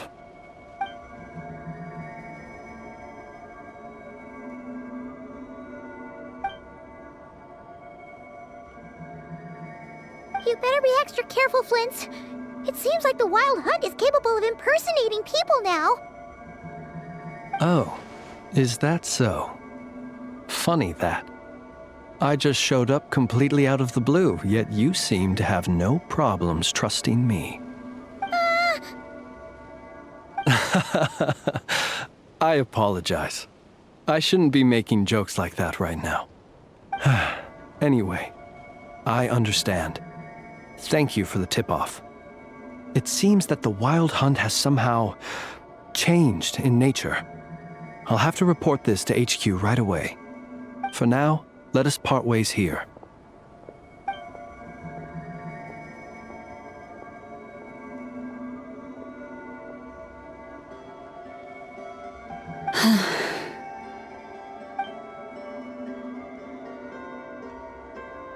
That little joke of his just now sure scared the bejeebies out of Paimon. Are all the Radniki and Nokrai like that? They're usually stationed in remote areas and tend to keep to themselves. So, it's not surprising they end up a little eccentric? No, he's different. Really? How so? The animals. They've told me they're afraid to even go near him.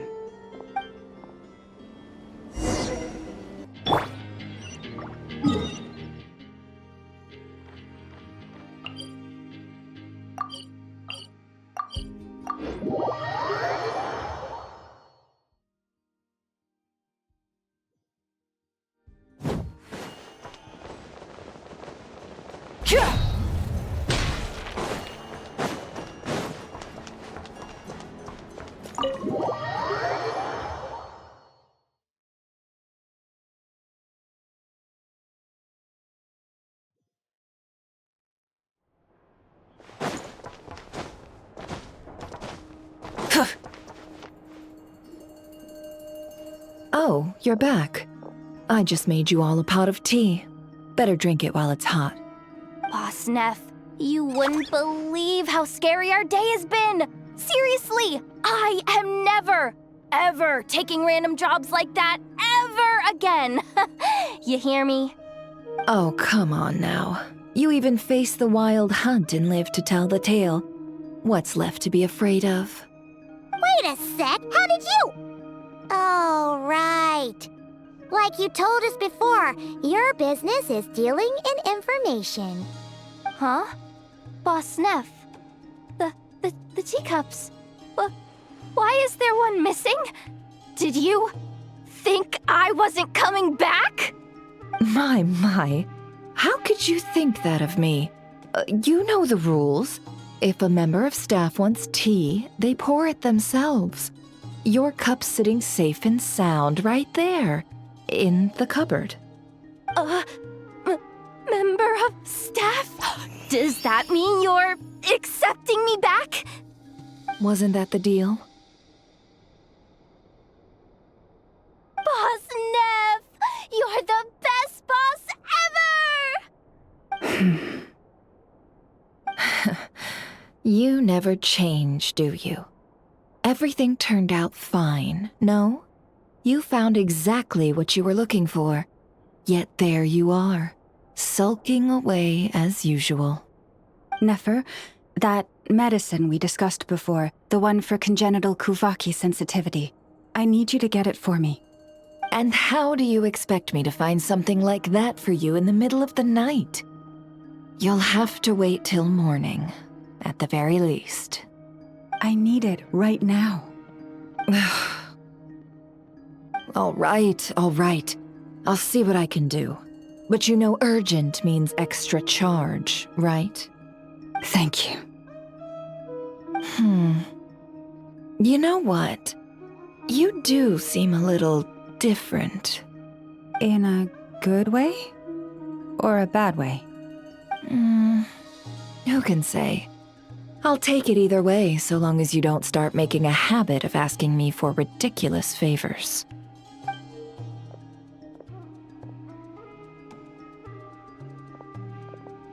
Traveler, Paimon, a lot has happened these past few days. I don't know what I would have done without you. Hey, don't mention it. That's what we're here for.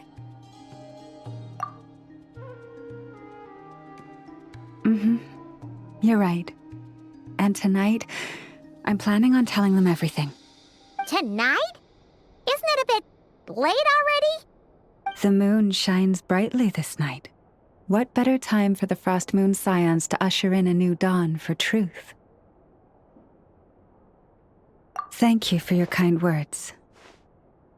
But before I do, there's one more thing we need to deal with. Oh yeah! Now that we have the moon marrow... You'll have to forgive me. I used too much of my strength in the battle earlier. I fear I won't be able to help you uncover the truth of the past. Not right away, at least. That's fine. We're gonna be in Krai for a while anyway, so there's no rush, right? Thank you. But there's another problem. How to keep the moon marrow safe now. Huh? Can't we just return it to your secret chamber? The seal has been broken. Even if it were restored, now that the wild hunt has gotten in once, there's no guarantee that it won't happen again.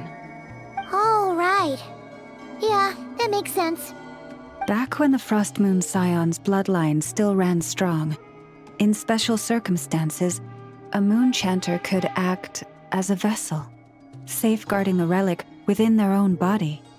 But it is a grueling trial of will and endurance. The moon chanter who did this only lasted 2 days.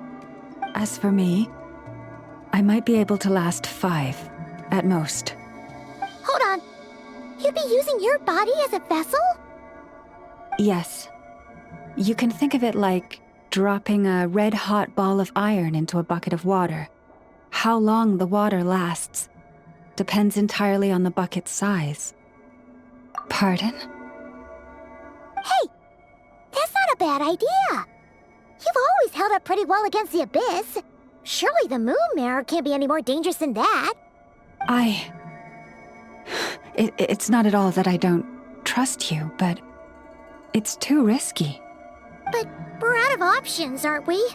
Might as well give it a shot.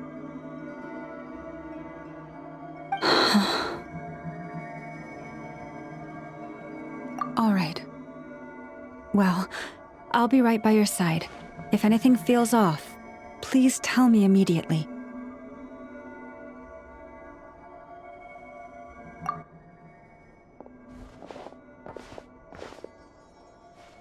Here, hold it in your hands. Feel its power. Imagine you're a lake, a cluster of stars. Let the moon become a part of you. Whoa! It went into your body! How is that? Are you feeling any discomfort?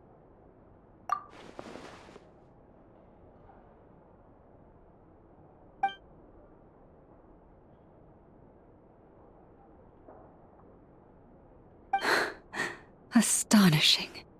Not even the slightest hint of lingering fluctuations. It's as if all that power just sank to the bottom of the ocean. Well, looks like we won't have to worry about the wild hunt catching its scent now. Phew! Paimon knew you have special abilities, but still, you never fail to amaze. Hmm? Did I miss something just now? Yes. And it was nothing short of a miracle. Not something I'd be interested in then.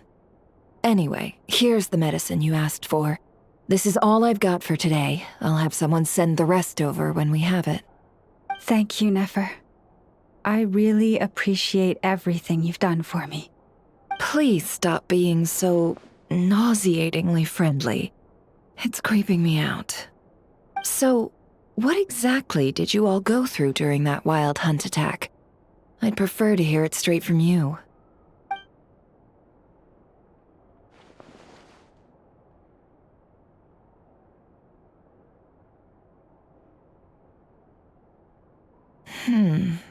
A phantom that can mimic the appearance of others. Quite different from what we've seen before. Yeah, and both times it appeared, its goal was pretty clear. It seems like it was after the moon marrow. And on both occasions, it was accompanied by the wild hunt, too.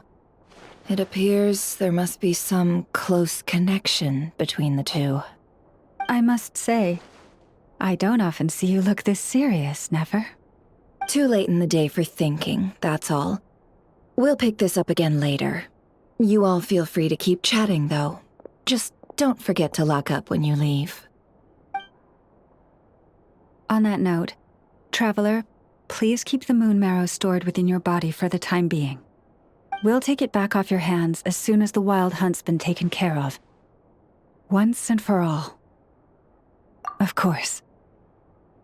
Anyway, if the two of you will excuse me, I'm heading back to Hisi Island now.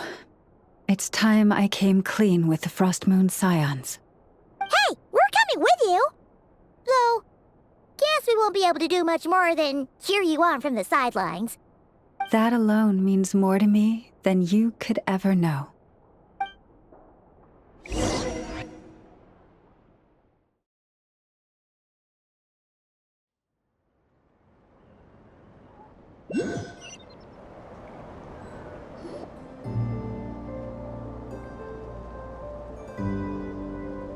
What's going on? I'm not sure. It seems like the Moon Chanter has something important to tell us. I heard the relic's already been retrieved. That's our Lady Lauma, all right.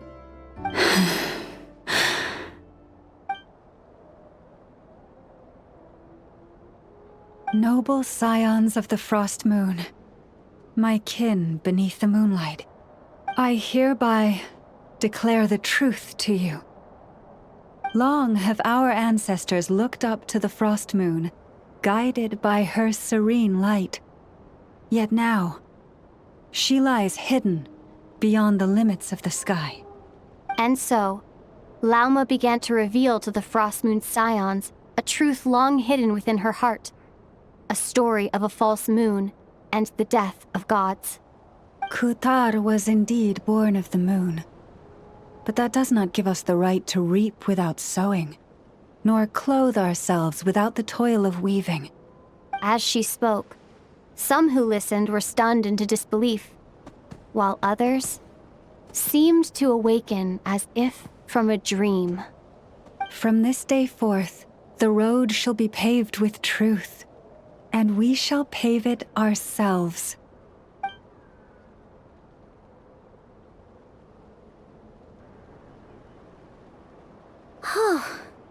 After everything Lauma said last night, Paimon wonders how everyone's adjusting. Still, Judging by their reactions at the time, it didn't seem as intense as Paimon might have imagined. Says a lot about how much trust she commands, huh? Hey look! It's Lauma! Welcome, both of you. The animals were most lively this morning. They told me of your coming. Nothing too dramatic happened, did it? No one took it so hard that they went on a binge-eating rampage and ended up cleaning up the whole pantry? Or something? Hey! Paimon's just trying to lighten the mood. Thank you for your concern. Change doesn't happen overnight, and new ideas need time to take root. But nothing as extreme as that has happened, no. Although... Although what? Well, just as I thought might happen, some have chosen to leave the Frost Moon Scions for good. For them, losing their faith was like losing their home. Confusion, frustration, helplessness. I saw it all, reflected in their eyes. Oh. I respect their choice. May they carry the Frost Moon Scion's blessings far and wide, should they be willing to do so. If we meet again someday, perhaps we will be able to sit together and share stories once more. Others sought me out afterward, though, and thanked me profusely for sharing the truth with our people. They said they used to see me as distant, even somewhat unapproachable, whereas now I seemed much closer to them. Like a friend, or even a family member. Sounds like a win overall! Paimon thinks you did the right thing, Lauma. Thank you. Though, I wanted to ask, do I really come across as distant? Well, maybe just a little. To people who don't know you, you are kind of tall, especially if you consider the antlers. I see. That's a bit of a hard one. My antlers tend to grow under the moonlight, so I can't quite help it.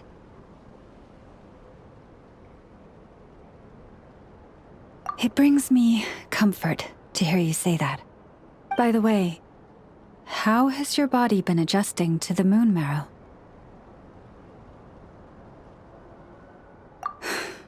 I'm glad to hear it. I've also suggested to Nefer that we meet within the next few days. We need to figure out how to counter this new manifestation of the Wild Hunt. But for now, let's just relax. I want to enjoy this feeling a little longer, of finally living on the bright side of the moon.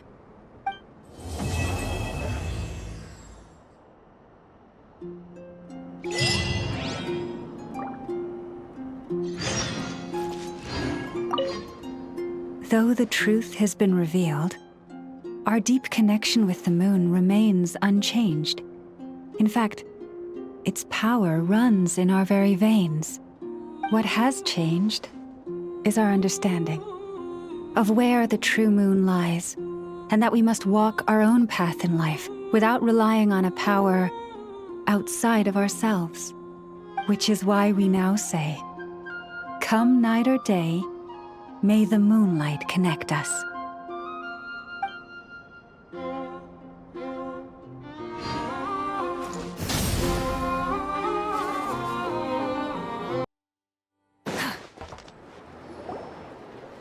The Wild Hunt assault on Star Sand Shoal, you mean?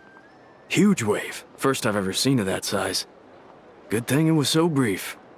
No, I mean there's been another to the north of Nasha Town. What? How many does that make in the last couple of days now? What are the Lightkeepers playing at? Can't be helped. There are only a handful stationed on our side in the first place, and the cannon hasn't been fixed yet either. They've been strained to breaking point for a while now, I'll bet. I'm bugging out if this goes on much longer. And here you all told me this was a good place to do business. Fool me once, I say. Hey now, this could be our big break. My second eldest brother made his fortune off Wild Hunt attacks, you know. Come on, let's get moving. There won't be anything left for us if we're late. Left for us to scavenge? I did hear about an overturned cargo vehicle over there. Hey.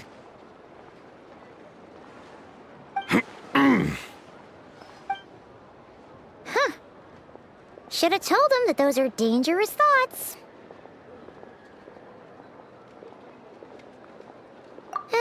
Guess you're right. Even if we solve this wild hunt problem, they'd probably just jump headfirst into some new danger if they thought they could earn some quick mora. Paimon will have you know that when it comes to staying out of trouble, greed and cowardice make the perfect match.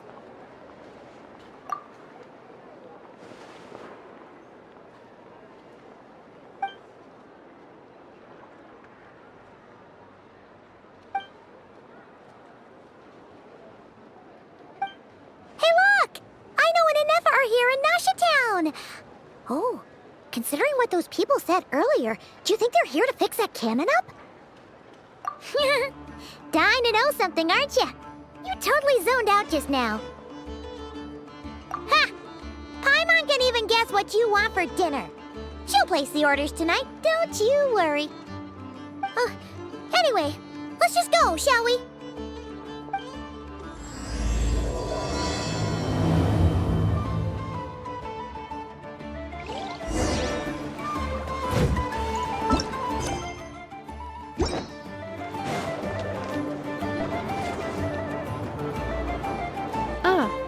Familiar faces identified. Our good friends, the Traveler and Paimon. Whoa, free manual labor detected. Those evaluations could not be more different. This is Sosi, Sergeant Major of the nearby Lightkeepers. He's stationed here in this town. Wait, that means... He is Flynn's superior, as far as position is considered. A pleasure to meet you all. This is the Traveler and Paimon, friends of ours. They're experienced adventurers who are new to Nodcry. Hi there! Indeed.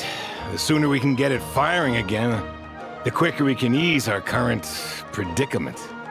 2 more wild hunt incursions have come sweeping in at different locations after the last one at Star Sand Shoal.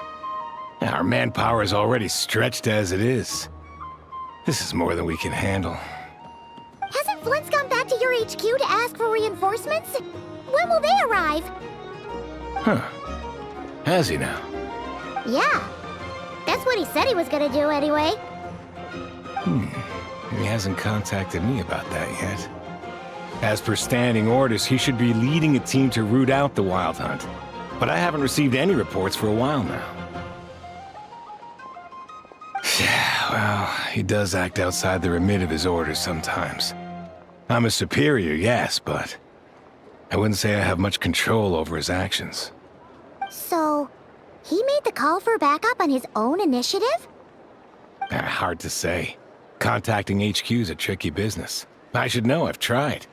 They either refuse my requests outright or end up dragging their feet. And all the while, we're the ones who have to deal with the wild hunt. Which, by the way, can strike anywhere in Nodcry without warning, sweeping across vast swaths of land. This has been a real test of our endurance, to say the least. We need to send our personnel where they're needed most. A single missive will not do much to change HQ's attitude, I fear. Flynn's understands this well enough, I'm sure.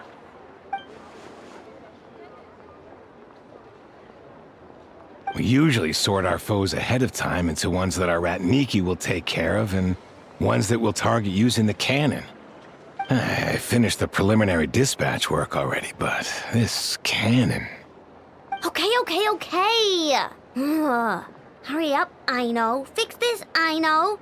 You fix it if you're in such a hurry. That, or bring me some snacks. This is tiring work over here. Could you at least tell me how long we'll be delayed? We're way past our scheduled firing time. Well, that's your fault for firing too often recently. Machines get overworked too, you know. You could try thinking about their feelings for once, maybe. Sorry, what? A machine's feelings? In layman's terms, this refers to wear and tear. As such, a machine is more liable to fail the unhappier it becomes. The exact probability here would be... All right. I'm not good at this stuff, I know that. But let me stress that we Lightkeepers are the primary financial backer of this cannon. And our backing does cover the fees for subsequent repair and maintenance. And I'd say that was a good deal for you. You should thank the Krumkake craft shop. That means me, by the way, for making you such a huge and powerful weapon for such a measly price.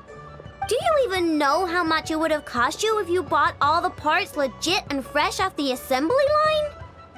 Reminder, your future snack budget will have to be halved without the long-term commission payment, I know.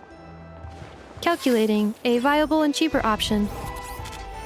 Lavender melon candy. What? No! Absolutely not!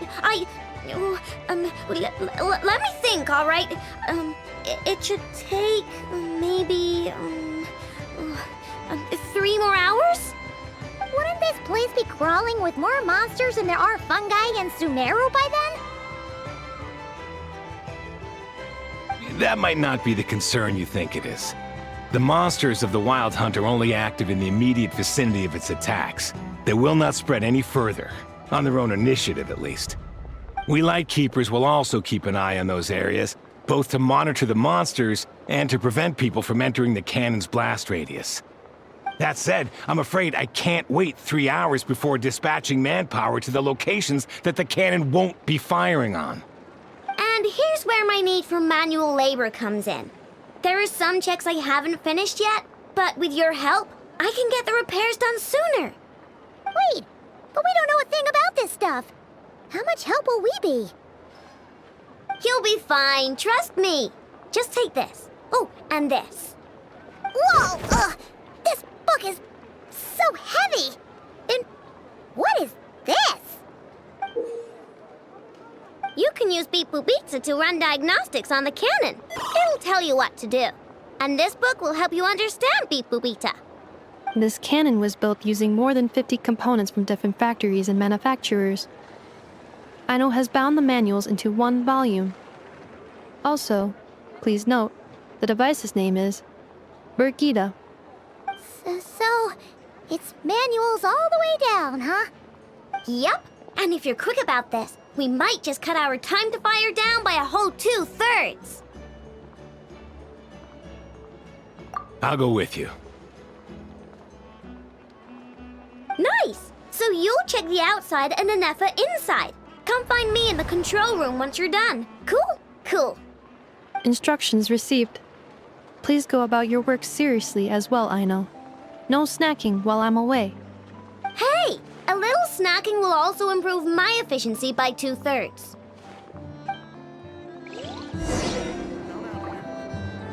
Snetland specialties are the best in the world. Aino's explanations for things that don't interest her are a bit meh, aren't they? Or is that just how geniuses are? Isn't Beep Boopita just following us around? Sure doesn't seem as smart as she said it is. How are we even supposed to know what to check?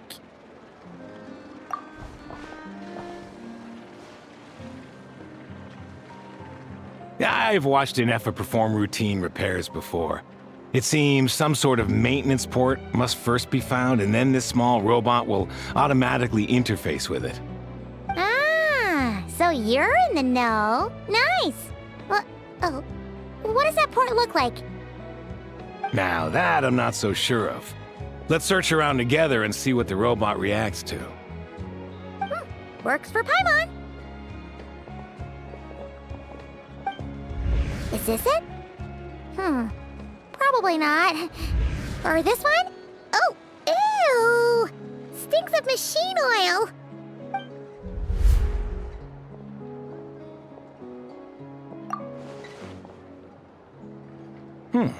That thing over there looks promising.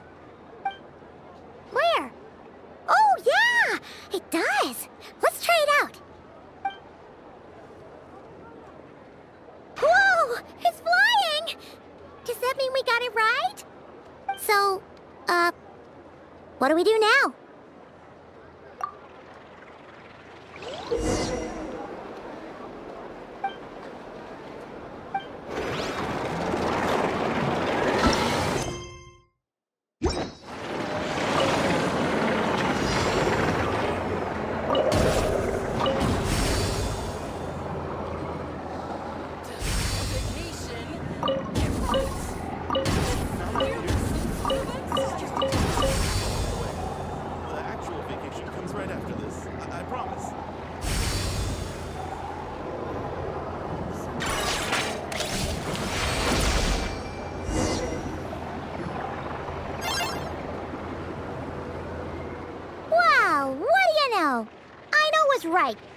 got this working without understanding a thing, Beep Boopita said. Still, it's impressive how you figured things out right away. Paimon's up next, along with this stupidly heavy book. Ugh. Let's see. Should be just like checking a dictionary, right? The matching result for this symbol is... check passed. All systems normal. Wait, is that it? Well, as they say, no news is good news. Yeah, guess you're right. Just feels like we did all this stuff for nothing, that's all. On to the next spot, then.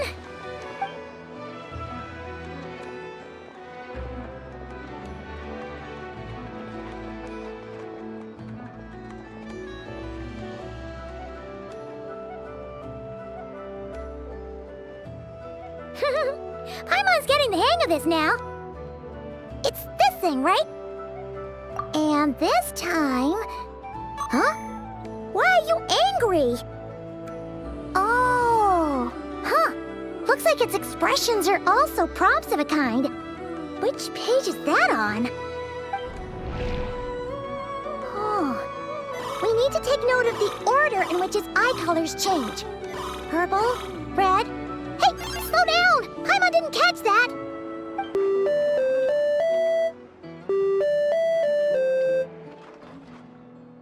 What? So now we've got musical prompts too? Weren't you only supposed to be a beep-boop machine? Alright, one final stop. This was quite a trip, huh? Agreed. I must say, you two have a talent for maintenance work. A bit shaky at points, but not bad for your first job. Good eye. Paimon's the real deal when she deals for real, you know. Really, I'd have liked to share the load, but you were really getting into it, and I didn't want to interrupt. Ugh. Couldn't you have mentioned that earlier?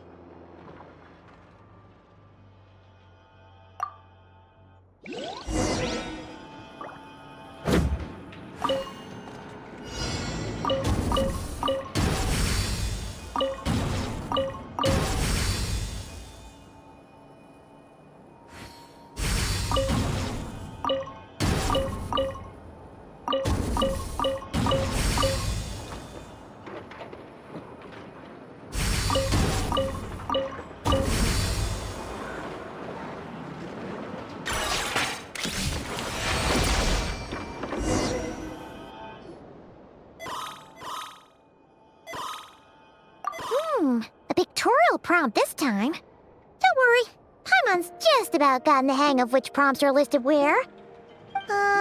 We gotta take note of the flashing patterns. 1 yellow flash, nothing for 2 seconds, then 2 yellow flashes means the components here are overdue for regular maintenance. Maintenance is a high priority task. The device will be rendered inoperable until it is complete. Switch Beep Boopita to input mode to send out a signal to unlock components. The description of input mode isn't on this page. Ugh, more page flipping. Phew, that was a real struggle. Well, Paimon needs a break now. Yeah, good work indeed. But it seems this input mode requires some additional work to operate.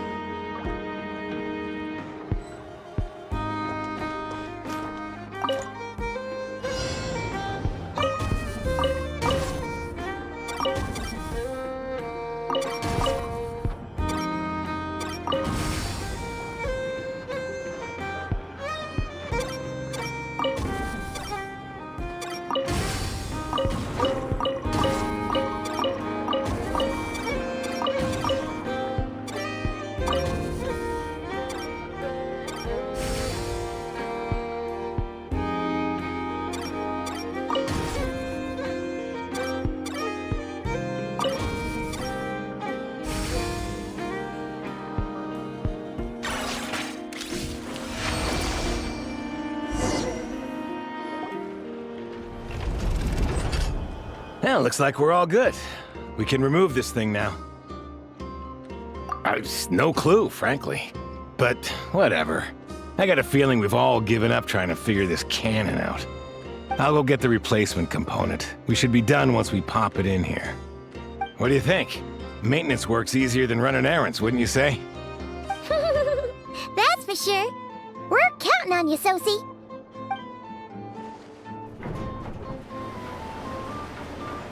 You know what? Paimon took him for the stony type at first, but he's actually a pretty nice guy. Let's wait for him here, huh?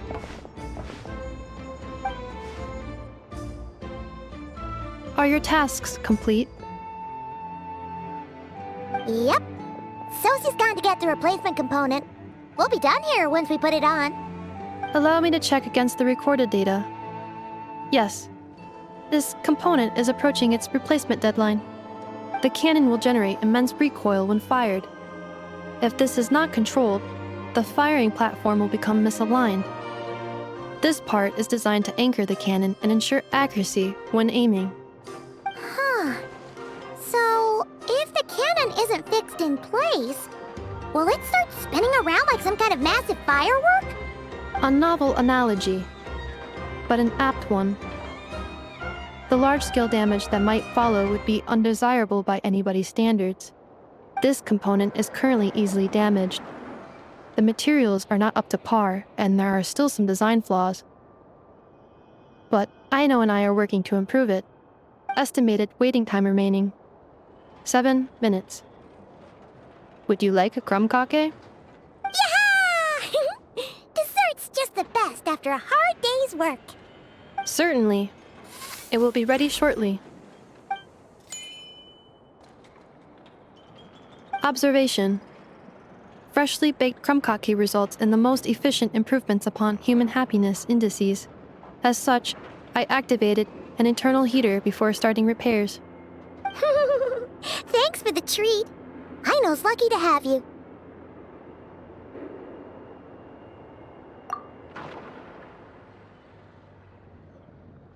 Thanks! Things went great over here, too.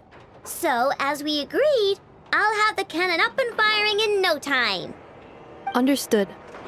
I will inform the inhabitants of Nasha Town and have them make preparations for the shock and noise that will inevitably ensue. And I'll inform the Ratniki stationed around Wild Hunt anomalies to make sure they fall back in a timely fashion. Thanks for your kind assistance. I better make a move. Ratniki from other sites should have sent reports back here, and I'll need to sort them out promptly. Righty then. See ya! Bet this huge cannon's a real sight when it fires. That is correct. A huge crowd tends to gather on its own accord on such occasions. Pure, bright energy rays have never failed to inspire obsessed admirers. If you are interested, you can come back later to behold it in all of its glory. Sure. We did help fix it after all. It'd be weird if we didn't want to see it in action. Oh yeah. Wonder where that strange phantom went. Never mind what it's doing. Let's try our luck at the flagship. See you later, guys! Just be sure not to miss my masterpiece in action.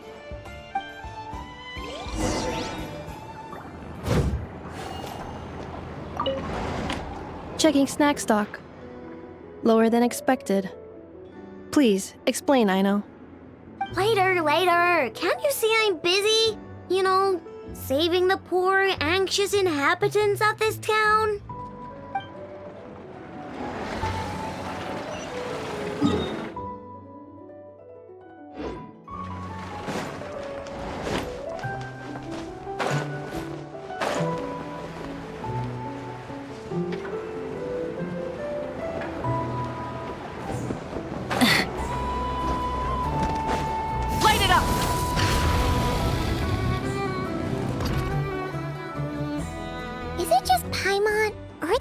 People here now.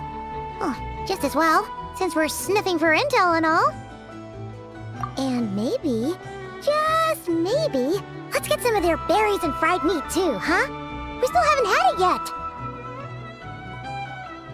Oh, come on. Why so uptight? Excuse me, are you guests? If you wish to return to your room while the banquet is on, please use the side door. No, we're not heading back to our room. Are we not allowed in here right now? That is correct. Only those invited to the banquet may enter. Our goal is to ensure that our regulars can enjoy peace of mind and comfort, so that they can speak freely with one another. Familiar with our ways already, I see. But here in Krai, channels hold equal value to Mora. I am but a lowly employee, so you'll have to forgive my inability to help in this matter. It's fine. Can't be easy being you. Looks like we'll have to switch channels then. Never, right? The Curatorium does seem to already have an amazing intel network up and running. But if we ask her straight up, she'll likely squeeze us for all we're worth. Ooh, Paimon's got a plan! Llama got Never to help her prep some medicine, right? We'll be heading to Hisi Island later anyway to ask Llama to help us use the moon barrow. Couldn't we deliver the medicine while we're at it? If Never doesn't mention a payment, we can cash her services in as a favor. If she does, then we can use it to haggle. The thought of Mora made it worth the effort of thinking up. Come on, let's go!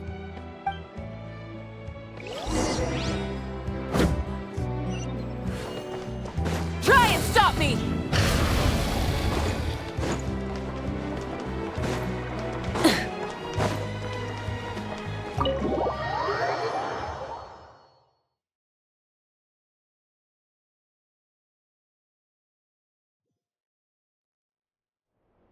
Hey, Black Cat, we're here! Oh, it's you this time. Hello, you two. What's up? Not much. Just here to say hi. Also, we'll be going to Hisi Island later, so we can deliver the medicine to Llama for you if you need. How thoughtful of them. Bet they want something from me in return. Well, the faster the delivery, the better, naturally. And we're lacking free hands right now, so that would be a great help. Yehoda's gone to get the medicine, and she should be back any moment now. If you have nothing else to do, feel free to wait here. I'll have someone bring you some snacks. Don't mind if we do then. Thanks! Oh yes, I'm sure you've all heard about what's going on.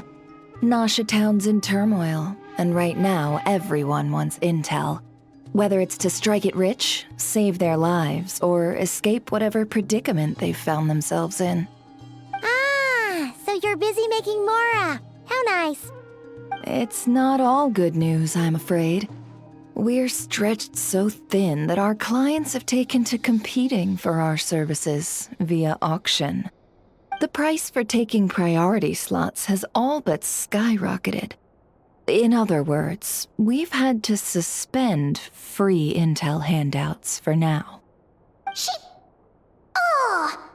cornered us right away! Did she guess what we really wanted from the start? If there's anything that worries me right now, it's the wild hunt. It affects everything we do, yet the number of people who can ensure cargo safety in the face of such a threat is vanishingly small. That doesn't sound too hard. If you need something delivered, hit us up and consider it sent. Is that so? But... no.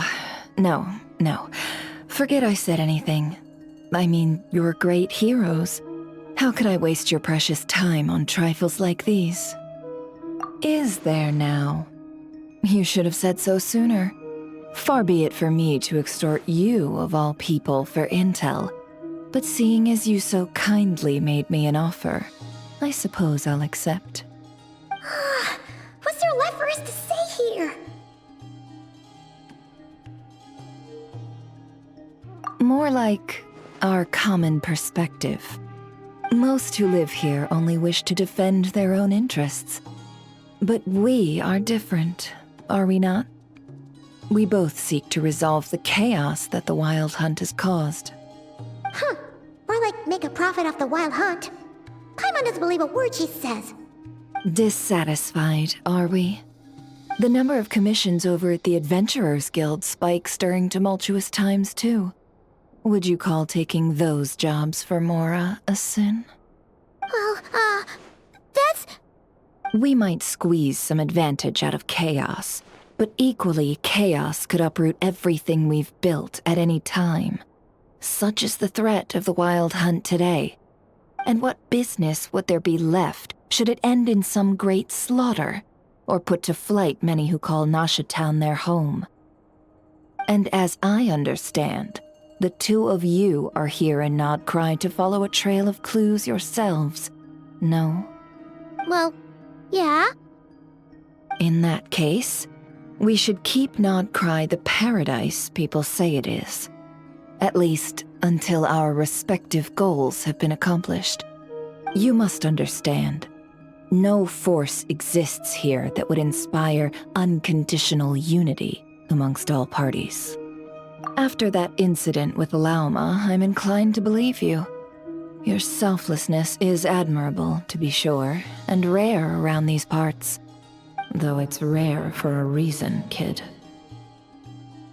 Just a shame that our mysterious phantom has hidden itself well. Between that and its ability to shift shapes, it will no doubt be a most slippery customer. Really, I'd be all too glad to pass on any additional intel I gain. We make a good team, after all, don't you think? You front and center, me behind the curtain. That does make sense. Sorry, Nefer. Paimon took you for someone who only cares about profit. A well-placed only, indeed, Paimon. Nothing is wholly divorced from profit of some kind. Wait, so you were ready to work with us from the start? Why, of course. In fact, I was wondering when I might bring this up the moment you entered. But... Hey, boss, I'm back! Huh? Oh, you guys are here too? Indeed they are. In fact, they've volunteered to deliver the medicine to Lauma on our behalf. And totally free of charge. Such kind souls, aren't they? Really? Great! Oh, in that case, guess I'll be clocking out now. Got a few more places for you to visit right here, dear. Huh? Haven't I already worked a few days worth of overtime already? Well, guess the extra more is pretty nice. Well, we better get this medicine delivered pronto. Huh? Surely not. The special medication from before wasn't salt, was it? Wait, that can't be. Let me see. This isn't right! How could it be salt? It was raining back there, so... could it have happened while I was resting at the store? Sorry, boss. I'll get it back right now. Trust me, I'm super fast! Hey! Slow down, you might get hurt! Well then, any plans? If not, what say we go into town and ask around about the Wild Hunt? Oh, we were thinking of doing that, but we didn't get much out of it. The townspeople are a bit wary of us, and we can't get into the flagship right now. Ah, yes, the banquet is on today. Perfect timing. That's where we'll go. Huh? Can you get us an invitation? Oh, come now. What are we, sticklers for the rules?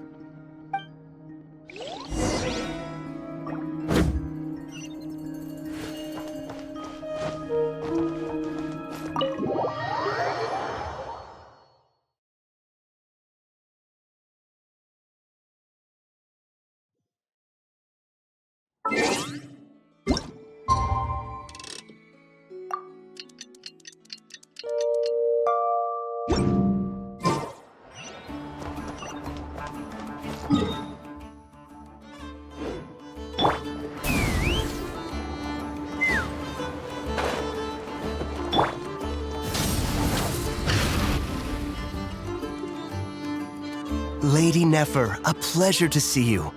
Oh, and our guests from earlier, I see. That's right.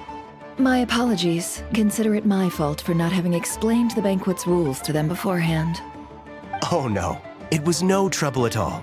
Please, do come in. Yeah, sure, thanks. Not even an invitation check? Oh, Paimon didn't realize Nefer was such a big shot. Yes, channels really do take you places.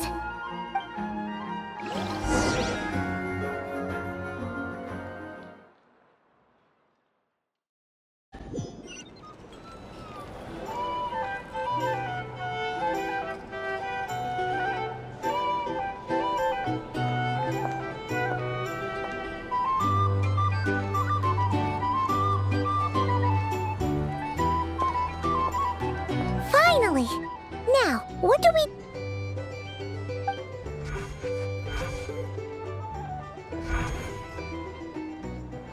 Pardon me. I'm sure we're all having a good time, but I would like you all to meet a mysterious guest I invited for just this occasion. I give you tonight's special guest, a renowned mixologist from Mondstadt. Are you serious?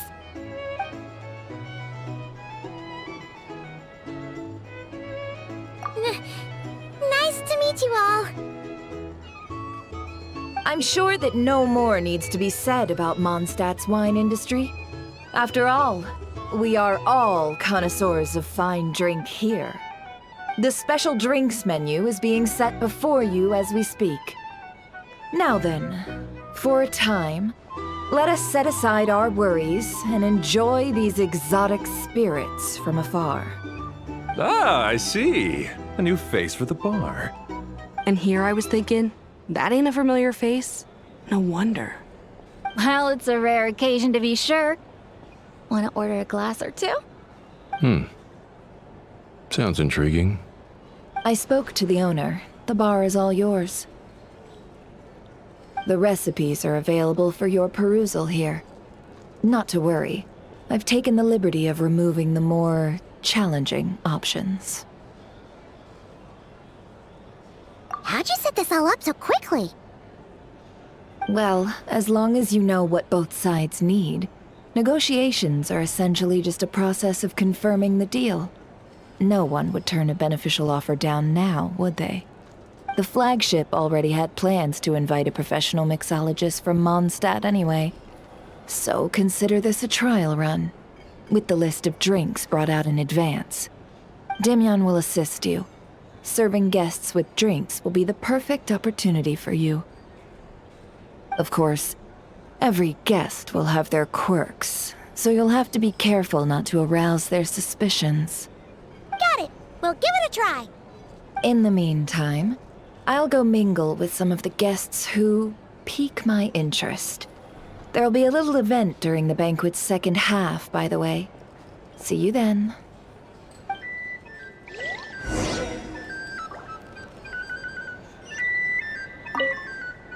Hello. How may I assist?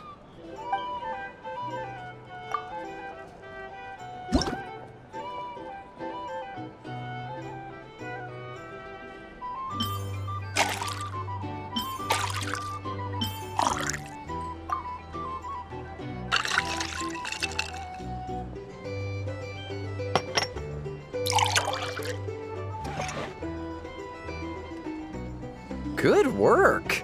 Now then, get the drink to the guest. Wouldn't want to keep them waiting.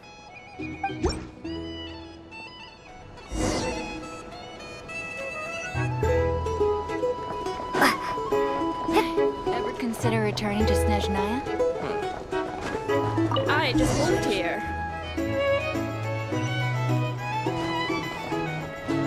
Tell you what, I envy people like you. You're here to sound like a man in a leaking boat, soon to be food for the fish. I wouldn't come to this dump if there were any better place to be.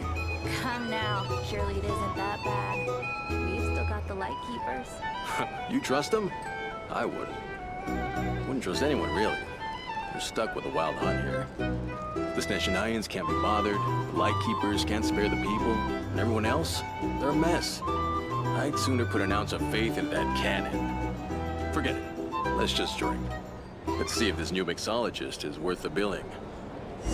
Here to sign up with the Satui.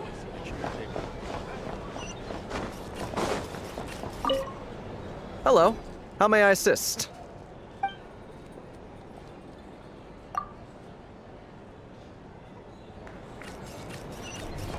Hello. How may I assist?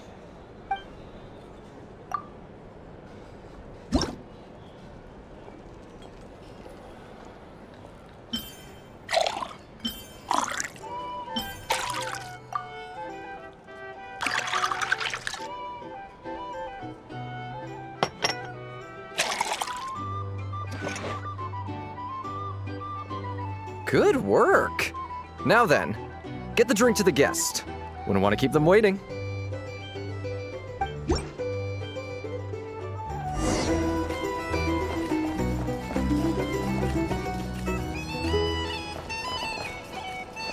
doubt the Snow-ashen will stand idly by if this wild... Just leave it over there.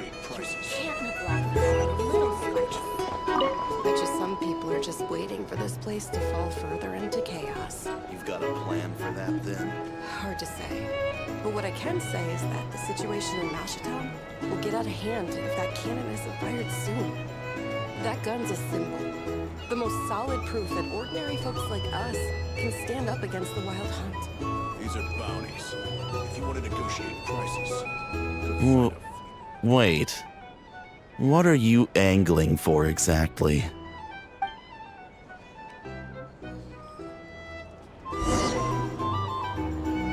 Here's the thing. You can't live life without a little spice. Well, what if that was nothing but an illusion? What if, let's say, the cannon was never meant to be fired? For our sakes, at least. Surely this town is still of value to those who control it. Of course, but that's all it is. Value. For us, though, there's no place but Mashatown. And we're putting its life and ours in their hands. I get what you mean. Let's just see how this plays out first. Seems like they're all talking about the cannon already. Guess that's why Sosie was so anxious. Hello. How may I assist?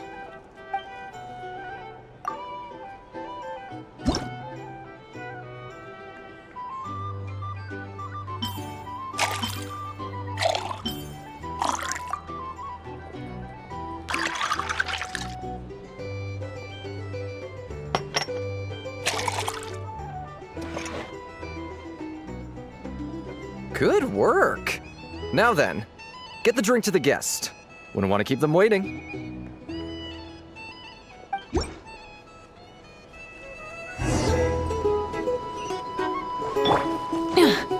I'll lose money at this rate. Oh, so this order was yours, huh? Indeed. So, any notable news? Ah, you two must be Nefer's friends. A pleasure to meet you. If you've got a moment, let's have a drink. On my tab, of course. Paimon doesn't recall there being any other orders right now. Sure then, we can take a break. Then come, sit. Timyon, 2 wildberry trails if you would. Without alcohol, much obliged.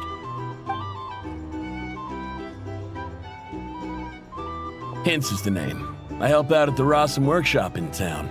They usually put me in charge of making and repairing simple machines. Paimon's name is Paimon. Pleased to meet you. Anyway, help me keep an eye out, all right? Valuable intel will be suitably compensated. Oh, come on. Is that how it is between us? I mean, I wouldn't even have this job if it hadn't been for your help back then. So, you've known each other a long time? That's right. I came to Nodcry with nothing at all. Would have starved on the streets if I hadn't met Nefer.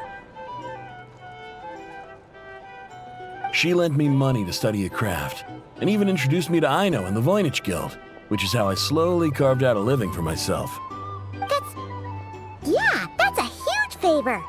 Huh. So Nefer can be a nice person sometimes, huh? Well, I'd also say she needed a willing and able machinist at her disposal. Come now. Aino's talents are better spent on issues bigger than basic machine repair and component manufacture.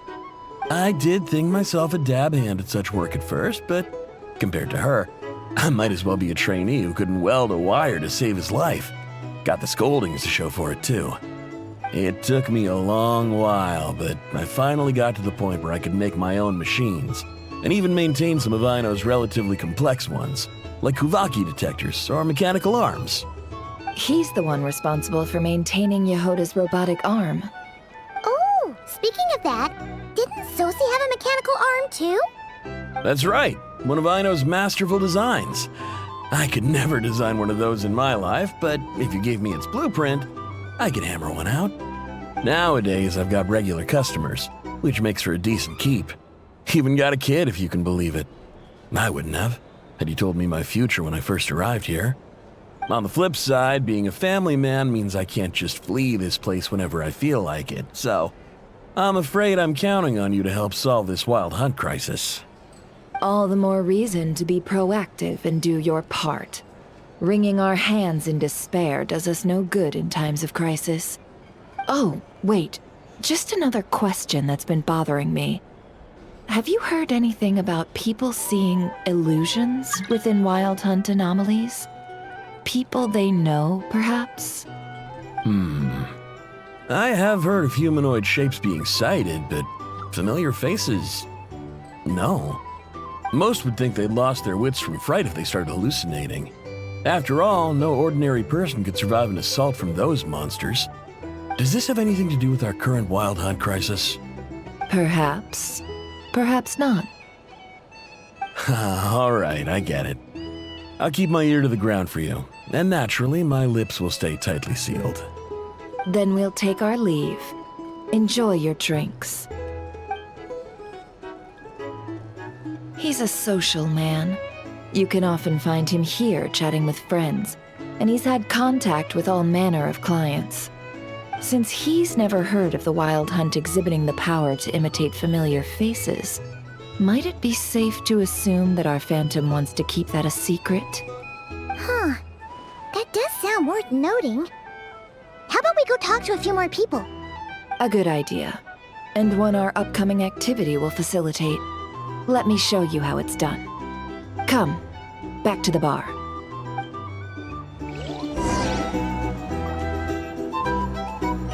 These are bounties. If you want to negotiate prices.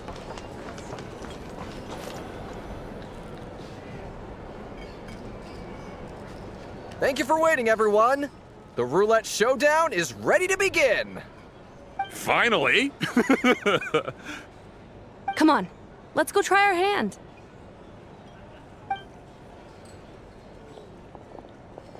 Joining us, new girl? We'll pass. No, you won't. The one who'll be mixing the roulette special has to take part. Those are the rules. But...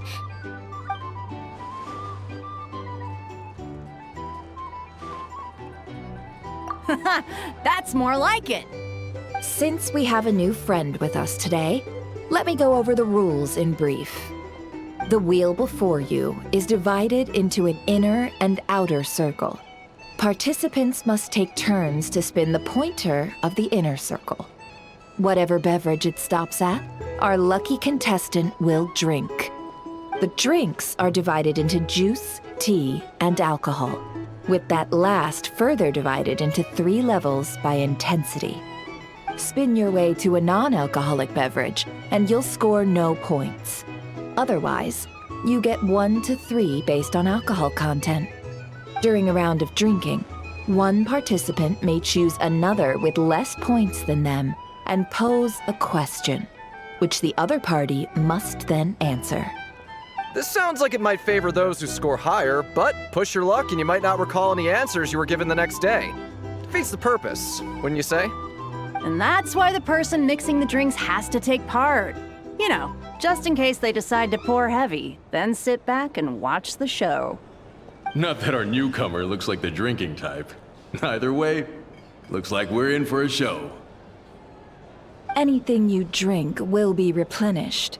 And additionally, I have decided to sponsor a grand prize for this grand occasion. A single serving of Dark Horse. What? Do my ears deceive me? A chance to drink Dark Horse and not cry? Dark Horse. Guess we'll have to take part now, huh? Indeed. The Dark Horse could be yours to enjoy, so long as your luck holds. And so long as you can remember its taste the day after. And if our lucky winner can drain the whole serving in one go, they will gain the right to ask everyone a question, regardless of their score. High risk, high reward. That's gotta be some strong alcohol. Now, if there are no other questions, let us begin. Allow me to get the ball rolling. Intensity 3. Looks like I'll have to put my back into it today.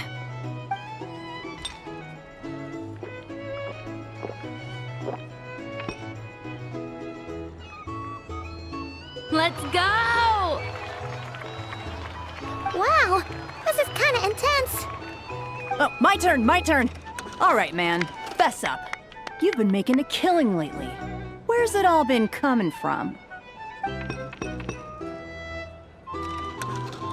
Hey, bro. I heard you met up with some big shot from the Voynich Guild. Mind introducing me sometime? Ugh. A normal drink, huh? Must be my lucky day. We've reached the final round of the roulette showdown. Let's see who gets the last laugh. I gotta say, you monsters really know your alcohol. These recipes are super good. Teach me, would ya?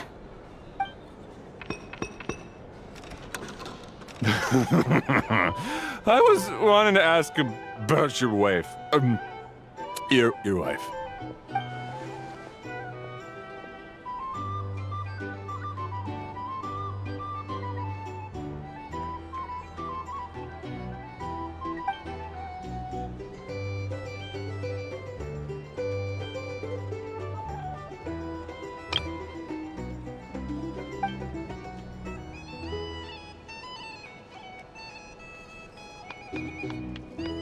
You're up.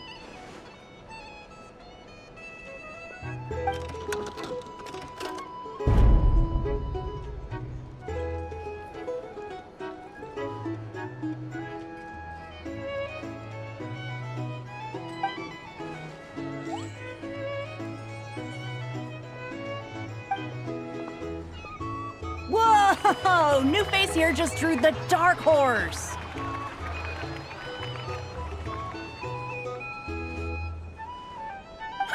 Bottoms up! Bottoms up!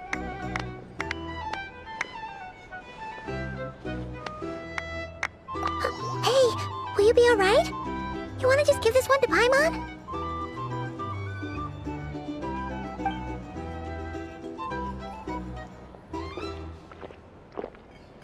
Whoa! She actually downed it in one gulp. Nice job! No wonder you monstatters have such a reputation. Me? Well, what do you think? Monsters, of course. Absolutely. If there was something else, I didn't stop to see it. Just took off as fast as I could.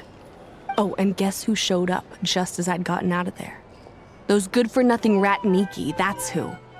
If my luck had been just a little worse, they'd have found nothing but my corpse. Or whatever was left of it anyway. Either way, there's nothing in there you'd want to see.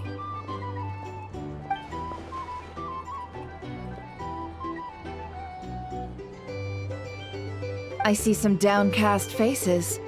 Why, have we all hit our limit? Ha! Says who? I'm still raring to go. 'Cause you didn't drink that much. In that case, let me raise another glass. To a blast of a showdown and a wonderful evening.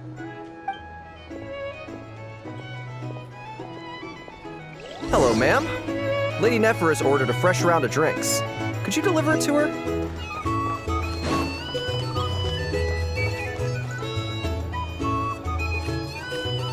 Huh?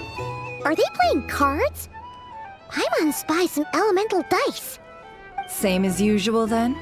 1 die, 100,000 mora. I'm not here to do business with you. Come now, I've already ordered us drinks. Or are you looking to add another line to your ledger of arrears? Oh, so this is a business deal. So, let's go over this again. 1 die, 100,000 mora. Hmm?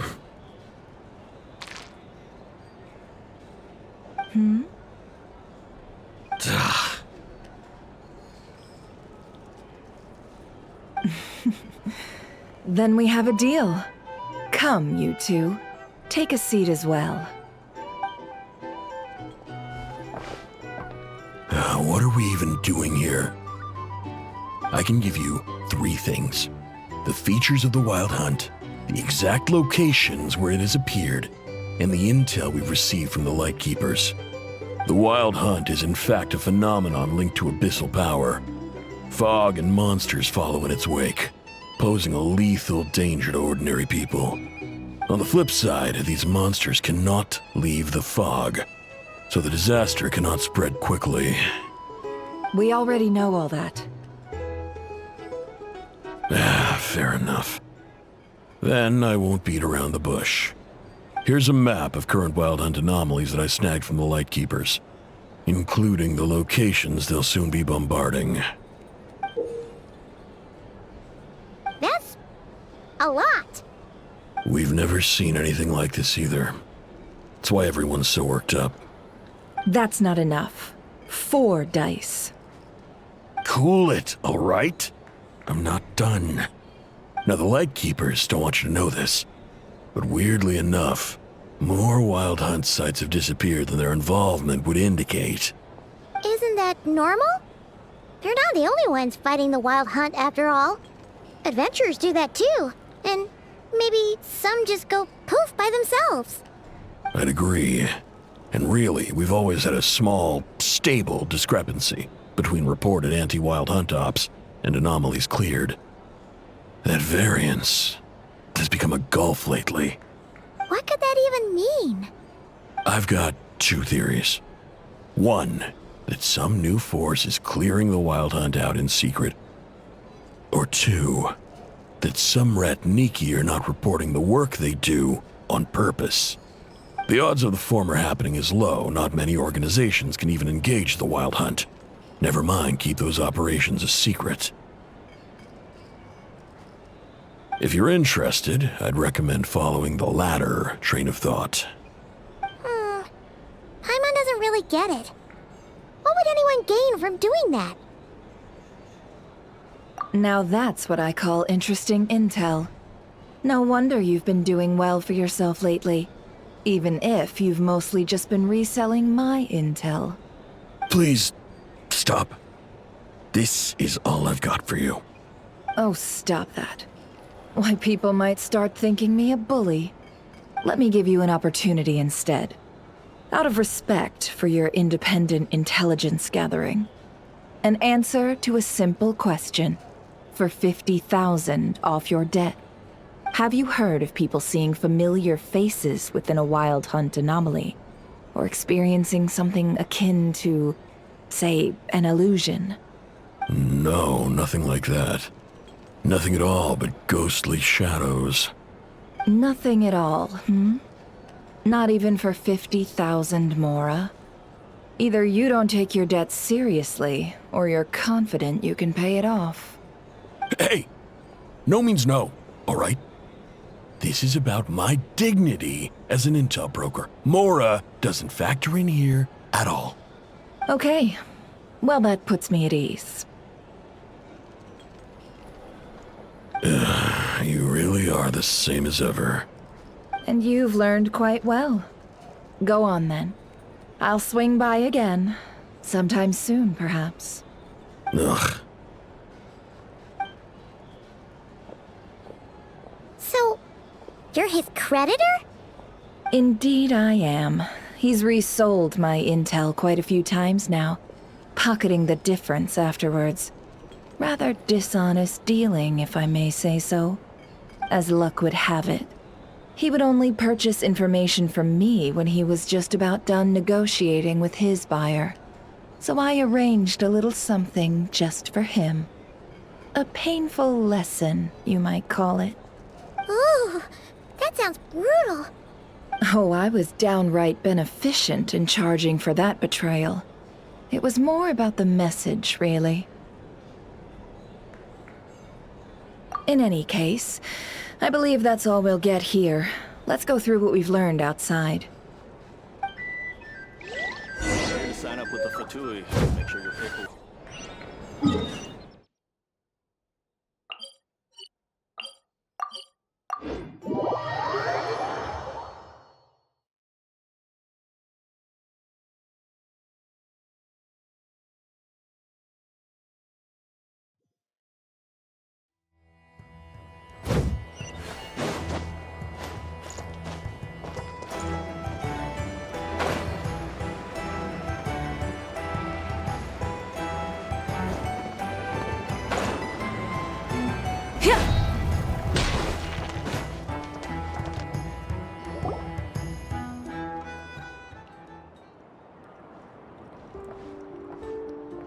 Most of our intel seems quite dispersed, so let's try piecing it all together. Well, first, no one else has seen that weird phantom, apart from our encounter on Star Sand Shoal. Indeed. And we have that from multiple accounts, so each statement corroborates the others. What in Tivat could that phantom be planning? Agreed. Instances of the wild hunt afflicting Nodcry in general have increased in frequency, but the phenomenon itself hasn't changed much. What you encountered must have been something special, with our mastermind concealing themselves within, in order to target the moon marrow. In which case, two questions arise. Who is this mastermind, and why would they want the moon marrow?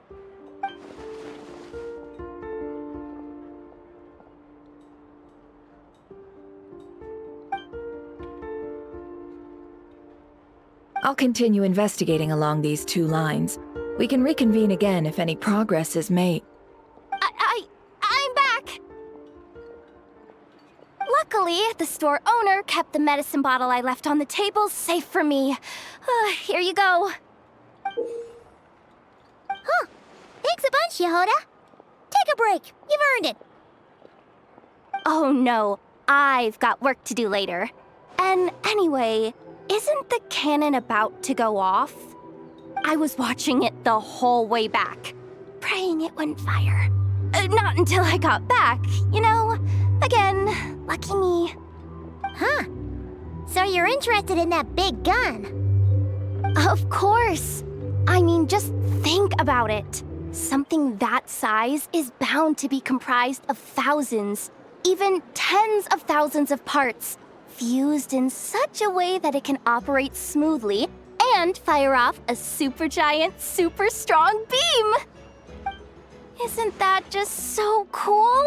I mean, miraculous. Like a miracle created through countless careful calculations. It has been a while since the last time it fired. Go on, feel free to go watch. Work can wait for a while. Thanks, boss. Anyway, y'all wanna come? It'll be worth the while and worth your wait. I swear. Might as well. Fruits of our labor and everything, you know? Woohoo! Let's go! Kaboom!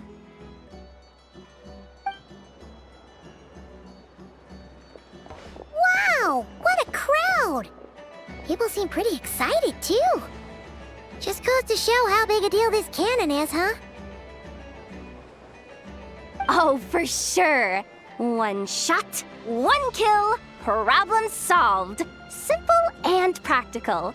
just the way we like it. And even if that wasn't how it worked, just listen to how it roars. If that isn't power, I don't know what is. If only I had that kind of strength. Hey, don't think like that. Your skills and smarts have been a big help to us, too. Really? They think that? Oh, I'll do my best the next time we work together. For sure.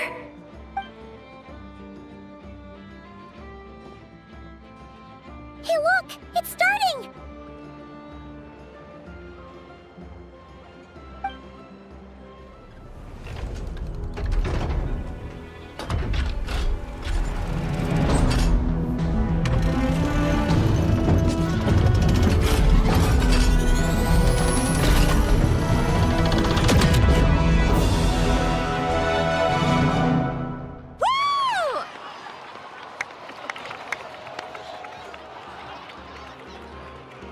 Nice one! Finally, all fixed up. Nothing to fear now. Awesome! Felt that one in my bones. Whew! That sure was powerful. And pretty dazzling, too. Guess that's why everyone's been counting on this thing. Surely the wild hunt doesn't stand a chance. I feel so alive right now!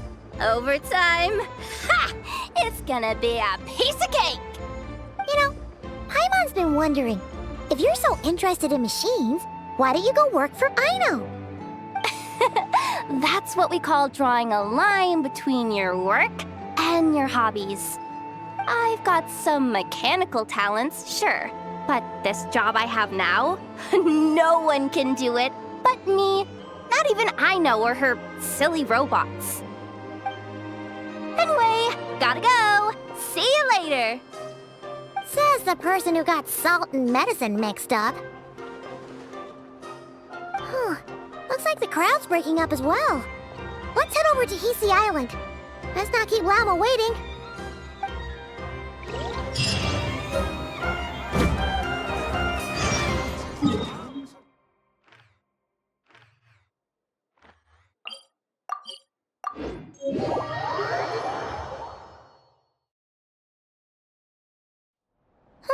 Let's see now. What's changed since we were gone? Yeah, if anything, looks like things are settling down. That's Llama for you. Hey there, Llama! We're back!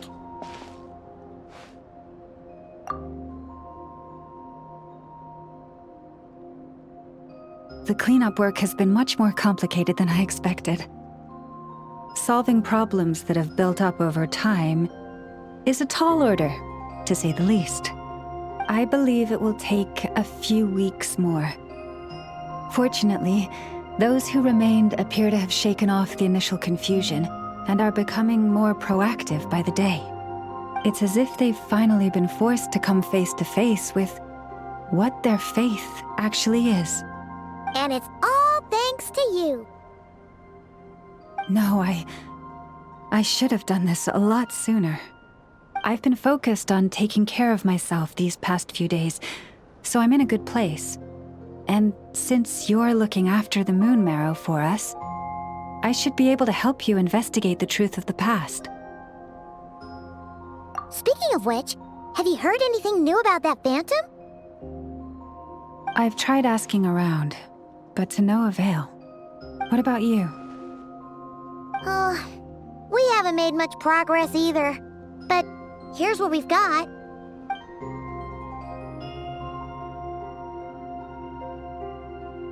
I think I've got the gist of it. Sounds like you've got your work cut out for you too. Don't forget to take good care of yourselves. In any case, please, come this way.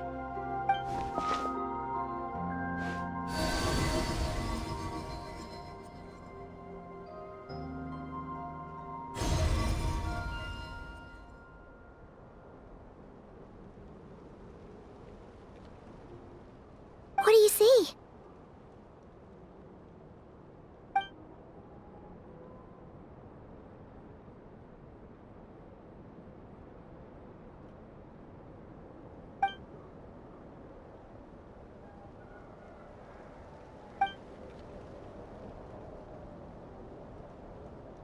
Is it over already? This appears to have occurred a long, long time ago. The memories I sensed are highly turbulent and disordered. So that is all my power allows me to discern.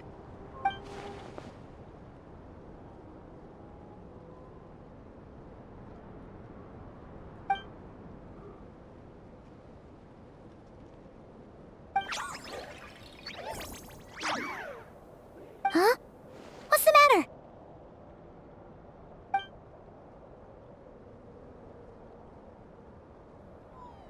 The flowers changed color.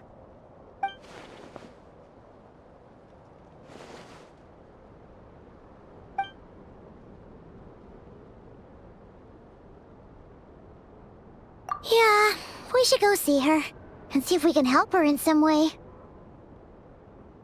I'll leave that in your hands then. Oh wait, here you go. This is the medicine you asked the Curatorium of Secrets to help prepare earlier. Thanks for coming all this way with it. You've been a huge help. Also, if I may, I have a feeling that Kuthar might be able to help you get a more detailed glimpse at the memories about your spaceship. Oh, that's true. She's the Kutar after all. But we best check if she's doing okay first. See you later then.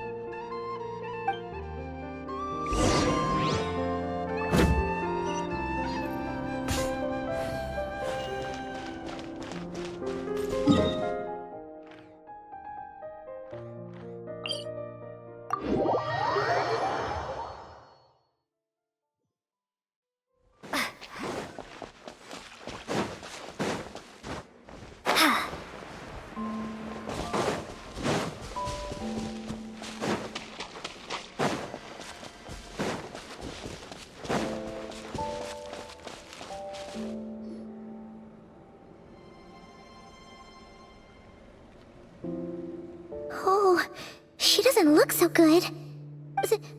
Sorry for disturbing you, but are you okay?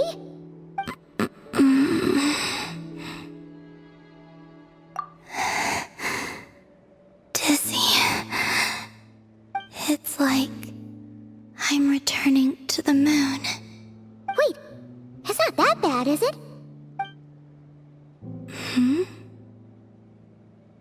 I sense the moon's power within you. We got the moon marrow back from the Fatui. Can it help you in any way? And what do you require this time? Come on, don't even think about that. Right now, you gotta focus on getting better.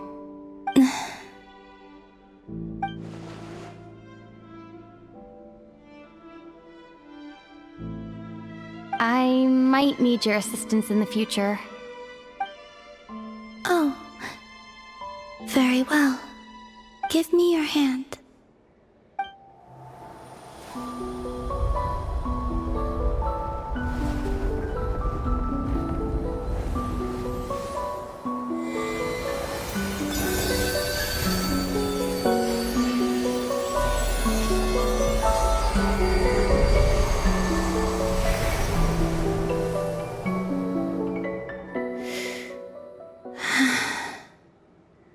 Back to Earth. My thanks. Your feet never left the ground. But anyway, feeling any better?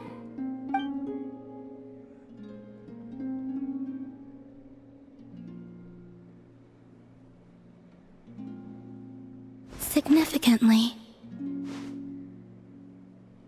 the moon within your body, it is as silent as a reflection in the water. Fascinating. I merely drew forth a ray of its light from the water. Enough to keep me tethered to the ground for now. I think I sensed some other changes as well. That is the moon goddess's favor. All things I come into contact with will bear this mark. It is harmless, and will fade over time. Speaking of which, do you want to be the Moon Marrow's custodian, now that you've got your power back? It's a supposed to be something that belongs to a god in any case, right? It is the remains of Arya, goddess of the eternal moon. So it does have to do with... Wait, what? Did you not know this already? Llama just said it was different from the other fragments, and that she could sense divine power within it. And she is correct. When I drew that ray of moonlight from the marrow, I also drew some memories from within. That is how I know that it belongs to the goddess of the eternal moon. But Llama also saw the past by using the moon marrow. Why didn't she see that?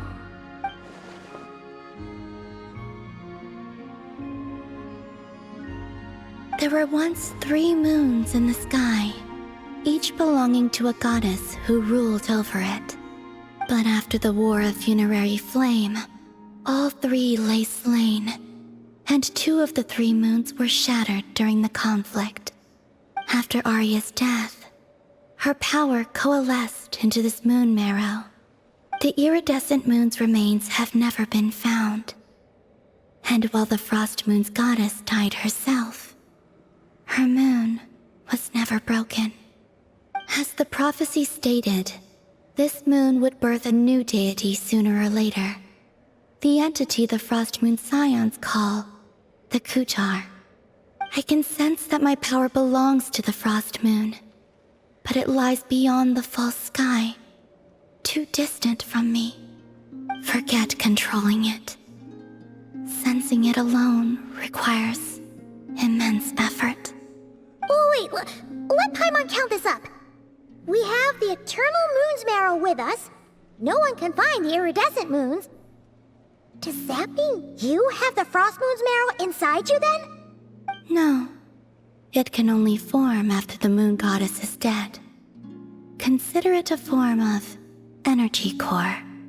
You may as well ask if there are rocks on the moon. Oh, so you're saying that you represent the Frost Moon's power, right?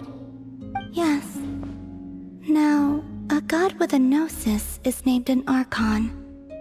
Since you bear the moon marrow, does that make you a moon goddess? You do not wish to become one? That's not really the problem here. Also, why are you so eager to pass that title on to someone else? Anyway, never mind this becoming a moon goddess stuff for now.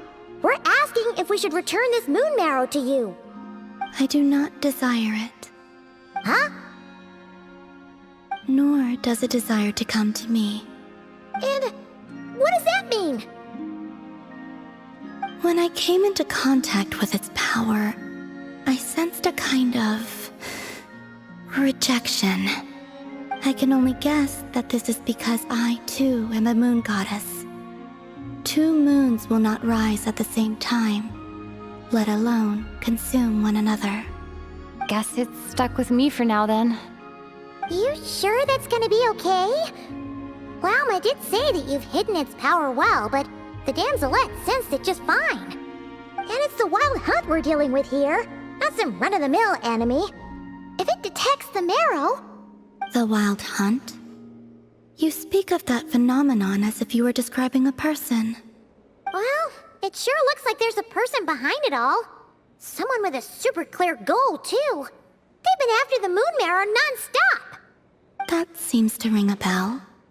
Huh? Does it really? My colleagues used to mention someone, back when I was still with the Fatui. He hailed from Conria, gaining abyssal power during the Cataclysm, and he had a consuming fixation on the moons. Conria? Well, we don't know if the phantom we saw has anything to do with that, but the details kinda match. What was his name? I only know what others called him. The Reihir of Solnari. Huh. There was that title too. Yes. Wait a second. Dane mentioned him, didn't he? Does that mean that our enemy is Reihir, one of the 5? Huh? If that was the case, surely he'd be stronger than this, though. I have heard that he disappeared not long after the Cataclysm. But when I asked my colleagues where he went, they replied,